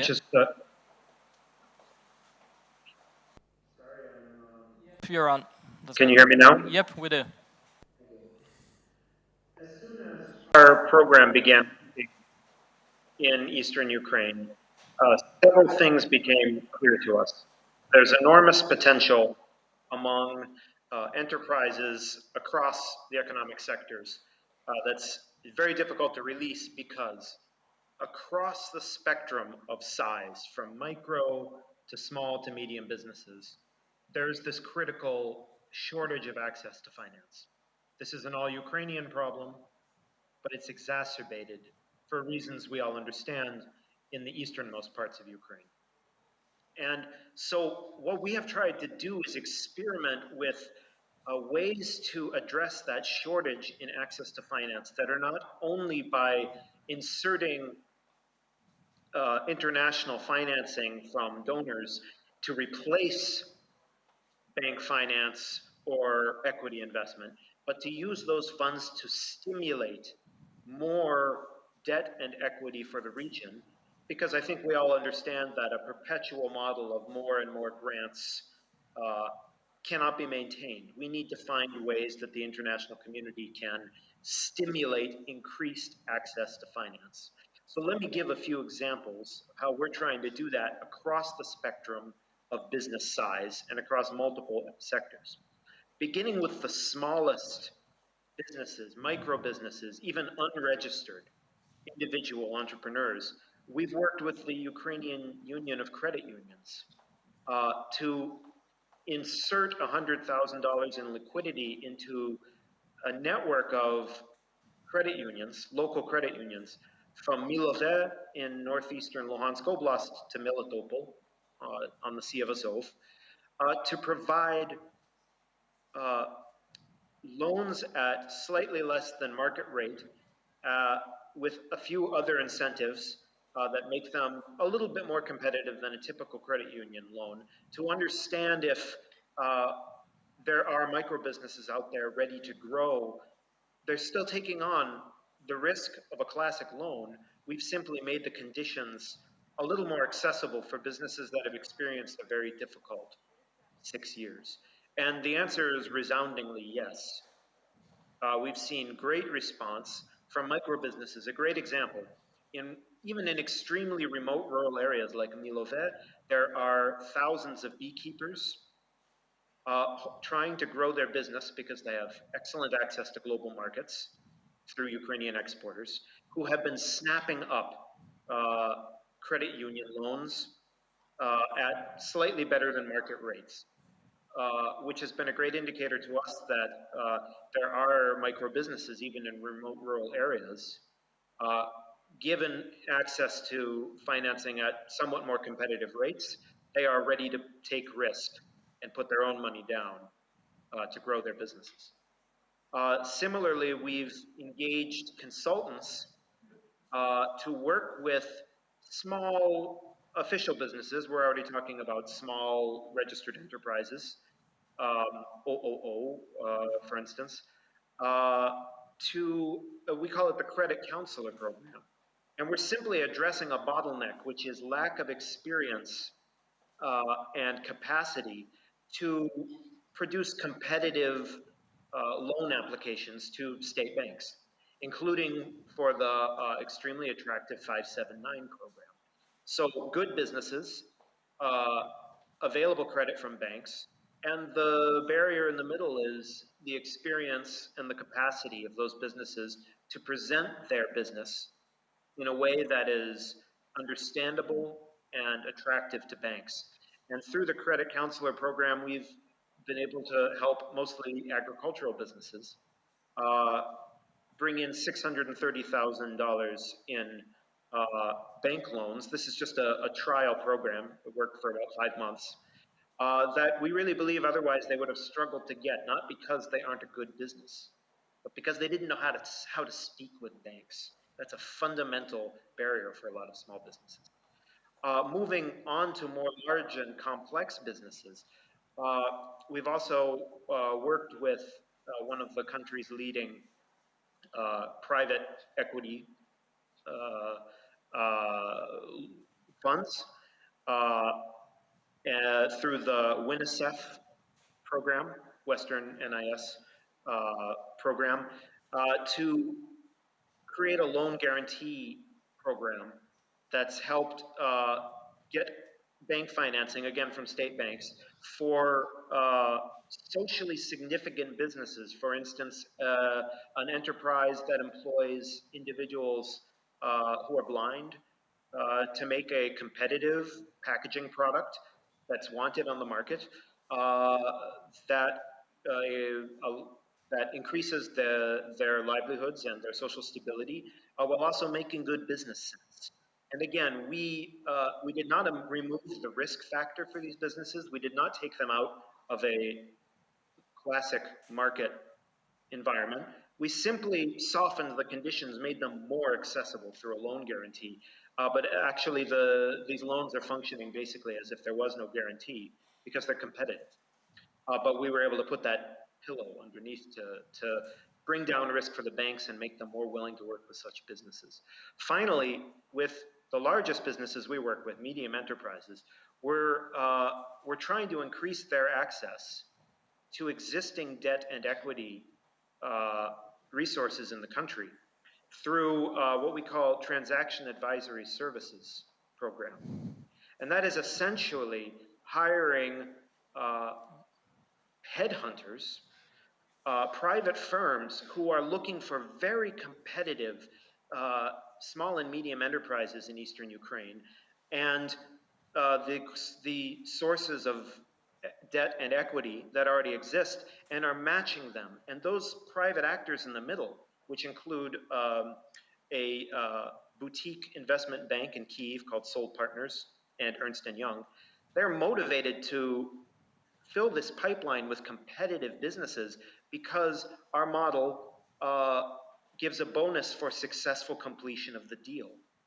So we're using donor funding to activate the profit motive for multiple actors in this chain to bring competitive businesses to sources of funding that might not have found them otherwise. Which we think we would never have been able to support these kinds of exciting competitive businesses with deal sizes from $1 million to $3 million with our own grant funding. We simply don't have that much. We are using our grant funding to make those connections, and we're seeing really exciting results with manufacturing companies, hydraulics manufacturers, fruit companies from rural areas, private medical services. So that's been a really exciting experiment for us in a more sustainable model of increasing access to finance using donor funding. And finally, we're not just trying to increase access to the existing pie of debt and equity in the country. We want to grow that pie.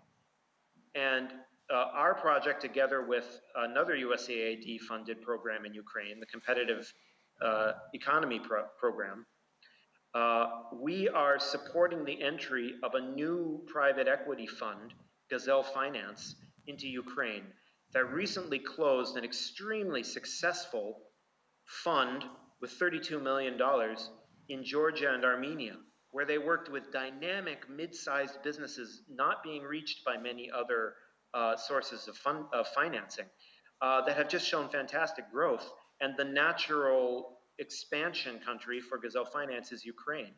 And they're looking to open a new fund with $100 million. And we are offering a mixed package of legal support, funding, helping them with their startup costs of this fund, helping them recruit strong fund managers, so that our funding can help activate an extremely competitive source of new equity financing, including in the East. And finally, that model includes a technical assistance function, because Gazelle has found that there are many businesses with some maybe shortcomings in their business model that, if they were addressed, would make them an extremely competitive investment. And Gazelle makes those investments, it makes that technical assistance investment to bring that company to the stage of being a good money-making investment. And we're also going to support that, especially in Eastern Ukraine, to make sure that Eastern Ukrainian businesses are getting the piece of the pie they deserve, because they're competitive and they have products and services that are wanted on global markets. So that's a sample of the kinds of experiments we're trying out to get much more impact out of donor funding in Eastern Ukraine than if we simply made direct grant investments into the region's fantastic businesses. Brian, Thank you. many thanks for this. And I mean, it's great news about Gazelle Investments, Gazelle Finance. I mean, this really is, a bit of a new news piece, newsline, I suppose, for everyone. So we're badly out of time with this panel. We've overrun by, I guess, 15 minutes. And we have to cut short here. We can talk for hours about how to sort of bring Donbass up.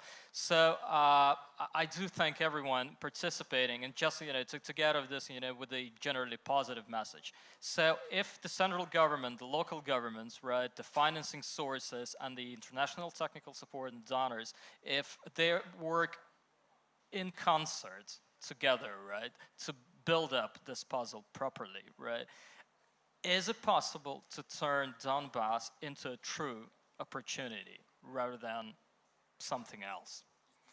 It's a yes or no question. No, it's a yes or no question. So, is it a yes? Is it a resounding yes for everyone?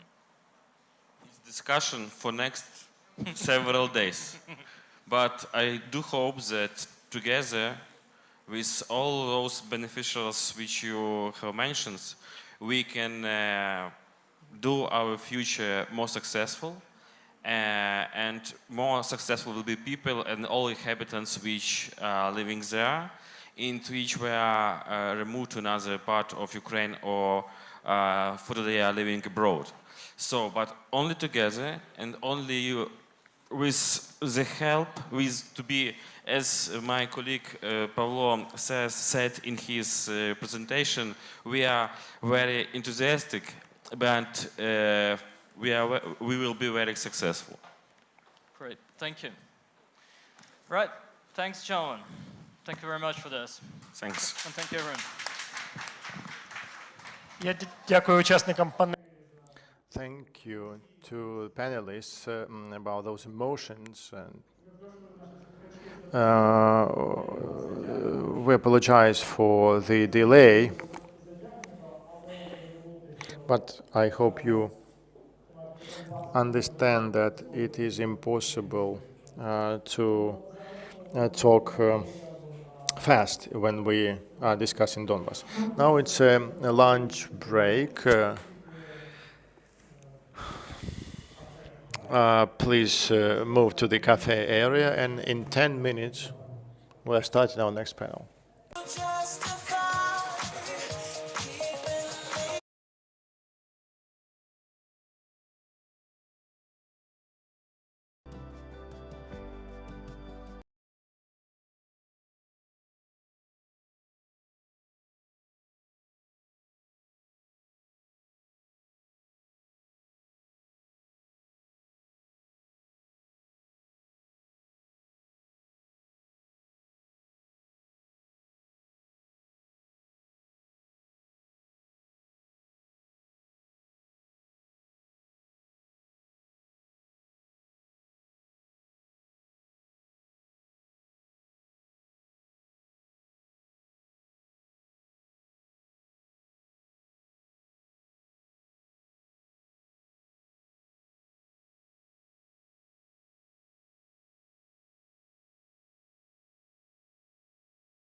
І наша наступна панель. Фінансування розвитку регіонів України традиційно відбувається через бюджет. Traditionally, we discuss budgetary revenues and the governmental transfers. We need investments for big projects, investment from big, powerful economic organizations and big funds. But when we discuss sustainable investment development, we have to engage also small and medium-sized investors in order to present the infrastructure of this financial interplay for development of culture and finance. will discuss development of investment proposals, practice and trends. The participants of our discussion are Igor Terechov, acting mayor of Kharkiv, Vladimir Buryak, mayor of Zaporizhzhia, Vadim Boychenko, mayor of Mariupol, and online we are joined by Olena Voloshyna, head of representative office of IFC in Ukraine, and Denis Hayavi, associated director of the EBRD. Rostislav Maraikin is also with us here, regional coordinator for Eastern Europe and Central Asia, and PFAN, and our moderator is Olena Sukmanova, partner of Sienko Kharenko law firm. We would like to thank all the participants who joined us. Before we start this discussion, I would like to say a couple of words about these last 6 months. We've heard on many occasions this phrase that the world will never be the same again. And of course, we can see that and believe that, but the ones who are flexible and ready to change will survive, but the ones who will win will be those people who can generate change. We're talking about green project and energy-saving technology, and we can present a great example when business together with the state generates such changes. Generates such changes, and in the automotive industry in the US, they have the Z credits for electric cars, electric automobiles, and they have to gain a number of points. Without this score, they pay fines. So Tesla last year earned $1.2 billion just selling their surplus of scores with electric cars marketed. That's how business community and government together can generate change. So we have representatives of mayors of towns and cities of our eastern region. First speaker is Igor Terechov, mayor of Kharkiv, because he'll have to leave us after his presentation. But to save some time, I would like to present a set of questions to all the mayors, and I would like you to try to answer them in your presentations. Which implemented project make you proud in your municipality? Secondly, what plans for the nearest future, 3 years you have? And thirdly, don't omit this question, don't avoid it. What were the difficulties when you were trying to implement your projects? Perhaps certain recommendations to improve this process, legislative or otherwise, because we discussed this with the colleagues and we've been listening to the reports. Everything seems to be superb, just beautiful. But from the point of view of business, we understand that in some PPP projects, we come across bad management on the part of the public sector, and the decision-making is slow in coming, and there are many challenges of that type. So Igor, be the first to discuss this.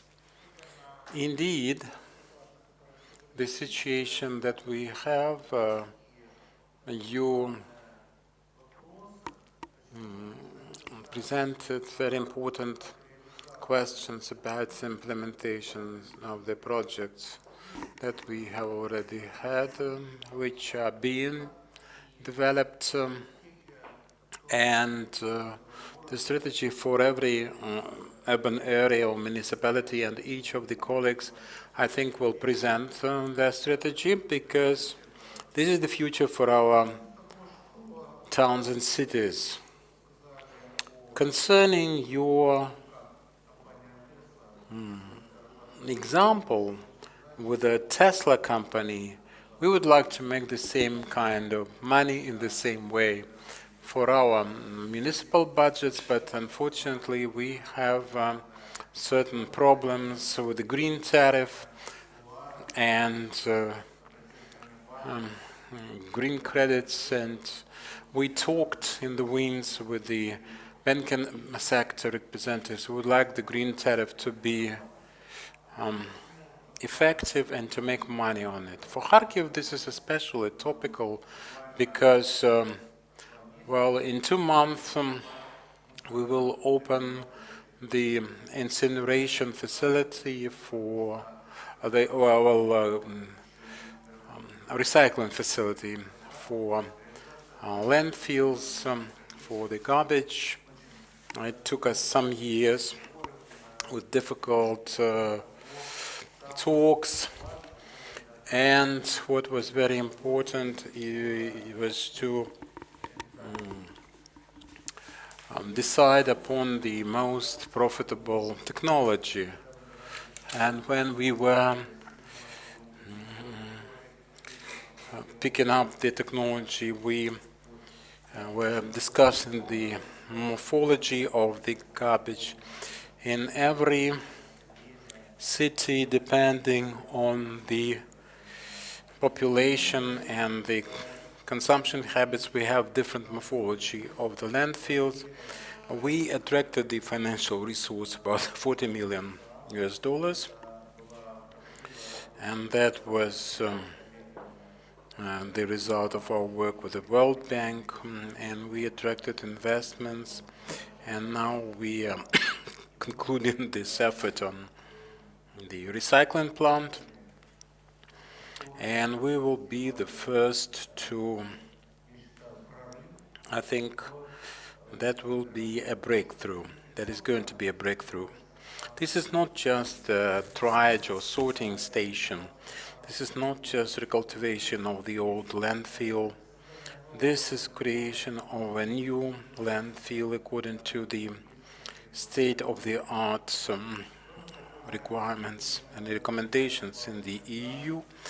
And the landfill gas will be produced to be generated as electric power, and the electric power will be then sold. We would like to be in position to sell it at the level of the green tariff. Unfortunately, this is not the case. The energy market will dictate their conditions, but even with that kind of price setting we can maintain, and it is very important for the populace of any city, the tariff for garbage collection and garbage recycling. This is the first project that we will present and embark upon the end of this summer. Another project, thanks to EBRD, Dennis is listening to this. He's participating online, and EIB, the EIB, because we managed to attract lending resources at 320 million euros from EBRD and EIB for 2 stations of Odeska and Dzhavinska metro stations, 3.46 kilometers, and also the cost, the rolling stock procurement and the depot, a very important project for the city, electric depot, and also the rolling stock should be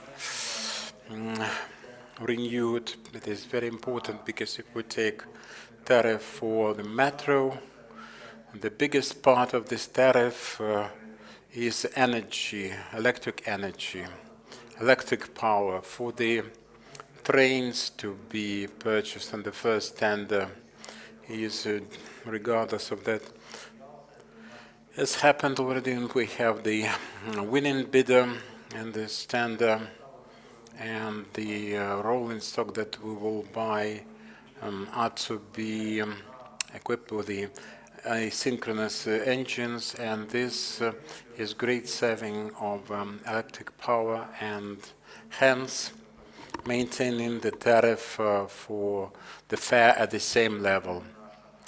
And I'm very grateful to our financial partners, EBRD and EIB, for our work being so successful, being crowned with such an achievement, and very soon we'll start construction of the set station of our metro system. This is a global project, in our words, not just for the city infrastructure, transportation infrastructure, but development of the territories which will receive those stations.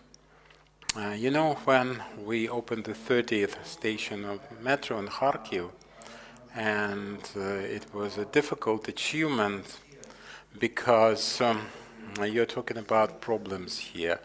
Everyone, without any exception, would promise co-funding, but the only source was the city budget, and nobody contributed a single penny. So we had to fund the construction of the 30th station with this name, Victory. And that was really a victory for the city of Kharkiv when we opened that station. So I can tell you that after opening of the metro station, the value of real estate on the very first day after the opening increased by 5%, and on the next day another 5%. Business started developing, the construction started, and the same situation we'll have when we introduce the new stations, because the adjacent territory will be redeveloped with businesses coming, small and medium size, and we already have some applications from our developers for the marshlands, and they're prepared to ameliorate those areas. So construction of metro is a great impetus and a great momentum for development of the territory, of the community. And transportation, where we have commuting opportunities, connection opportunities, business develops, and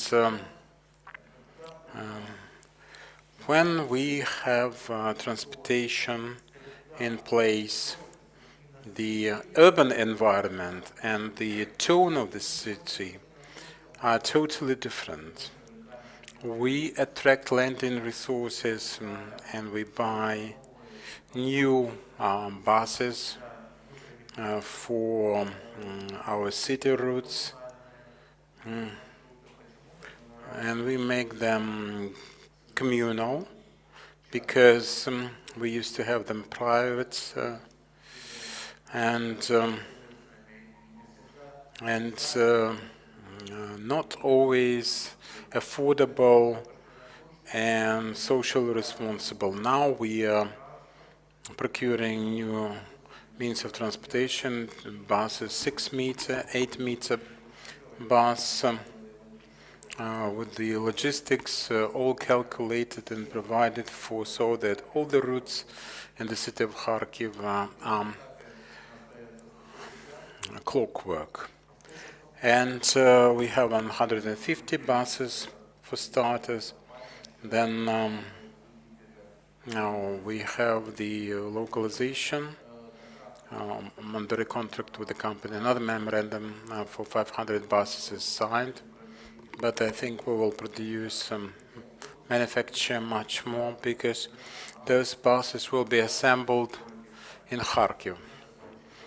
And it is very important for us to have the assembly line, because whatever one might think, it's 300 jobs created, and people getting salaries, and good salaries for their families in the city of Kharkiv, and the buses that we will receive and then assembled. They have engines.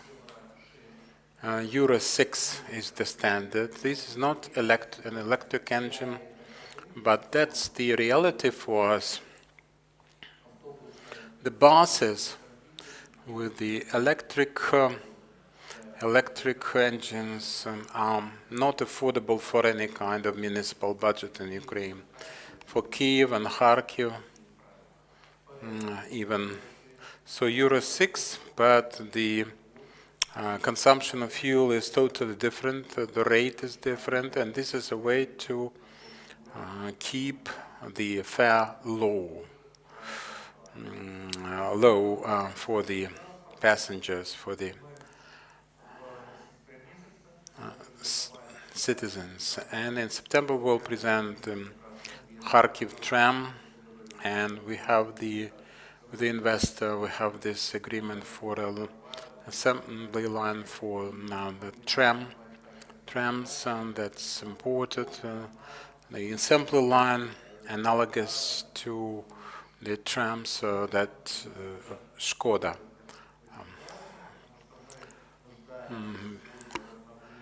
Because we need complete renewal of the rolling stock of the trams. Their life cycle has expired or is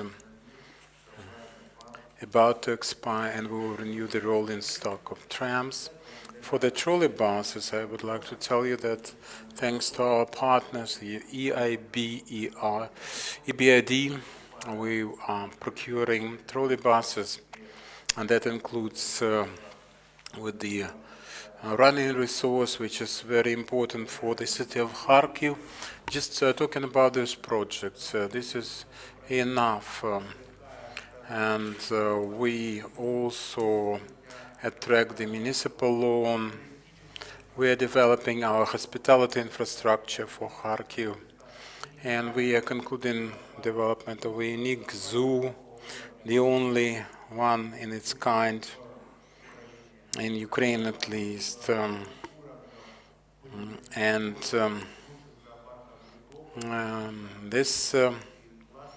This is the tourism cluster, tourism business developing in Kharkiv. Many tourists will come to Kharkiv. There are places to see. And in closing, I would like to tell you that Kharkiv is an open city. We are prepared to accommodate every investor coming to Kharkiv, every single one. And there's this English proverb that money likes silence. So we are very tolerant. We like investors in Kharkiv, and we create the silence for that money loves. So, and if you are in Kharkiv, you are invited to look for yourselves and see for yourselves how clean, how hospitable, how groomed this city is, and how people of Kharkiv love this city. Thank you, Igor. You've been talking about your expectation, that you're looking forward to investors. That if I were an investor, I would be with you tomorrow. I hope you really are going to invite us to the launch of your next project. Investors would be standing in line to get this chance to build their business in Kharkiv. In fact, I want to ask the same questions to Mr. Volodymyr Boryak, the Zaporizhzhia mayor.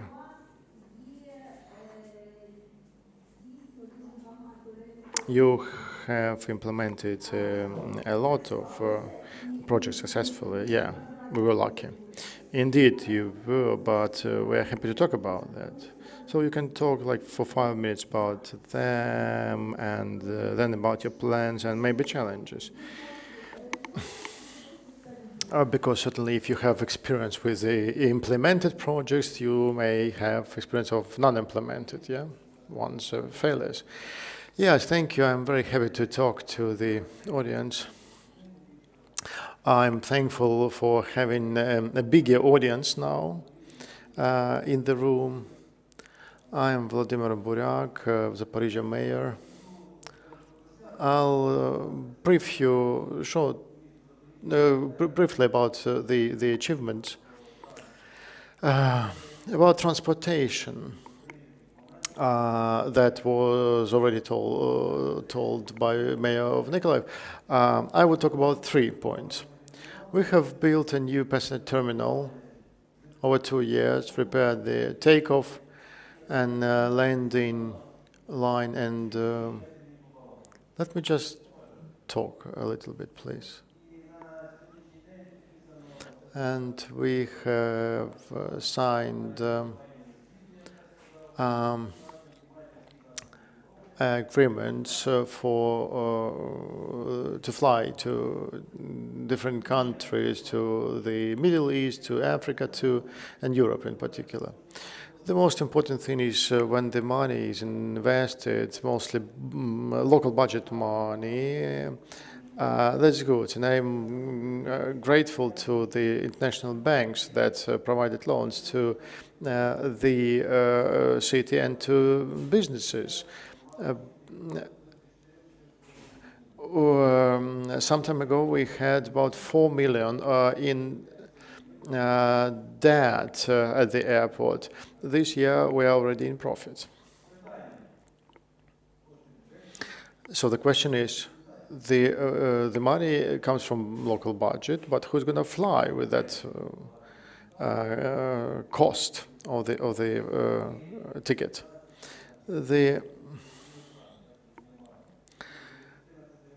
The ticket prices starts from $14.99 and goes higher, and that's to fly from Zaporizhzhia to many countries, many capitals of the cities. I talk about the regular flights, not charter ones to the Egypt or Turkey.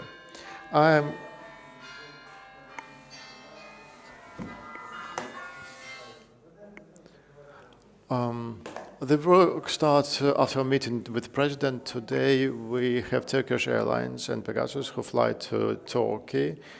We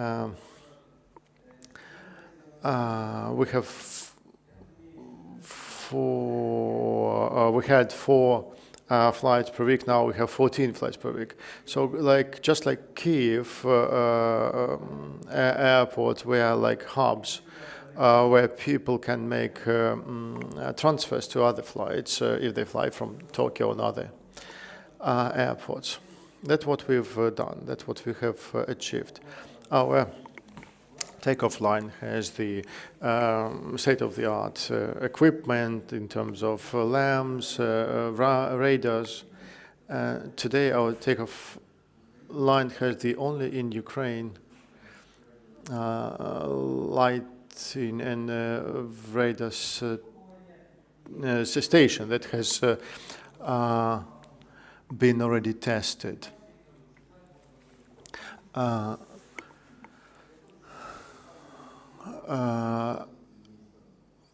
Very soon we will optimize the air traffic around the airport. I mean, we have certainly had to ensure the necessary infrastructure around the airport in terms of roads and everything. Last year, we transferred over 400,000 passengers. It was slightly ahead of Dnipro, and I'm happy about that. I would wish Dnipro to have their airport of their own, certainly, because that would be good for the competition and for lower prices for tickets. Both in Zaporizhzhia and Kharkiv, we have the issue with transporting companies. So I brought them together in one room, and I asked them are you gonna invest into like big buses and everything? They said no, they were not gonna do that. We don't trust, we don't want to. Then I told them, okay, let's take an economic stake. And recently we just had about 6 buses. Today we have over 100 big proper intercity buses. And I think we addressed the transportation problem in Zaporizhzhia with help of those buses. What we also did is, well, you need to understand that Zaporizhzhia is a smaller place than Dnipro, but we have still the trolley buses. Building new networks and sub power station is too expensive, so we decided to buy the trolley buses that can move that could move without the constant electricity supply. So we bought them from Belarus. They are working fine. We have no issues with them. We had a dream in Zaporizhzhia to connect 2 districts on the right bank, Borodinsky and Hortitsky. We had a project like that in the Soviet Union even, and today we implemented this project with help of this trolley bus line.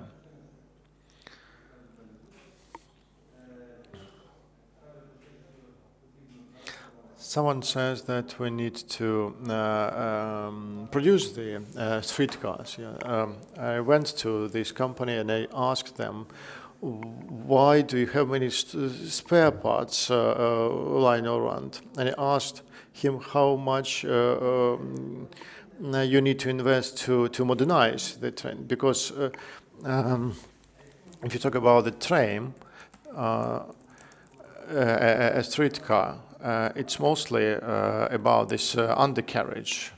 So I asked him how much they would need to invest into construction, and as a result of our conversation, we managed to implement a successful project. Today, all streetcars in Zaporizhzhia, the whole fleet will be modernized. There are going to be about 20 streetcars produced by us, those bought in other countries, and the ones that we are going to modernize with the help of this company. Zaporizhzhia streetcar cost at the first 7.4 million. Today it costs about 11 million, but it depends on the energy. On the power.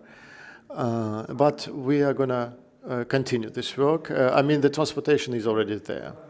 Thanks to the President's program, this big construction program, we have started construction of those roads.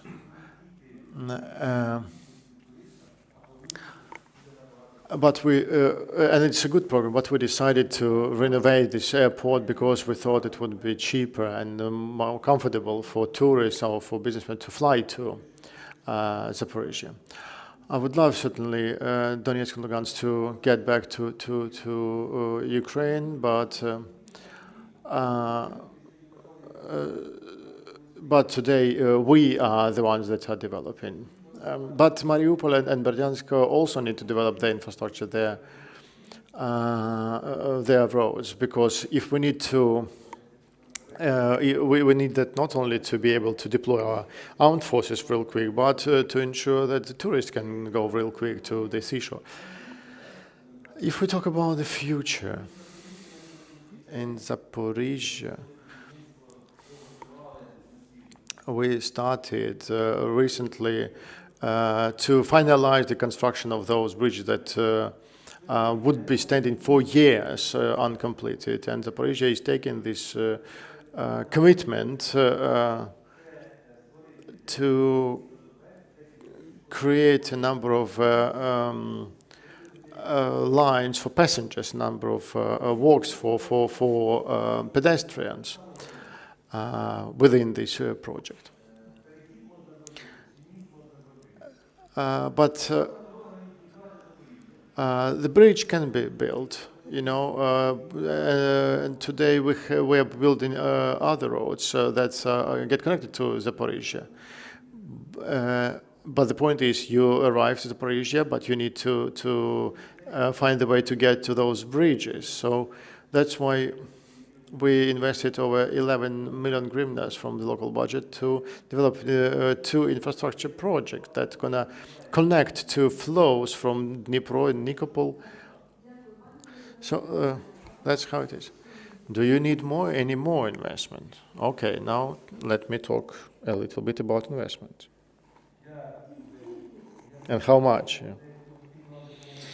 It's about the question, how much money do you need to be fully happy? I would love to thank the European Investment Bank. I would like to thank my colleague for inviting me in November 2020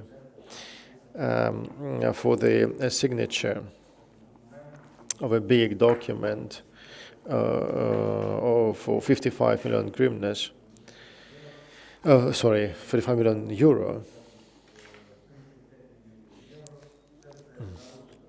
for the development of infrastructure, the territories, replacement of lighting, and many other projects. And so I need to interrupt. I meant the other thing. I mean, you have a certain amount of investments that have been secured by the partners or the investors. Do you want to engage other investments from businesses? Do you have any factors that stand on your way? You mean the problems that we have? Yeah, a lot of them. Well, you see,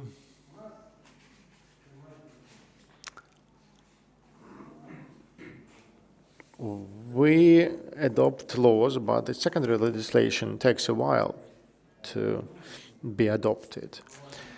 We don't have the methodologies of implementation of those laws. If we talk about the loan, PPP, many people have different understanding of those laws. So I want to have a unified understanding that is shared by everyone, for businesses, for municipalities, for the national authorities. Second point.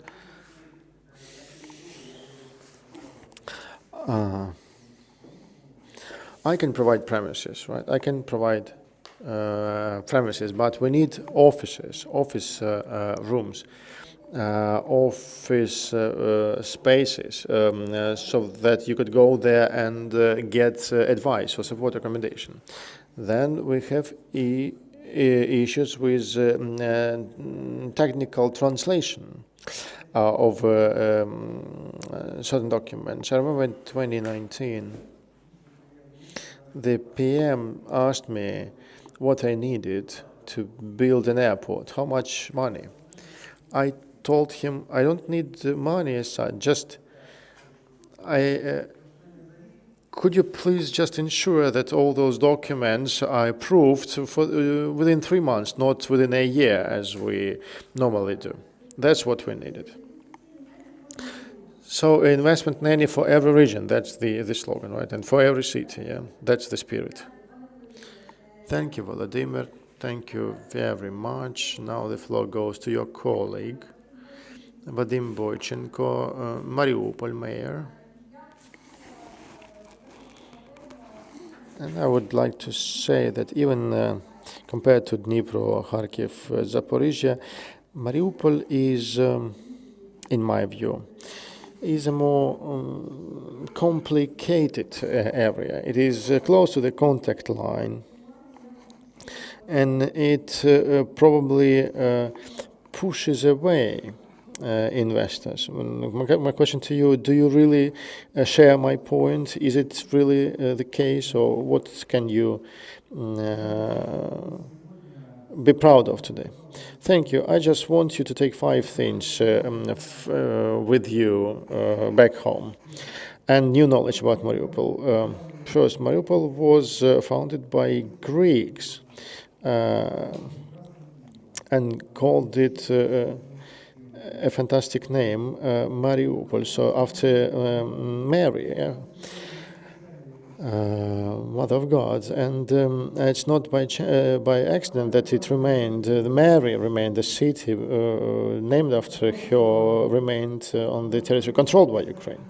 Second point, Mariupol is the most eastern European city. It's not my statement of our French partners. Third point, which is important to talk about and know, where does Ukrainian sun come up in mornings? So that happens in Mariupol. And point number 4, it's been a really hard way that Mariupol was going along. But this is the way we've passed successfully. I mean, zero corruption. Yeah, we have quite a high position in terms of Transparency International ranking. We are city number 1 in terms of fight against corruption. This is the achievement of myself and my team who are trying to transform the city. And point number 5 that I also want you to know. Mariupol has a really distinctive geographical feature. It is located on the warmest sea in the world. In Soviet times, it was the resort for the entire USSR. All children would go to the Sea of Azov. Why? Because it is the warmest, and it is the shallowest. It warms up real quick and gets filled with sun real quick. So this is the new knowledge you know about Mariupol. Certainly it was a challenging period for Mariupol. Mariupol knows what war is all about. Mariupol knows about deprivations. But I want to thank our international partners. Certainly, you can't hear from Kiev or Dnipro the voices of war, but we know those voices, especially years 2014, 2015, when the contact line was just on the border of our city and was really scary. Someone said that people get used to war. Well, you can't get used to war, but we can live in this condition. We talk about this Minsk format, Normandy format, and we hear about that. That's one thing. But when the contact line was just close to our city, it was hard to talk about investments. Now it is 22 kilometers away from us, and those 22 kilometers are just the territory of life. Mariupol really started flourishing thanks to our international partners like EBRD, IFC, and others. We are investing record amounts of money, over 200 million euro over 4 years. And I want to thank the President of Ukraine, who in 2019 conducted the investment forum in that special city of Mariupol. And what did we need to do for that? To address the major problem, logistics, how to get to Mariupol. So they built the Zaporizhzhia Mariupol highway, 200 kilometers, real quick, and that was the road the president took to go to Mariupol. Yes, we still have problems, but we have achievement. And with our partners, IFC, EBRD, we're not just approaching the reset of our transportation system, but we are doing it in a systemic fashion. So the most important for the focus, I would say it in 2019, I'm saying it now, people. People, we are a service providing with a new meaning, new concepts, new approaches in municipal governments and municipal management. We are centered on human being. In 2015, we had only 36% love in their city, in Mariupol, according to our survey. Now it's over 80% of the people loving Mariupol, being inspired by the change, because every project is invested with a service, is endowed with its service. 80% of our communal transportation. The community transport provides 80% of the transportation services. With the contact line city, 17 to 19,000 hryvnias per driver as a monthly salary. That's something that prevents a brain drain, skill drain. We preserved our principal potential. We maintained people, and we retained people.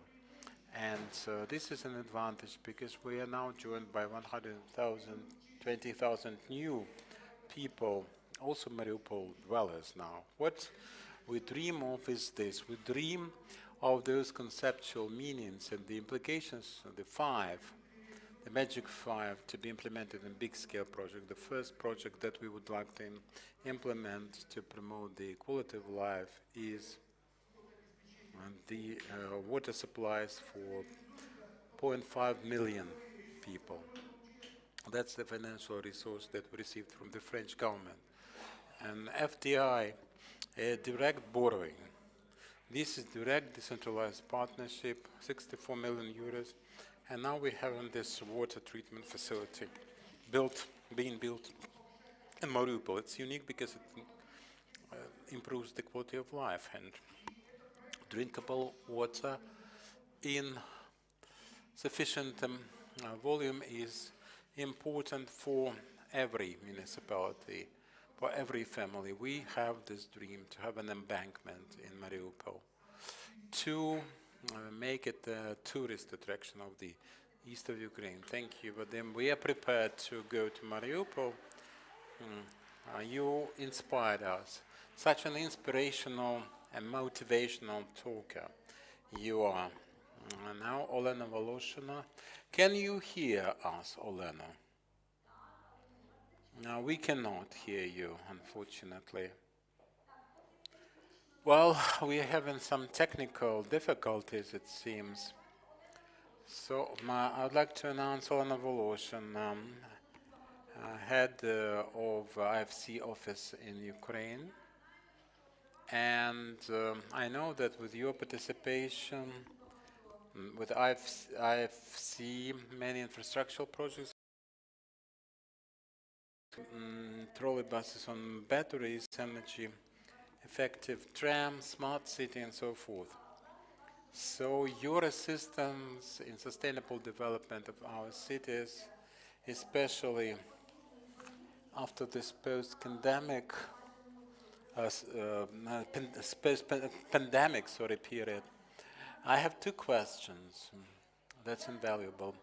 But for the nearest future, how do you forecast development of green projects in Ukraine, taking into account the impediments that we have, the level of trust in investors with the green tariff and so forth, the problems that we have mentioned already in our discussions, and what are priorities of IFC for funding and lending at the municipal level for the municipal beneficiaries. I'm happy to see you and hear you. Let me start with the second question, because I'm very pleased to see our partners, already active partners and prospects. I like to believe Vadim Boychenko, Vladimir Buryak. You've listened to Mr. Boychenko's presentation. He's such a smooth talker, you cannot refuse him. When he arrived at our office, we immediately realized that Mariupol was the first municipality to be taken on board. With our new program of municipal development assistance, and now we are reviewing possibilities and opportunities for repeating the success in other municipalities. It's not just providing the money, we also provide technical expertise and consultation on technical, environmental, engineering aspects, the social component, now for public discussions, and the usual suspects on such agendas. We have Lviv, Kryvyi Rih, and Zaporizhzhia as our destinations. Mariupol and Lviv and Kryvyi Rih are about urban mobility and municipal transport. In Zaporizhzhia, however, we have Volodymyr. I understand that this is going to happen on the 1st of July. We'll sign this contract because Zaporizhzhia city should by all means be the first city to implement the smart city program for us, for IFC, International Financial Corporation. So Volodymyr has already discussed the principal components of this program, but this is mostly about us having a comprehensive program with some engineering solutions, software solutions, and lighting solutions. That's what we would like to introduce in Zaporizhzhia to develop this urban area. Now coming back to your first question, the green investments related to climate change. We can see from the media that this becomes a trend, a vogue, a very popular thing for the World Bank Group. Environmental investments have always been of priority. We are one of the biggest global investors in this realm. So the World Bank Group invests over $80 billion in the world. IFC committed itself to 35% of our portfolio for 3 to 5 years to be related to such investments. And Ukraine in our region of Eastern Europe and Central Asia is one of the countries where we concentrate our efforts on climatic change related investments because this is a challenge for Ukraine, obviously, and we would like to make some climate-friendly energy sector, infrastructure, industrial production, and agribusiness. COVID-19 is a black swan that makes things difficult for everyone, but Ukraine did well, has been doing well, and the World Bank's forecast for Ukraine is a growth of GDP at 1.5%. But that will all depend on how we deal with the pandemic and whether we will overcome it globally. And we all crave for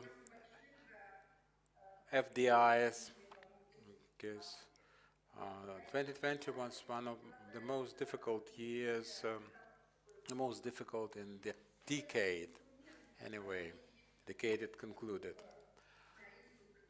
So now we have to bring the investors back, and we are focused on this formidable task because according to our estimates, the need is at $10 billion. Together with the National Bank of Ukraine, we are developing standards for such funding. We will work on improvement of the regulatory environment, and joint effort we will produce an action plan for the Ukrainian companies to be able to get investments, to claim investments, get investments from EIB, IFC, EBRD, but there are other sources of investment that are also focused on environmental issues, apart from the World Bank Group. And you have 2 minutes, but I would like to thank you for this phrase that we are about to produce an action plan. I like you being so specific, that specific, not just to attract some domestic investment, but also international investments. IFC or EBRD, it's great to have them, but we need real private sector investments. I would like to thank you. Unfortunately, we can go on discussing this exciting matter, but we have another very powerful financial partner joining us online, that is EBRD. Denis Hariv is the associated director. We have a similar set of questions. What are the priorities for municipal cooperation or cooperation with the municipal bodies? And from your experience, can you recommend anything or propose anything as to how we should engage business, also SMEs, for participation in such projects, please? Yes, good afternoon. Thank you for the opportunity. I'm very happy to greet you on behalf of EBRD, our partners. We are active with all the 3 cities on this panel and many other panels. Our portfolio of municipal investment is $750 million, 35 projects, 19 municipalities. So that's where we are. That's what we are implemented. That's the portfolio.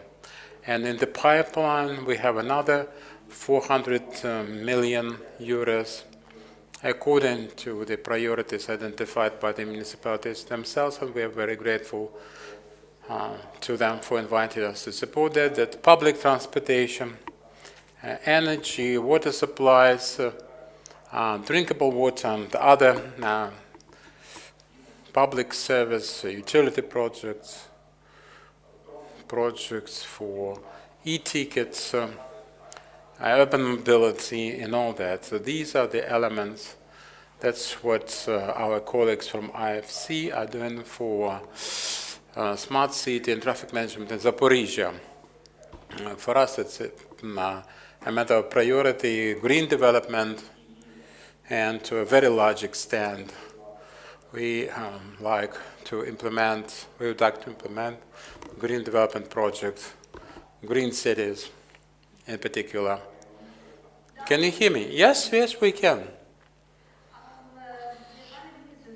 And then is coming back to the issue of how we can facilitate participation for small and medium enterprises and such projects. There are several aspects. For once, there is a program for development of SMEs. This is a separate arm with us. Infrastructure investments, investments coming from our partners, and we're happy to see some Ukrainian banks doing that. First, Marup project, IFC, Marup, EBRD, the World Bank Group, creating preconditions for development of SMEs. That's what we've been discussing. Mayor of Mariupol, Mr. Boychenko, and Mr. Terkhov from Kharkiv, Mr. Buryak. This is the foundation for development. This is the groundwork. On the other hand, we have some programs for development of SMEs. Specifically, we have a program and a set of regional offices concentrated on supporting SMEs in the urban areas, Lviv, Kharkiv, Odessa, the regional capitals, working on developments with the SMEs, business development concerning SMEs, and the infrastructural projects can be joined by contractors or subcontractors, principal contractors, representatives of the Ukrainian business, and any of these projects can be implemented. That's the way they're implemented anyway. That's how it's done. It can be general contractor, or one of the principal contractors, you choose your role. And this is job creation for the citizen questions where we invest, our partners invest, where they develop, where they promote themselves, they progress. I agree. Thank you, Dennis. And now we have another speaker. It seems to me I have prepared you for this presentation and this with this SMEs question of mine. Rostislav Marek, Regional Coordinator for Eastern Europe and Central Asia of PFAN. This is a financial intermediary. In my own words, correct me if I'm wrong, but that's they produced feasibility studies for investors, and business agents can apply for that service to you, and municipal authorities, you do not discriminate there. And you do this free of charge, most importantly. So, Rostislav, unfortunately, we're well behind our schedule, but what kind of benefit can you provide with your services? You've been around since 2006. You have the portfolio. I've already implemented projects. And how can you help business with your services?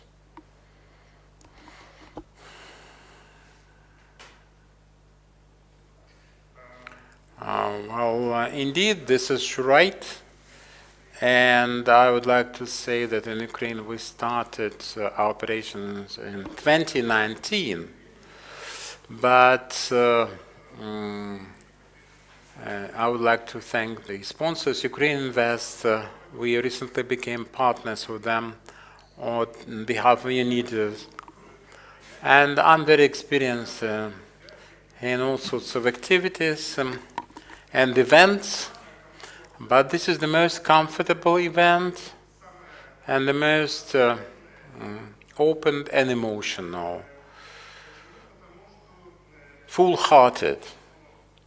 It's a hearty event because every speaker, every presenter, every mayor, every leader seems to just love their communities, and they want to do everything possible within their power to improve the infrastructure, to improve the investments, to improve the living conditions in their municipalities and their communities. Coming back to your question, by the way, this is a question that appears very often. What's the catch? Is it really free of charge? It's very simple. In fact, our program is managed by UN, UNIDO, on industrial development, UN industrial development organizations, and our donors, principally the Australian, Norwegian, Japanese, Swedish government, USAID. And they helped me to develop a program free of charge and provide our services to developers and project developers free of charge. Certainly those we pay our consultant from the money provided by donors. And over this entire period, what have we achieved with this assistance? We have found investments for over 2 billion. 2 billion, this is the total. Yes, the total over the entire time. About 300 projects are under development. How do we work? We work all over the world. We are divided into regions, and my region includes 15 countries, including Ukraine. Mostly post-Soviet states, including Mongolia, Turkey, Iran, and Afghanistan. Since I'm in Ukraine, I'm happy to perform the country coordinator function here. And I want to say that we have more drive, more opportunities compared to other nations, more emotions and more love. Coming back to the question, how do we work? That's really easy. All our processes are online. Even during pandemics, we never had to change anything. We have 3 or 4 major steps. We get an application, we assess the application at our committee by independent evaluators from different countries. If we approve the application, we start working with the project. First we develop an action plan for the project. On next stage, we develop necessary documents for the project, like business plan, like financial models, and everything. So we prepare the project, investment-ready projects, so that on the further step we could raise investment or financing. The important thing, we don't conduct any workshops and don't teach how to do that. There is an individual consultant for each project, selected according to 2 criteria: the country of origin and the knowledge of the specialty knowledge, professional knowledge in the area in which the focus is based. Rostislav, do you have any criteria that your applicants need to comply? Criteria set by investors or the customer, like see town hall, be it the size of investment or the destination or the availability of technologies.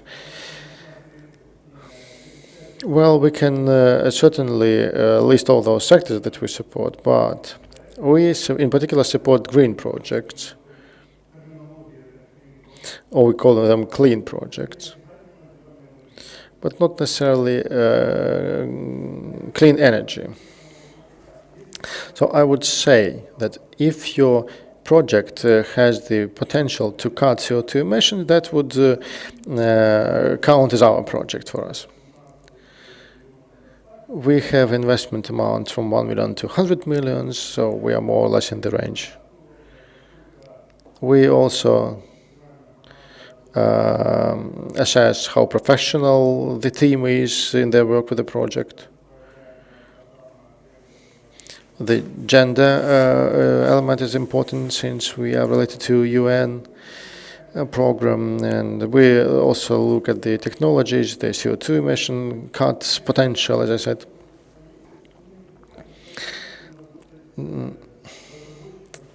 We can work not only on the part of the project developer, but we can also work with investors and with the potential partners.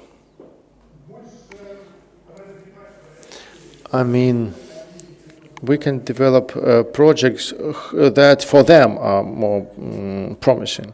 So if an investor wants to invest into a particular project, into a particular area, but the investor is not prepared to develop the feasibility study and everything, you can take this duty onto yourself. You can find the project, you can fine-tune it, and offer a ready-made project to the investor to make an investment decision. Yes, indeed, this is exactly the case. Both for the investor or financial organization, we can adapt, we can understand what needs to be done and can provide the service.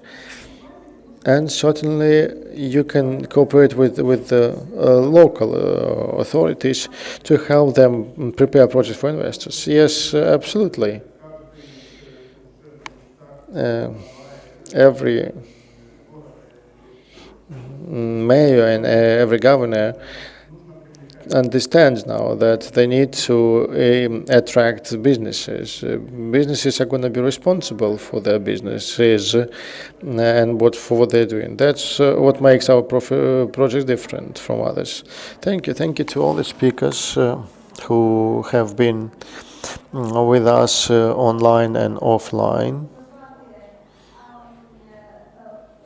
I wish you all the success. I was surprised to hear that Ukraine has the biggest drive than compared to Afghanistan or Iran. I'm kidding, obviously, but I mean, I agree. We love our cities, we love our country. Not every citizen can have the same amount of love to our country. I wish us all success, development, and generation new ideas. Thank you. Thank you, colleagues, for the discussion. And we start immediately our next panel. I just want to remind you that although we are going real fast, we can't change time.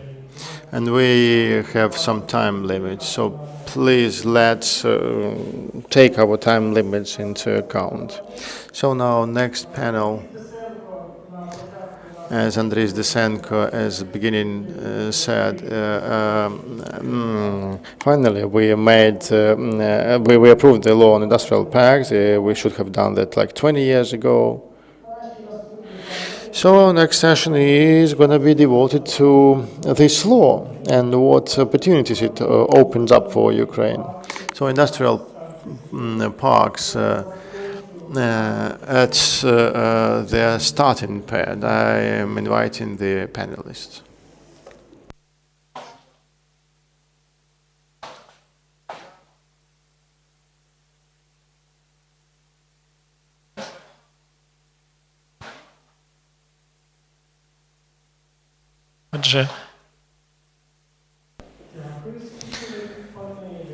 Thank you. Speakers, Dmytro Kiselevsky, Member of Parliament of Ukraine. Online we're going to have Viktor Podorozhny, CEO, the Directorate of Regional Policy in the Ministry for Development of Communities and Territories of Ukraine. Vitaly Barannikov, Director of the managing company Ecopolis HTZ. Alexei Fogardi, CEO and founder of Tech Invest Group. Alexander Pavlov, Director for Corporate Communications at Conquains. And moderator, Director of Development of Industrial Park, Alexander Kapli. Alexander, the floor is yours. Thank you. Good afternoon, dear panelists. Unfortunately, our panel is at the end of the forum. We see that not many people in the room and online. I hope will shake you in this room a little bit during those 30 minutes.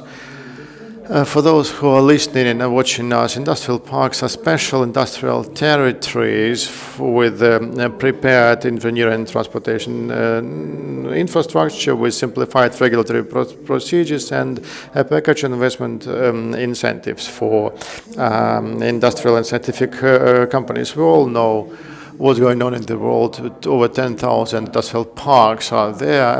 In Ukraine, we only have 49, unfortunately. And around the same amount are not registered, but they see themselves as industrial parks. And 27 of them, they have a managing company. Let's start with that. Dmytro Kiselevsky, Member of Parliament, Ukraine Deputy Head of the Committee for Economic Development. Dear colleagues, good afternoon. Dmytro Kiselevsky, Deputy Head of the Economic Committee in the Verkhovna Rada. Our conversation today is about industrial parks. This is a really powerful instrument of economic development that unfortunately is not used widely in Ukraine, and along with a number of our colleagues, we want to change the situation. First, in Ukraine, we only have two ways for economic development. One of them is to develop own production facilities, develop production cycles with high added value, and protect domestic market. Another concept is to get a loan from a financial organization, to be focused on deregulation, make and adopt all those recommendations blindly. So first way was taken by well-developed countries. So the second way is the way poor countries are choosing, and they recommend that we choose this one, but we have other options. There are models that are also used, like one of the authors of the localization policy. That could be also state orders, promotion of exports, and other programs, in particular those industrial parks we're talking about now. In short words, it's like an office center but for production. So this is a land with all engineering networks like electricity, railway tracks, motor car road, maybe some sport berths, so that investor just gets in, builds a place, puts facilities, equipment there, and starts working. That's what industrial park is all about. All countries use this tool a lot, like Hungary. In Hungary, industrial parks account for 30% of GDP. In Turkey, the whole industry in Turkey was nurtured in industrial parks, really. That's one of the reasons why over the past 15, 20 years our trade balance with Turkey is going down, and last year it was negative. Every year the balance between our imports and exports from Turkey and into Turkey is changing into their benefit. Why? Because they're developing their industry, in particular in industrial parks. What have we got? Out of 49 industrial parks, we only have some of them really working, less than 10, and the influence on the economy is on the level of 0. We have fewer residents of those industrial parks, fewer than the number of industrial parks registered. Sounds like irony, but this is the case. Why? Because there are no incentives that would make them comfortable and favorable for investments. I mean investment for jobs, for equipment on the stage of development of the industrial park.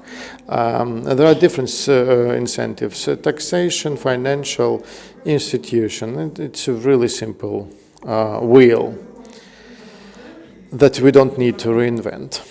There are a couple of draft laws now about industrial parks. The law was adopted a long time ago, but it is an empty law because it just regulates what industrial park is, but does not provide any incentives. Today we have new draft laws that provide those incentives. One of them related to taxation, and another one that has financial incentives. So this one is getting prepared for the second reading now, and I see that it has very good chances to be approved. What should happen? I don't think that it will happen. I mean what we are planning to do. Develop the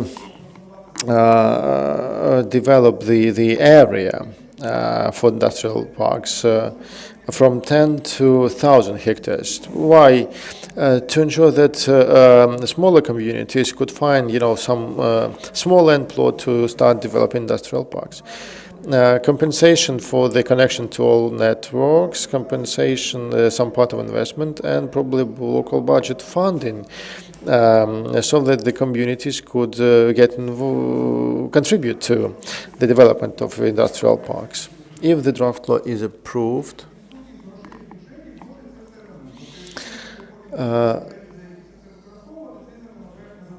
we need to understand, and what is important, that the discussion about the draft law started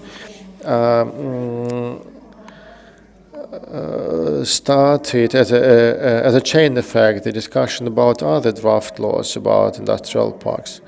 Because until we have the entire package of those draft laws, nothing will work really. The problem is the financial system in Ukrainian government. I mean, some of them are really in favor of development, but others are only about money, and they're afraid that there can be some abuses in industrial parks. They say that industrial parks can be used to avoid taxes, and that's what the discussion is all about. Our point is like that. If you go to industrial park, you know what it's all about.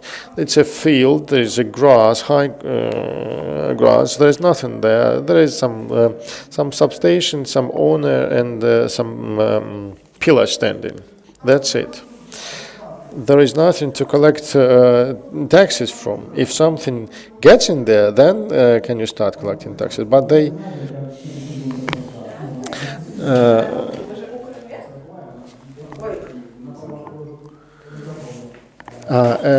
could you please tell, we have the investment forum here. Investment forum is all about some plans, and plans come from dreams. If we dream now, right, how many years we would need to implement those plans that we want to implement, that to be able to change the situation for better? Well, I would love this draft law. I would love this draft law to be adopted this year. Whether we can do that or not, we'll see. We need to dream about that. But why? Why do we dream? 1 hectare of industrial park generates 50 jobs. So if we take your industrial park, Innovation Forepost in Dnipro, in my constituency, my voters live there. It has 60 hectares. 60 by 50, it's about 3,000 jobs. What will the city get? I work the Work UA and to check the average salary in Dnipro. It's about 13,500 hryvnias. So we take 13.5, we multiply by 12, by 30, by 3,000, and the tax that the city gets from taxes. We get about 90 million per year. So this is the money the city gets once the industrial park is functional. It can go even higher if it is a high-tech business. This is the candy for investors. There is a company that wants to develop industrial parks in Ukraine, and they calculated that $1 of governmental spending for the infrastructure of industrial parks provide $6 or $7 over 5 years in investment. So if we are looking for investments, you can just, walk around, obviously, asking for investments or asking where to find them, but you can do something practical. Arcelor today spoke, and it has billions. So we have Interpipe or Metinvest. Steel makers have invested $5.5 billion. We are looking for some investors, and they are here, right here. We should ask them what they need to invest more. I'm concluding my presentation. This was the second or third suite. 1 billion invested by us provides for 6 to 7 billion in FDIs. This is not a wheel. We should not reinvent it, and we just should repeat things done before us. And the fiscal court should be convinced that this is not any nightmare. In closing, I would like to say that anyone who believes in industrial parks, we have to get together, because in Ukraine there's this tradition. We have with 2 Ukrainians, 3 leaders, 10 opinions. We have the economic committee that is a venue for discussions on this subject, and there are specific drafts, and we can maneuver a little bit, but we should stick to the mainstream idea to adopt the laws, to make them work, and then for the communities, for the enterprises to get favorable conditions for their development. Dnipro, we are very grateful to you. And we know that you are our flagship, you are the champion of innovation. And your the principal speaker, 3 sweets or candies for fiscal people is a great idea. Our next speaker is Viktor Podrozhny, Director General of the Director for Regional Policy of the Ministry of Development, Community and Territory Development of Ukraine. That's the ministry concerned with this issue. Viktor is online with us. You have 5 minutes because we have many speakers and another panel. Thank you very much. Can you hear me? Yes, we can hear you. And I would like to read my presentation. We can see industrial parks at the start of change. Yes, thank you very much. I would like to greet all the participants of this forum. Indeed, today we have great proposals voiced on attracting investments, and for the state, this is about industrial parks as a great opportunity. From experience of many countries, we can say, we can see that the biggest driver for development of infrastructure is industrial park, and the key strategic plan for the next 7 years is this state strategy for regional development till 2027, and we can see specific tasks to implement for activation of investment operations in every community to increase the investment attractiveness of our state and create new jobs. I would like to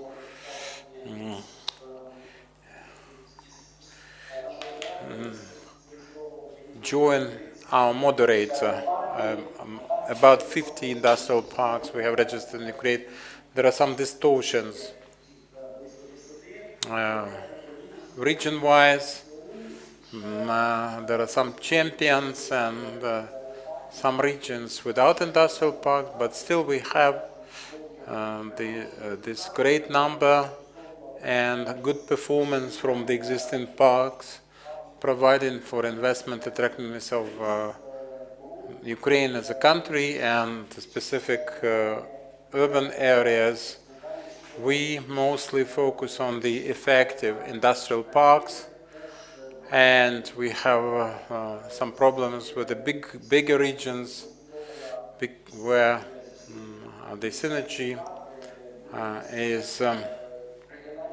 should be mobilized from the regional authorities with the local authorities for land titling and providing the facilities to create industrial parks and providing for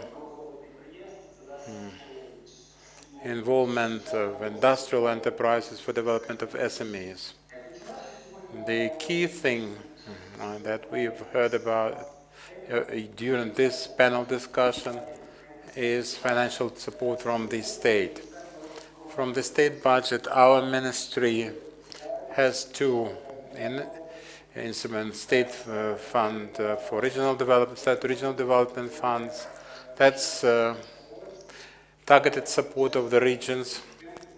This year we have a big support provided from the budget for creation of industrial parks. There will be 5 new industrial parks created, first to be registered, and in Zhytomyr, Ternopil, and Rivne oblasts, the key resource that is used there is state regional development funds, and in the course of recent years, about 7 million hryvnias were invested, but without any effect. That's something that rests on paper with the Ministry of Economic Development, but now, that was the previous year. Now we are going to invest 70 million hryvnias, 10 times more than previously in Mariupol, in Zhytomyr, Kyiv region, and Lviv region. As you can see here, because such success stories, such project development achievements should be showcased, because this is a great example of successful cooperation with the local self-governments, regional power, and competition for the funds coming from the regional development funds. Our priority to us here for 21, 22, 23 is to provide for all the prerequisites to create proper industrial parks, functional industrial parks, together with all the other regions. And we created the concept for development of industrial parks and the roadmap and an important draft 5021 16/1 and the other two drafts that are tabled at the Parliament. So for 4 to 5 years, we should expect, 4 to 5 years, we have to expect appearance of the new park supported from the state budget, from the Regional Development Fund, and presently we have new project being regulated with a substantial increase for State Regional Development Fund for development of the infrastructure to create industrial parks. This is a big achievement in its own right to provide for development of every community hosting such industrial parks in the different regions of our country. Thank you very much for your attention. Victor, we'd like to thank you. I hope you can hear us. Don't take it personally, but we looked into the strategy of implementation adopted by you, but we would like you to add to monitoring of business environment some practical steps for us as industrial parks, because we work as one, and things reflecting this strategy are very important, and we just say, aye, aye, sir, but we don't feel any practical support. I agree with Metro.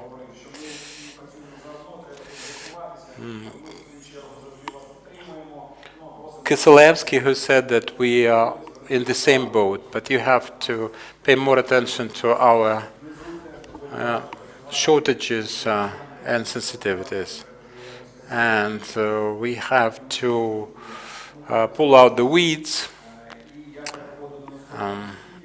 as metaphorically described by Dmytro Kiselevsky. And I'm your next speaker, so I'm taking the floor.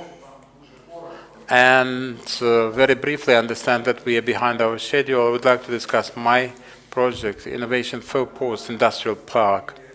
In fact, in Dnipro, this UkraineInvest event is also taking place because our industrial park, Innovation Forepost, I would like my presentation to be put on. And Innovation Forepost was one of the initiators. This is the territory that is in the center of Dnipro, 60 hectares of land. In 2018, they registered it with the Ministry of Economic Development under number 36. This is former territory of Interpipe NTZ. They closed their site. They have now this super state-of-the-art facility, and the territory was brought back to the city. And since that time, since 2018, we have some arrangements and tearing down the old facilities. Now the venue, the site is ready for investors, and the managing company is agency for Dnipro development. I represented. That's our claim anyway. We would like to go on with this project. We know it. We invite investors, residents, and in a month we expect to conclude this competition and to win it in the fair competition. We have now the technical specifications be prepared for the design and estimate. We would like to apply to State Regional Development Fund for 2022 to create the roads, to create water supplies, energy supplies, natural gas supplies, all the necessary communications according to all the industrial parks. The location is very favorable, and will 2,000 jobs we can create. That's in our concept, development concept. The more we have in terms of industries coming, we can even increase it up to 3,000. That's the presentation. You can see it is divided into 50 hectares of industry and 10 hectares for public housing. And you're all invited 35 plots for your convenience, and we'll have plots of 0.5 hectare to 1 hectare. That's for the residents. This is a good case. We do this not just for general lease, but chunk by chunk for specific residents while we still have them. And thank you for listening to our Innovation Forepost. And in proper English, it should be called Advanced Post, but this is a symbiosis, a hybrid of two languages. Outpost of innovation, it means. So now our next speaker is Vitaly Baranikov from Kharkiv Tractor Plant. Good morning, good evening, dear colleagues. I'm Vitaly Baranikov from the managing company of Kharkiv Tractor Plant, Development and Construction Holding. I represent. Our shareholder and founder has already presented to you, discussing our project. We have enough of infrastructural projects that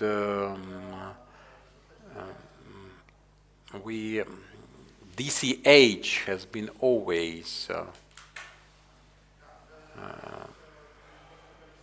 as good as their word, and implemented projects and preparing Kharkiv for 2012. Mr. Yaroslavsky was reported on that in the morning for the airport when in Dnipro, which is being developed, and DCH is quite a big financial and industrial group. But I would like to discuss the global project that we are trying to implement in Kharkiv city, in the territory of Kharkiv tractor plant. The area for the project is 147 hectares. Last year we adopted the decision to implement the project. At that, we never stopped the production line of tractors. We just upgraded it, replacing the conveyor lines with the automated equipment, and it is still part of our industrial park. So last year when we took that decision to develop the park, it's not called industrial park, but it's called a business park because it's industrial, techno and retail park. 3 in 1. We invited international companies, leaders in consulting and real estate. That was Cushman and Wakefield for development commercial concepts in real estate. EG's, SG, engineering company from France, and 10 Design from Scotland, one of the top 10 architecture and design bureaus. We have developed this for the master plan, and this is just a draft. You can call it a blueprint, and we plan to develop 3 parks, an industrial park with the tractor plant, a technical park, technopark for development of science, education, R&D, and in our understanding, the principal residence of that park should be IT cluster, from IT cluster of Kharkiv city. And this is the second biggest IT cluster in Ukraine, about 30,000 people presently, and it is growing by 15 to 20% annually. And retail park, the retail park, with a big entertainment center and the shopping mall.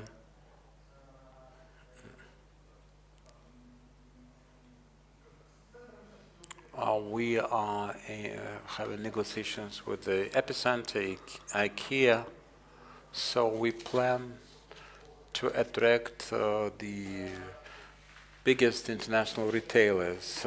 So that's how it all looks with our industrial parks.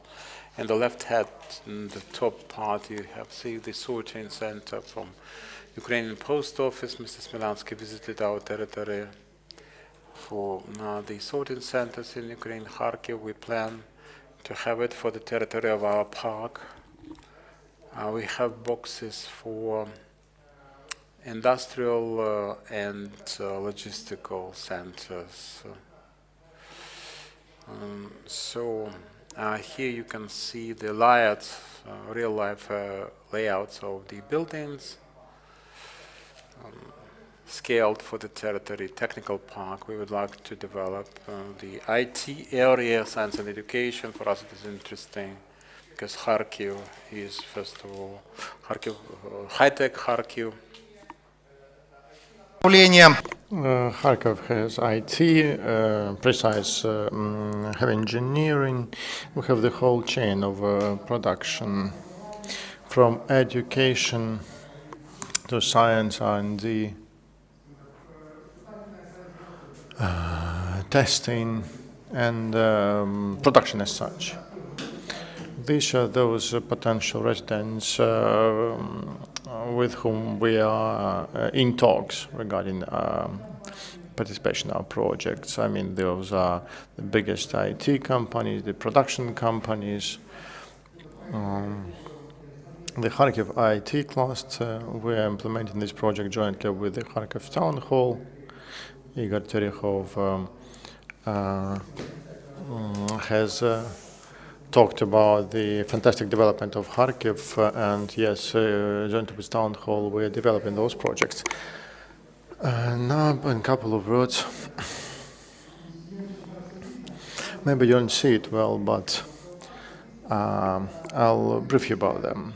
The advantages. We have benefits for the industrial park. It's a big point here, really, because last year we managed to give some new push to this the draft law. We adopted even two laws to change the tax code, customs code. The secondary legislation now being prepared by Ministry of Economy. I hope that this year the law will take effect. 20 million, we talked about them today. Yes, this is a small-scale investment, but we are in talks now with the big American, European, Chinese companies, and our investments start up from 2 million. So for us, this is a big limiting factor. And gives us more preferences, but we need to give preferences to the residents of our parks. 3724, 3725. These are the numbers of those draft laws that need to be adopted. We need them. Thank you. Thank you, Vitaly. I took your quote. Our problems have become our advantages, or crisis is our chance. I really support you on this one, and I really believe that in your seat on the level of local government, business, and senior managers of big businesses, you do have that kind of synergy that, to develop this work further on. We made a decision to implement our business park on the year when the pandemic in the whole world started. Indeed, the crisis was a push for us for development.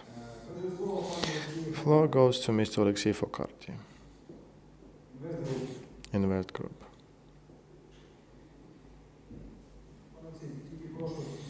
Just 5 minutes, please, because, yeah, I'll be brief.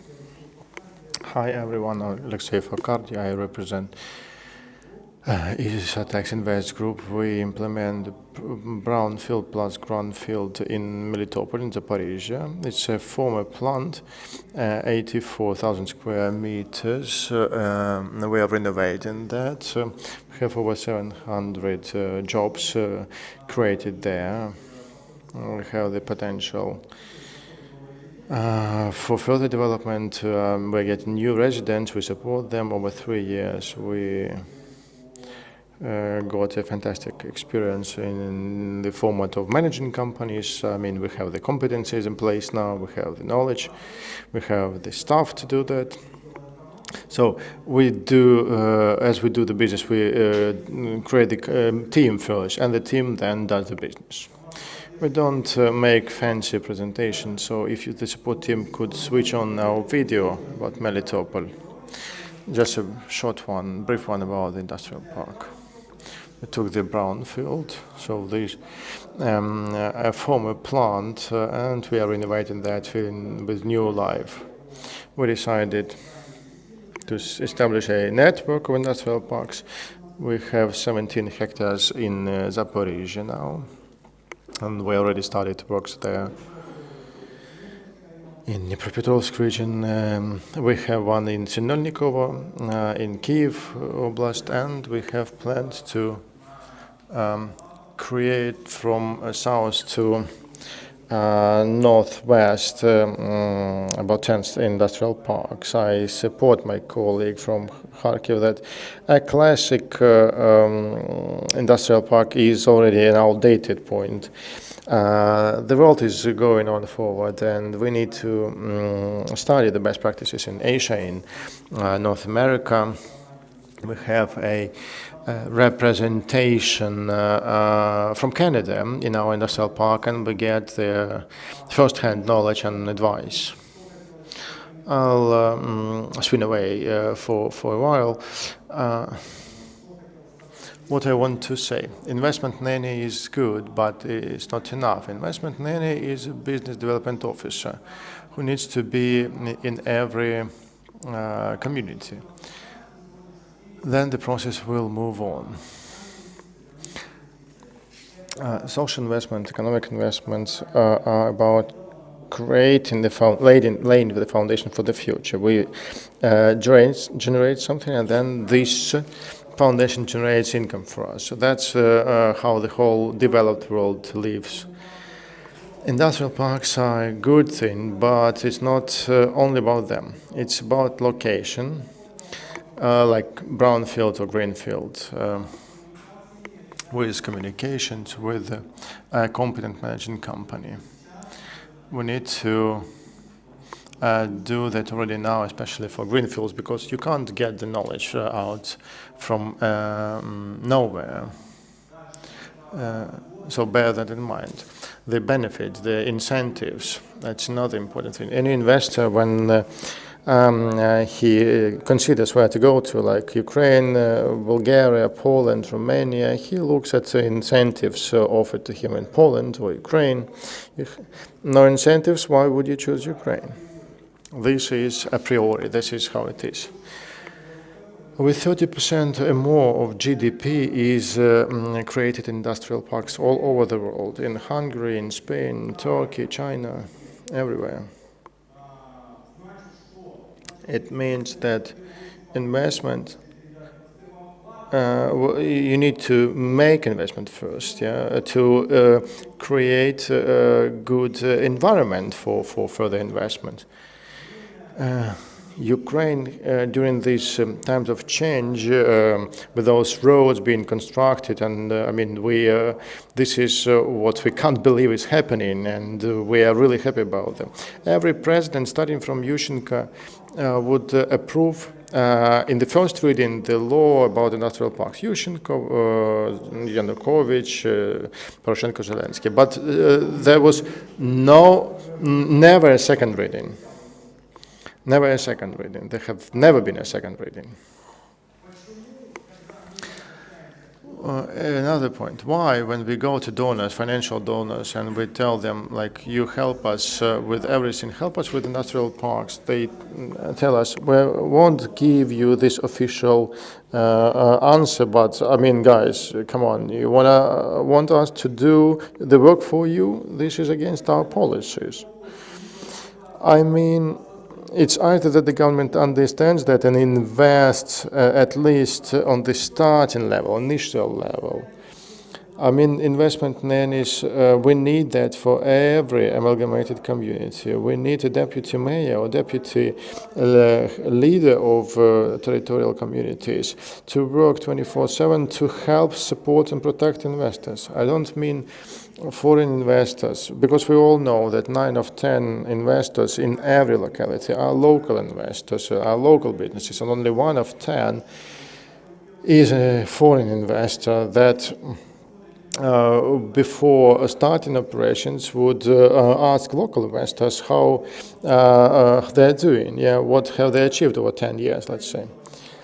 So, and if he asks another foreign investor how you're doing, and he says, I'm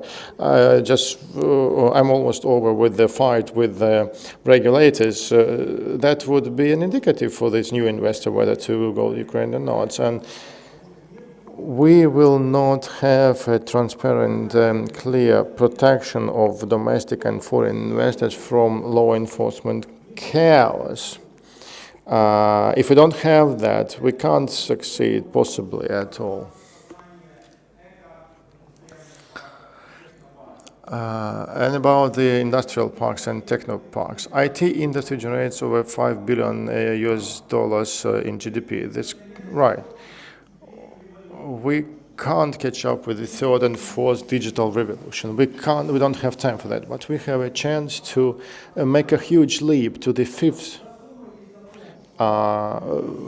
revolution. Just think of it. We say that the team comes first, and then teams make business. So today we have the fantastic opportunities to move away from the Soviet type of training at schools. We can really make a change for better on the school level. We just need to review the concept of school education. Then in several years we'll have not 30,000 specialists in Kharkiv. Every second person in Kharkiv would say, I want to succeed. And we won't need to just process iron ore and send it to China. This person, this new graduate, will just open his lab, his computer, and make the change for the best for the country. Alexander Pavlov, Zaporizhzhia. I want to agree with Alexei. I've been in my company for 10 years, and the project of our industrial park was launched back in 2011.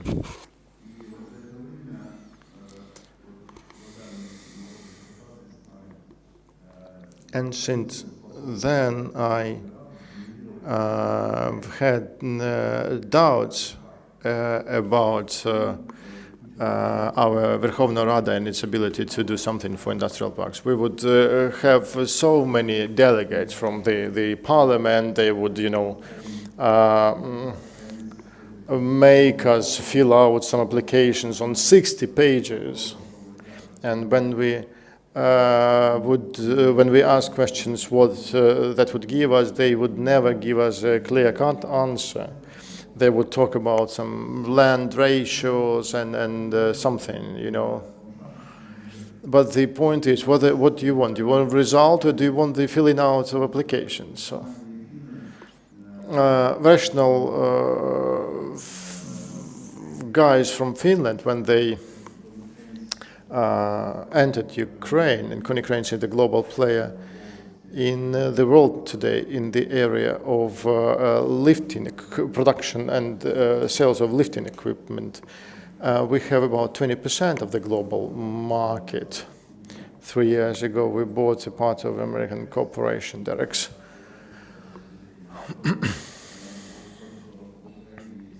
So the fact that we have this plant, Zaporizhzhia, where we invested over 30 million euros to modernize it, I think it's good. I'm thankful to the governor of the region for talking about us as an example of successful investment, because indeed we sometimes have to refuse some orders that we get because we don't have the capacity to do that. And that's despite the fact that we still have corruption in Ukraine, that we have some vague legislation, we have the bureaucracy that can prevail and kill any really good initiative. But we are about the result. Yeah, we are not about filling out applications. We have about 24 hectares of land. We needed only half of that for the plant. We have those shops and then the infrastructure and everything. And starting from 2011, we managed to invite 3 foreign companies. We are a foreign company, and we managed to get 3 more on board. Here, I guess that half of the audience here represents the really functional industrial parks here, and we're not only like that, but we also represent a foreign company. So you can use us as a bait, really, for newcomers, investors, newcomers to Ukraine. Because once again, we work not thanks to, but despite the regulations. We don't exist. We work. We are active. 98% of our the sales are exported. We have 350 people at the plant as our staff, and about 10 companies in the industrial park that gives another 1,000 jobs. So on 24 hectares. I mean, you made those calculations about the amount of taxes and everything. So take us as an example and make the calculations. Sorry, we don't have time. Yes. Cranes were not registered. I mean, in our industrial park, we're not registered. We don't understand what Ukrainian legislation would give us, what benefits we can get. And this is my request to the Verkhovna Rada. You say a lot of positive stuff, and the key point here is the preferences, the incentives that need to be embedded in the law on industrial parks. Thank you for your attention. Yes, thank you. Yeah, we need. We also want the result, really. We talked about the same things here at our panel. Yes, we need probably some communicate to the Verkhovna Rada, to the Committee for Economic Development. Maybe we can sign this, document prepared by us to develop the industrial parks, those registered or not, so that they could bring in the workforce and investment and benefit for the entire society. Thank you. Thank you to the panelists for fruitful, emotional, and fast discussion. Certainly we will get back to ruminate about the results. As you said, it's a tradition that comes with every president. Thank you. We're coming back to our forum, to our next panel discussion. And as the panelists are taking their seats, I would remind you that after the forum, all guests are invited to the jazz party just in the next room where we had coffee breaks and lunch. We can have dinner and female band, jazz band. So our next panel is called Dialogue with Investor, Ukraine and the Whole World.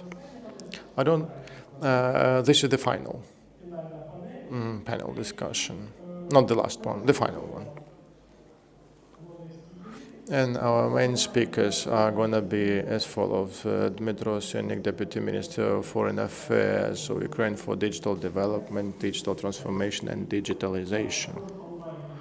Also we'll have Jion Diduk, Director for Financing of International Projects at the EFC, American International Development Financial Corporation. Boazin Bol, General Manager of Development Centers in Wix.com in Europe. This is a website generator very popular in the world. It was born in Ukraine, in Dnipro, really. We have a video address by Emil de Surenjake, the Honorary Consul of Ukraine in Amsterdam, the founder of Holland Financial Network. And we'll also have live people at our discussion. I mean, Marko Toson, the President of Confindustria in Ukraine, Yevhen Shakotko, Head of the Directorate for Legal Affairs and Regulatory Policies in UkraineInvest. And the discussion is going to be moderated by Natalia Nemilivska, Director of the Committee of the World Congress of Ukrainians for Economic Development of Ukraine and Investments. Is Natalia with us in this audience?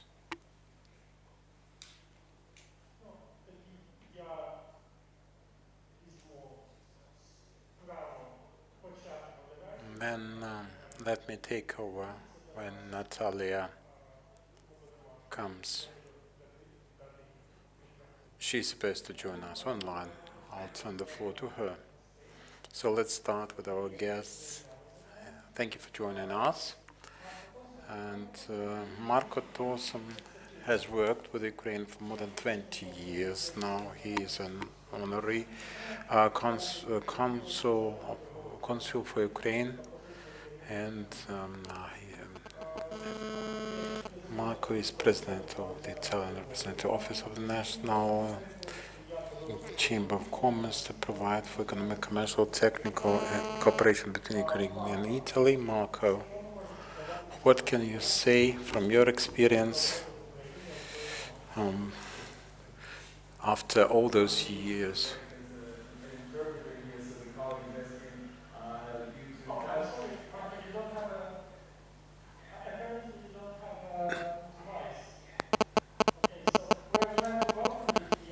Introduced you as a great friend of Ukraine who has been cooperating with us for 20 long years, and you are one of those foreigners who know our country more than anyone else, having such a long history. If you can share with us your experience working here for such a long time. Thank you very much for the invitation today to be here in Dnipro. It's for the COVID problem is almost 1 year and a half that we are not moving from Italy because of this pandemic problem, and this really can be a very good start, a restart of the activity. I see today, really from this morning, and finally, we arrived to the last section, and I hope that everybody will be enjoy about the day.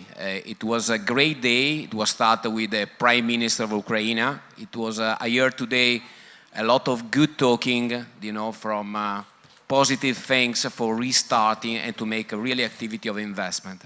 Yes, it's true. It's 25 years that I'm working with Ukraine. I got a lot of experience. It was a great possibility for me to see Ukraine developing and growing in this time. I notice a lot of businessmen, a lot of activity, a lot of change of government, a lot of situation. I can say that I can see Ukraine completely different in this moment, with an action with young people, with a new vision, new activity, and a really confidence that, you know, can be really the nice step ahead for looking what can be done in Ukraine. As I'm president of Confindustria. Confindustria is the biggest association of industry in Italy.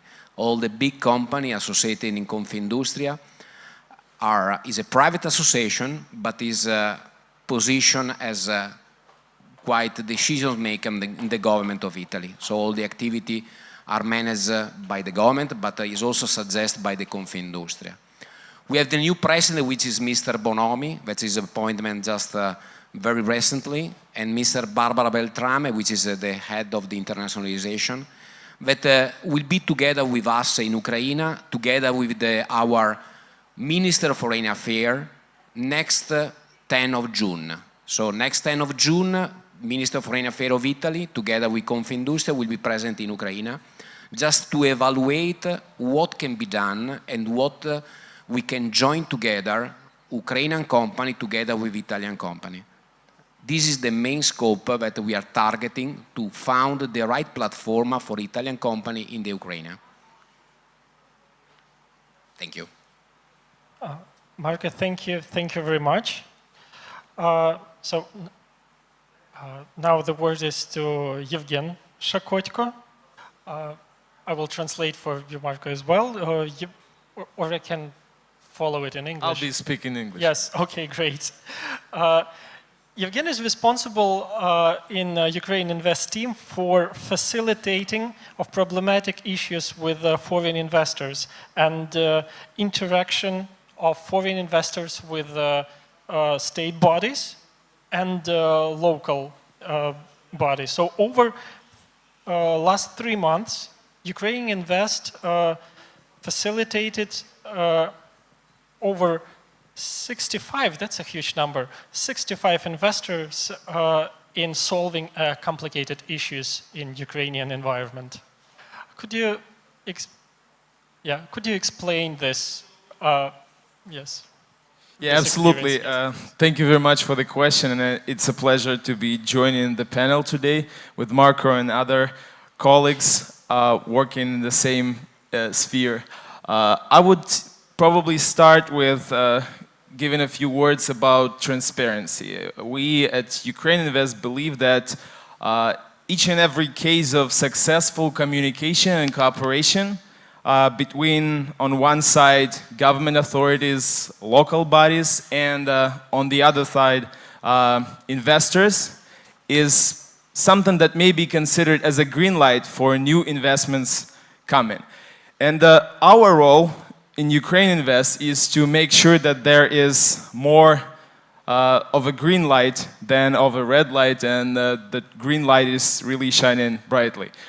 UkraineInvest is an institution that you may be hearing about or seeing being implemented all across the world. It's an investment promotion agency, and our primary goal is investment attraction and aftercare support. And this goes down to a few very important issues, and I will be getting back to the question that the colleague has asked. Investment attraction and aftercare services, they go down to matters related to troubleshooting, of course, making sure that the regulatory policy goes in line with international standards and something that investors are relying on and waiting for to be implemented, and advocacy, international cooperations, matters that encompass this very important realm. And the number that you have just raised, 65 investors, is rather a pipeline, something that encompasses a bunch of matters that investors referred to UkraineInvest with, and something that we are working on to resolve. And of course, it's not only troubleshooting, it's mainly investment attraction. And of course, UkraineInvest is an institution that has been established in 2018 with some track record going back to 2016, so there was no long run, I would say, but still, during this period, our team that has been working in UkraineInvest for this time has managed to attract and unlock, as we say it, something, some $4 billion US in investment. And for us, cooperation, making sure that there is a cooperation between government bodies, local authorities, and investors is something that we work on a daily basis. And, you know, just to catch up with, follow up on something that I said,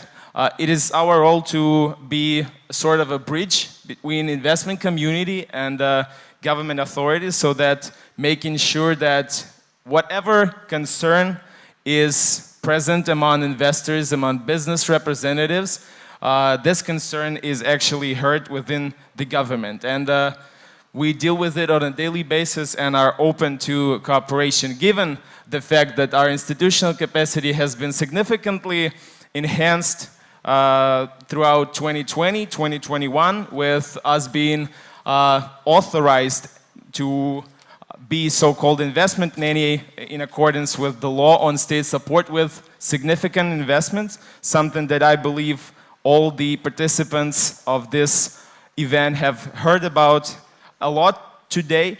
So UkraineInvest will be guiding investors throughout the process of receiving state support in accordance with the law. And this state support goes down to very, very tangible matters of tax, customs, infrastructure, land, and other incentives that investors may be reaping benefits of. Well, I believe this is basically it. I'll be glad to answer any questions that will be there, if any, of course. And again, thank you very much. It's a pleasure to be joining this panel with other professional colleagues. Thank you very much. Thank you a lot, Evgeny, thank you a lot. And due to technical issues, Natalia couldn't have joined us earlier, but now she's with us. And I give her the floor, and Natalia will survey the following discussion, and we are glad to present you. Natalia, we have two language panel, so whatever language is more comfortable with you, but I guess English is like your second. Yeah, English is your second native, so you're free to go. Thank you. Right. I mean, Ukrainian and English work both for me, but I think I'll go with English since everybody else on the panel is an English speaker. So once again, good afternoon, Excellencies, distinguished guests, panelists, and of course the audience that is joining us for this panel. Please first let me introduce myself. My name is Natalia Namaliska, and I will be moderating our discussion as I am representing EPIC, which is the Economic Prosperity and Investment Committee of the Ukrainian World Congress. It's a committee which is called to mobilize the resources, both human and financial, of the 20 million strong diaspora worldwide to make a contribution to the economic development of Ukraine. It is a great honor and privilege to be taking part in this event and leading our conversation today. So thank you, UkraineInvest, for organizing such a timely and important event, and to the city of Dnipro for hosting. The title of our panel is A Dialogue with the Investor, Ukraine and the World. And this very title offers a lot of latitude for discussion and insight from our panelists. The aim of this panel, I would say, is to seek to explore the topic of investing in Ukraine through the prism of individuals who are engaged in hands-on work in and around Ukraine. So we will have the opportunity to hear firsthand the voices of international business and financial institutions supporting investment in Ukraine, listen to their experiences, forecasts, their recommendations on placing Ukraine in sharper focus for the international investor, particularly through a regional lens. So I would like to now lay out how our panel will proceed. Our panelists will deliver their presentations back to back, and we will have time for what I believe will be a robust and lively discussion at the end. There have been some changes.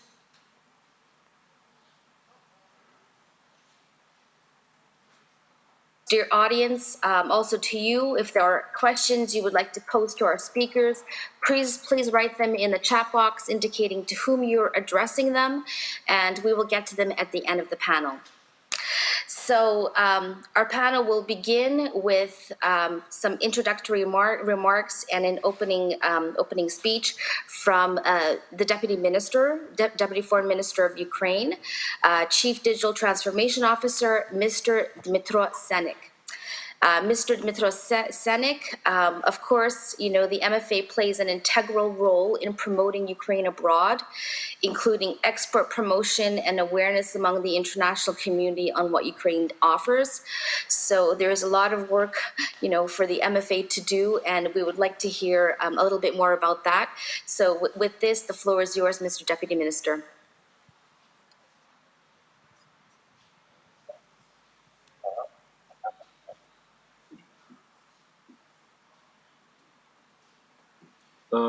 Dear organizers, thank you for this opportunity to speak before the distinguished audience. And let me apologize for not being in a position to stand till the end of the panel due to a tight schedule. I would like to emphasize several very important moments.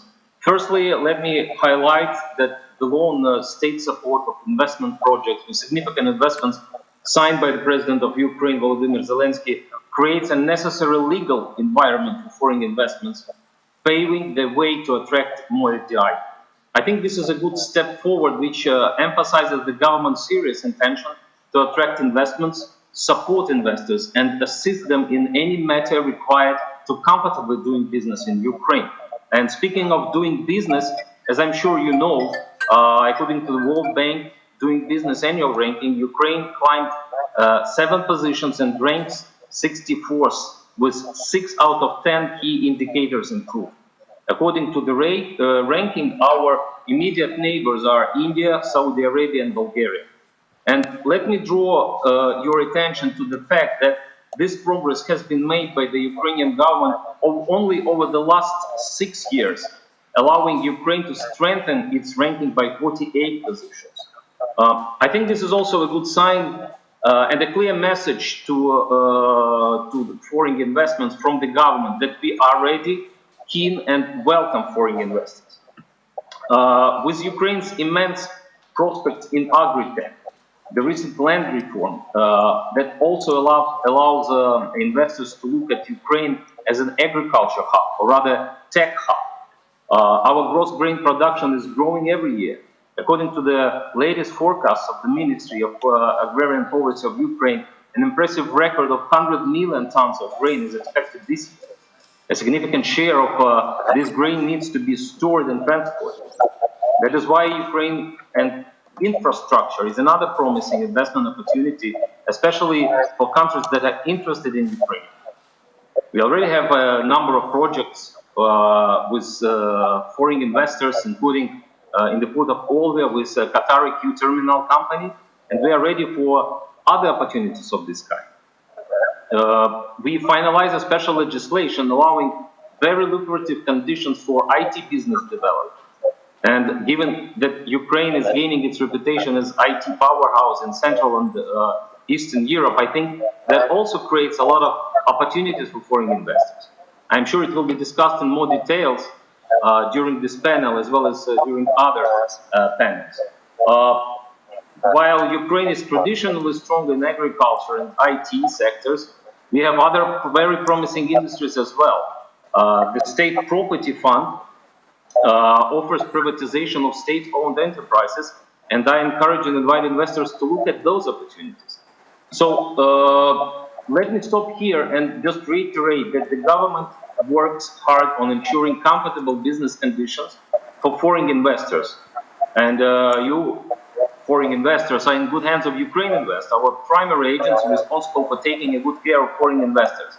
And here I would like to mention that when we speak about the so-called investment nanny, it's not only one person or a single agency. The Foreign Ministry of Ukraine is a part of the team that works hand in hand with UkraineInvest, the National Investment Council of Ukraine, the Ministry of Economy and State Property Fund, to ensure that every investor in Ukraine would feel like at home and will also appreciate traditional Ukrainian hospitality. So I invite every investor to contact Ukrainian embassies abroad in case you have any questions or would like to get more information about investment opportunities in Ukraine. Thank you for your attention.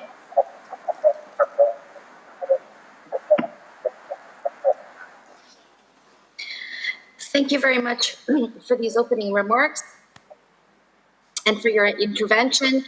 And I think that it would be very good to visualize exactly what you just expressed via a short video message from Mr. Emile Despeven-Jacquet, who unfortunately was not able to join us today due to another engagement. However, he did take the time and pre-recorded a wonderful message to kick off our discussion today. So with that, I would ask that we play the video message from Mr. Emile.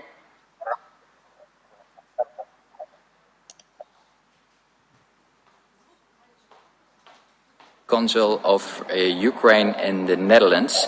I'm at the moment in beautiful Kiev, San Sofia, as you probably recognize. Unfortunately, I cannot attend your wonderful event today. As the honorary consul, my task is to strengthen the bilateral relations between the Netherlands and Ukraine, mainly in the field of economics and trade. And I must say, it's an amazing country. I think, a lot of opportunities.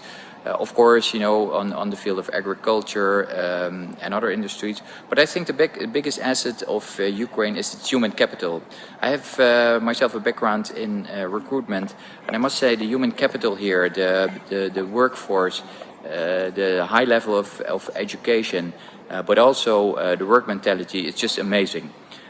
So I see a lot of opportunities. That's what I also organize Trade Mission, and I always tell the people, like, this kind of mentality is just unbelievable. You can really get things done. On the other hand, it also has still a lot of opportunities, growing middle class, and also some challenges. So I think in the field of legislation and helping foreign investors to establish their business here, there will still be some work done. But on the other hand, as you know, a lot of institutional investors are still a bit scared to invest here. So for the smaller investors, it's still a huge opportunity to do business here. So unfortunately, I cannot attend. We have the tulip party here, so we have Dutch tulips, Heineken beer, cheese, and we even bought some Dutch weather, rain. So I wish you all the best there in Dnipro. Thank you, UkraineInvest, and I hope you will have a fruitful event at UkraineInvest Talks Dnipro. All the best to you. Bye-bye.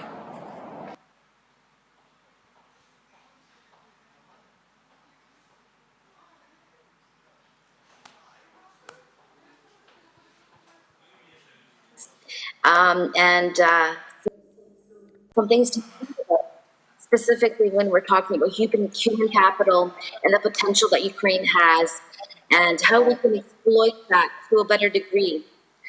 And with this, I would like to invite our next speaker, who is Mr. John Dijuk, Director, International Project Finance of the U.S. International Development Finance Corporation.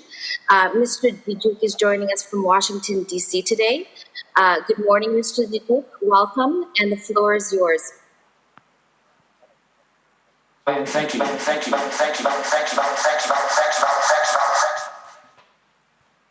Can you hear me now?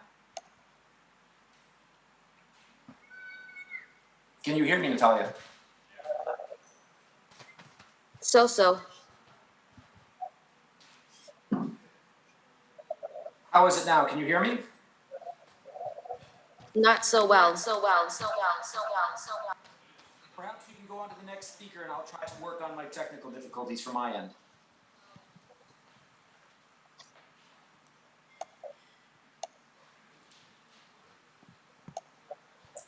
Can you go to the next speaker and I'll work on my technical difficulties? Just a second, we'll handle all the technical difficulties and we'll be online in a while.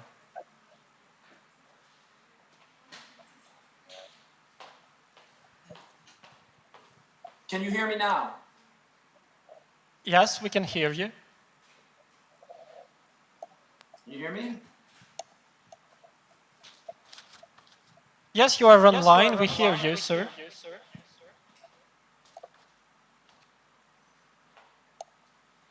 So, hello? If you can hear me, I'll begin. Oh, fantastic. Yes, we can. I work at the U.S. International Development Finance Corporation here in Washington, D.C. It's a pleasure for me to be here today and to talk to you about the work of my organization, what we refer to as DFC, our success to date in Ukraine in supporting foreign investment in the private sector in Ukraine, and briefly what I think is a large potential for us to do more in supporting foreign investment in Ukraine in the future. So by way of a brief introduction, the U.S. International Development Finance Corporation, or DFC, is the development finance institution or agency of the U.S. government. And our mission is to mobilize U.S. and other foreign capital into developing and emerging countries around the world. And we do that by offering 5 basic products. First, we offer long-term debt financing from as low as $1 million to up to $400 million at very inexpensive rates and over long terms with long tenors. Secondly, we offer political risk insurance, which can insure investments made into projects against political risks such as expropriation, political violence, and currency inconvertibility. A third product we offer is our investment funds product, where we can put between 1/4 and 1/3 of a fund's capital in long-term debt, and then that fund goes about investing according to the mandate we've agreed on. So typically a countrywide fund or a regional fund that will invest in highly developmental projects such as SMEs or women entrepreneurs. A fourth product that we offer is our equity product.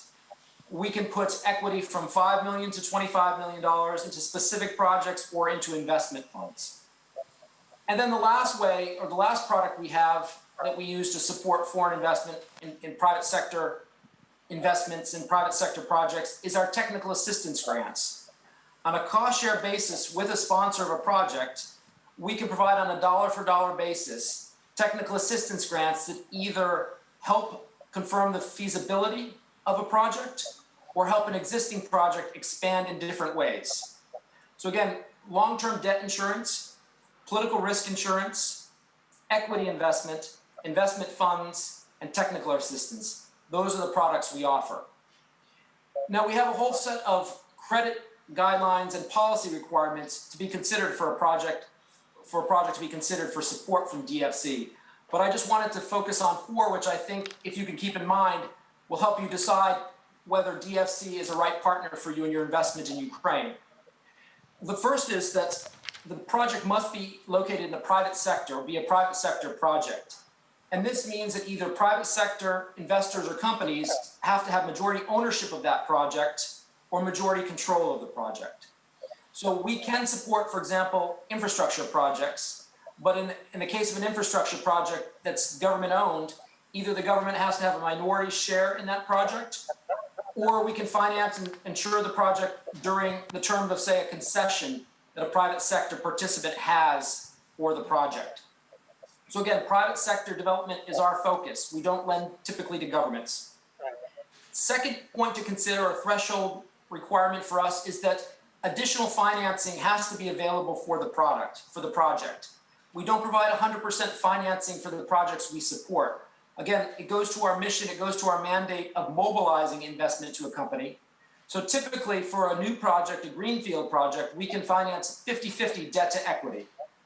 Or if it's an expansion of an existing project where we can get comfortable with the underlying performance of the project, we can finance up to 75% of the total project costs, with the remaining 25% being invested as new investment. A third criteria for us is that is one of principle of additionality. So our role is not to compete with private sector sources of funding, such as banks in Ukraine, but only to be a lender of last resort. So one of the first questions we ask a potential project is, can they receive financing from the private sector? And if the answer is yes, then we encourage them to do so. If it's no, then it's the first step in having a longer discussion of whether we can support that project. And then a fourth requirement really goes without saying, is the project has to be commercially feasible to be able to succeed and pay us back our financing or pay us back any of the support that we provide.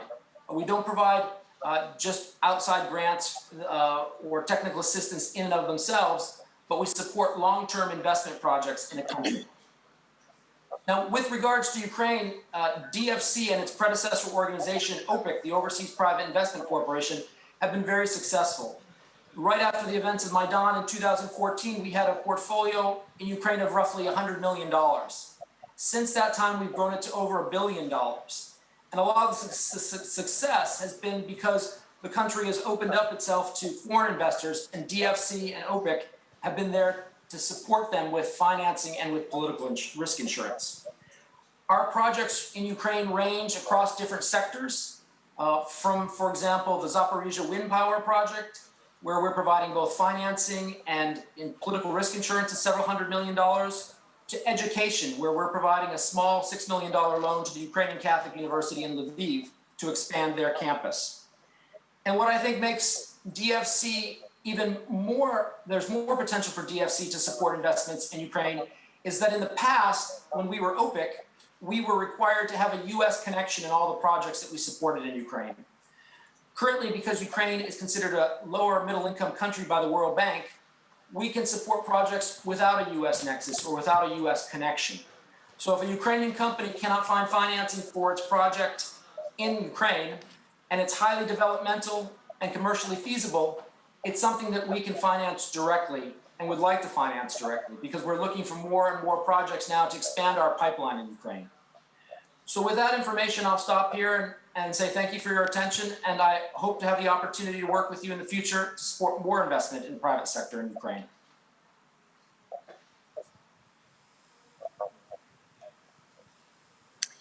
Thank you very much for this excellent overview and insight. I have a question, of course, of my own I would like to pose at the end, but I will leave that to the end. And our next speaker will be Mr. Boaz Inbal. This is the General Manager, Innovation Centers, Wix.com. So Wix has a strong presence in Ukraine in the IT sphere with operations ranging from Dnipro to Lviv to Kyiv, with HQ in Israel.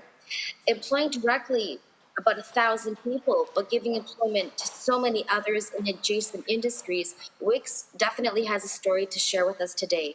So, Mr. Boaz, the floor is yours.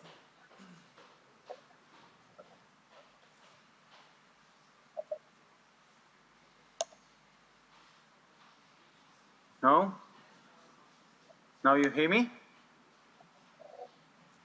Yes. Okay, so hello everyone, and thank you for inviting me. I would like to say that we are super happy with our Ukraine operation. Wix is a global company. We have nearly 5,000 people.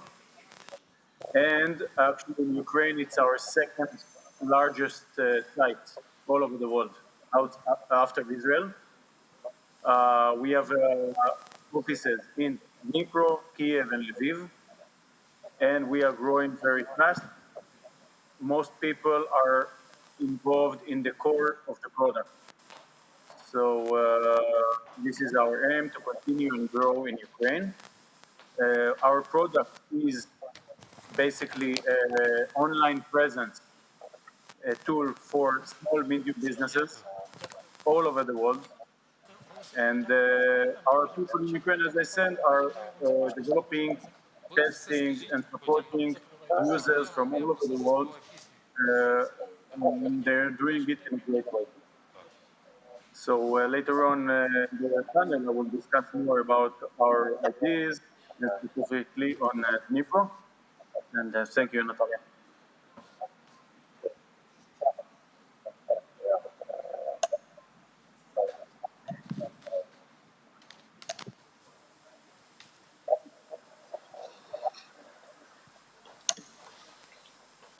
Thank you very much for that. And I guess right now we have the opportunity to skip through a few questions and answers. There's one question that has been coming from the audience, and it's essentially the same. So I'm going to kind of do a tour de table and ask you all the very same question. The question is, why should one invest in Ukraine, namely Eastern Ukraine, and why now? So if you could give your thoughts on that.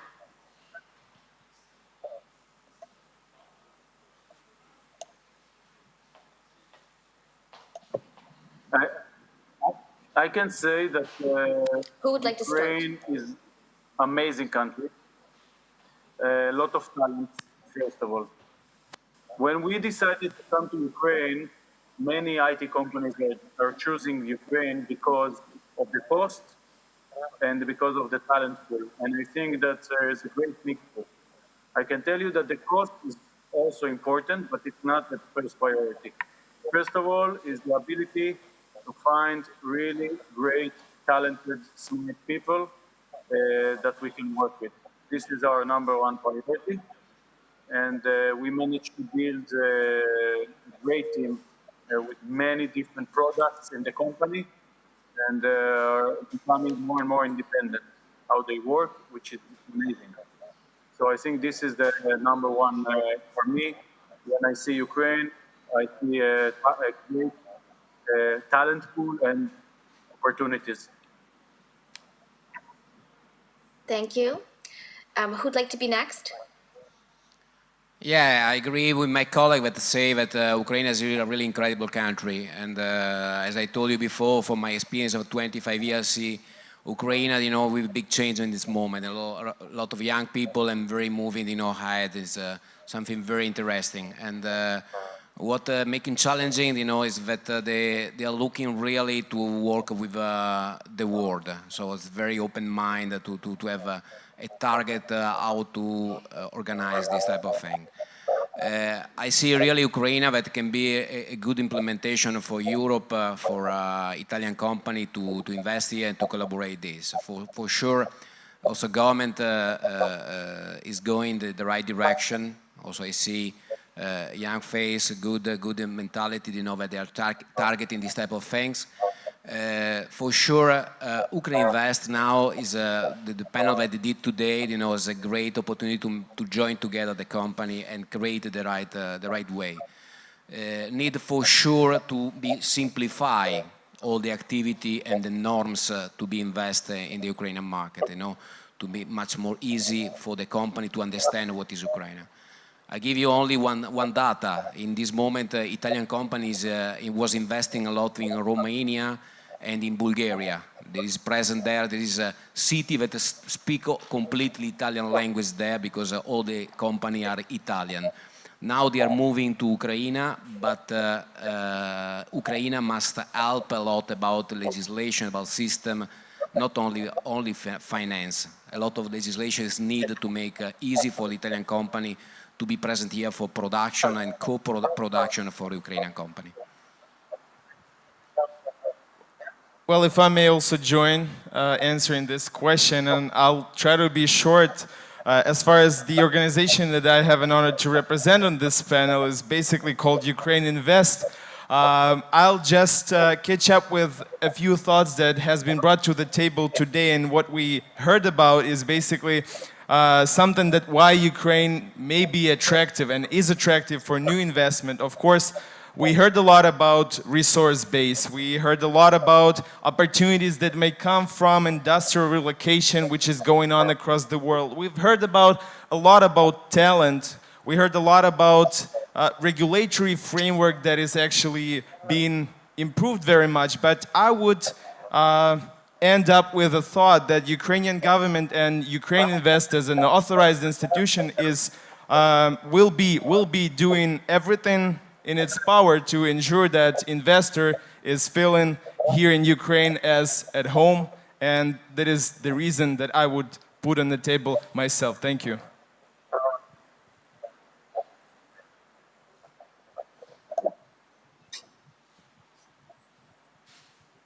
Mr. Diduk? Thanks, Natalia. In the early 90s, a Western investment bank did a study, an in-depth study, to look at the 15 republics of the Soviet Union and which ones had the best economic possibility or economic potential as a free country. And they came to the conclusion that was Ukraine. And they cited three main reasons. First, Ukraine's location, its geographic location, close to Europe, but also other markets. Secondly, its agricultural potential. And then its existing scientific and industrial base. And I think all three of those key items for Ukraine still exist today. And the amounts of foreign investment that you've seen going to Ukraine in recent years, I think strengthens those arguments, and those key attributes are what have contributed to investment in Ukraine and will continue to contribute to foreign investment in Ukraine.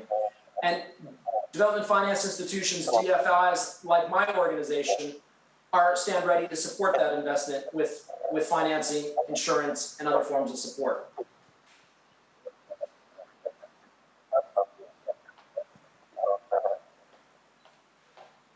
Thank you.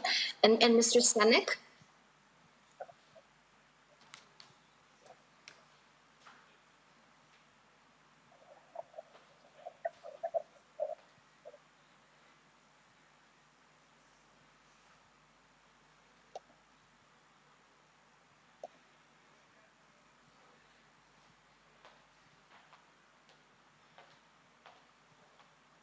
I think we may be having a technical issue.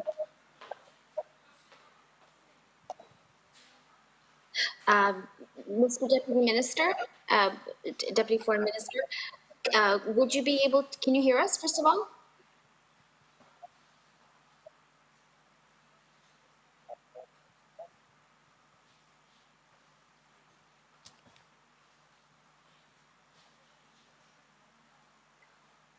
Natalia, if I may say, so we are a bit short in time. Some technical issues, unfortunately, but I think that we did get some very good insights into what makes Ukraine special and what makes Ukraine an attractive investment destination. You know, it's a combination of being able to communicate Ukraine effectively abroad. It's about being able to enable the ecosystem for investments. But of course, as we've heard throughout the day and through our panelists, Ukraine is moving in this direction, in doing that with fortitude. So we only see a bright future for Ukraine ahead. And that's the message that I think that we would all like to conclude our panel with. Thank you very much again for everyone who joined us, both in Ukraine, outside Ukraine, across the pond in the States, and wishing you a very good rest of the day and evening in Dnipro. Thank you very much. Thank you very much. Thank you very much, Natalia. Thank you all the speakers, the participants who were with us, who were online also with us. Yes. Yeah. Ми майже закінчуємо наш форум, і я дуже... So that almost concludes our forum. I would like to thank our partners who made this possible. UkraineInvest forum was supported by UkraineInvest together with the City Council of Dnipro and Dnipro Developmental Agency and the USAID program capable investment policy of Ukraine. Would like to thank Sayenko Harenko Law Firm and Nedilet and Ukreinex I would like to repeat that the 34th TV channel was our main information sponsor. We are thankful to the channel and all the journalists which supported this broadcast, for the Ukrainian media and for the international community. And thank you for joining us, joining this forum. I'd like to remind you that you're all invited to partake in our collation. We'll have drinks and snacks provided, and also jazz music to be played. And I would like to invite, for the closing remarks, the Executive Director of UkraineInvest, the person who gathered all of us here, Sergei Tsivkovich. It was an English-spoken session, so this event was not organized by me. It was organized by the team of UkraineInvest and the team of the head of the City Council. And I would like to thank, first of all, to our teams, because they made this event possible. It was a tremendous job. I'd like to thank you very much. And as I said, it's a very high threshold for all our other events that will be held throughout Ukraine throughout 2021. So our next event will be in Lviv. I would like to invite you to that event. And going back to investments, Ukraine is trying to be as effective as possible during these difficult pandemic times. And we have managed to keep under control after our macroeconomic situation. So as you know, many international organizations were saying that our decrease in GDP will be at least 7 or 6%, and we have managed to do that at -4%, compared to other countries like 7, 10, 20, 30%, so we are doing quite well. Why? Because we are creative, we really want to see investors in our country, and we will manage that. So I would like to invite everyone to invest in Ukraine, and invest in Ukraine with support of UkraineInvest, because we are the one-stop shop service of government of Ukraine, and we are happy to see you in Ukraine and connected to all relevant authorities and business stakeholders of Ukraine. Thank you very much for your participation, for your attention, for your speeches, and we hope to see you in Ukraine soon, and at least in Lviv in 1 month. Thank you very much. Have a good day. Thank you. Bye-bye. Thank you.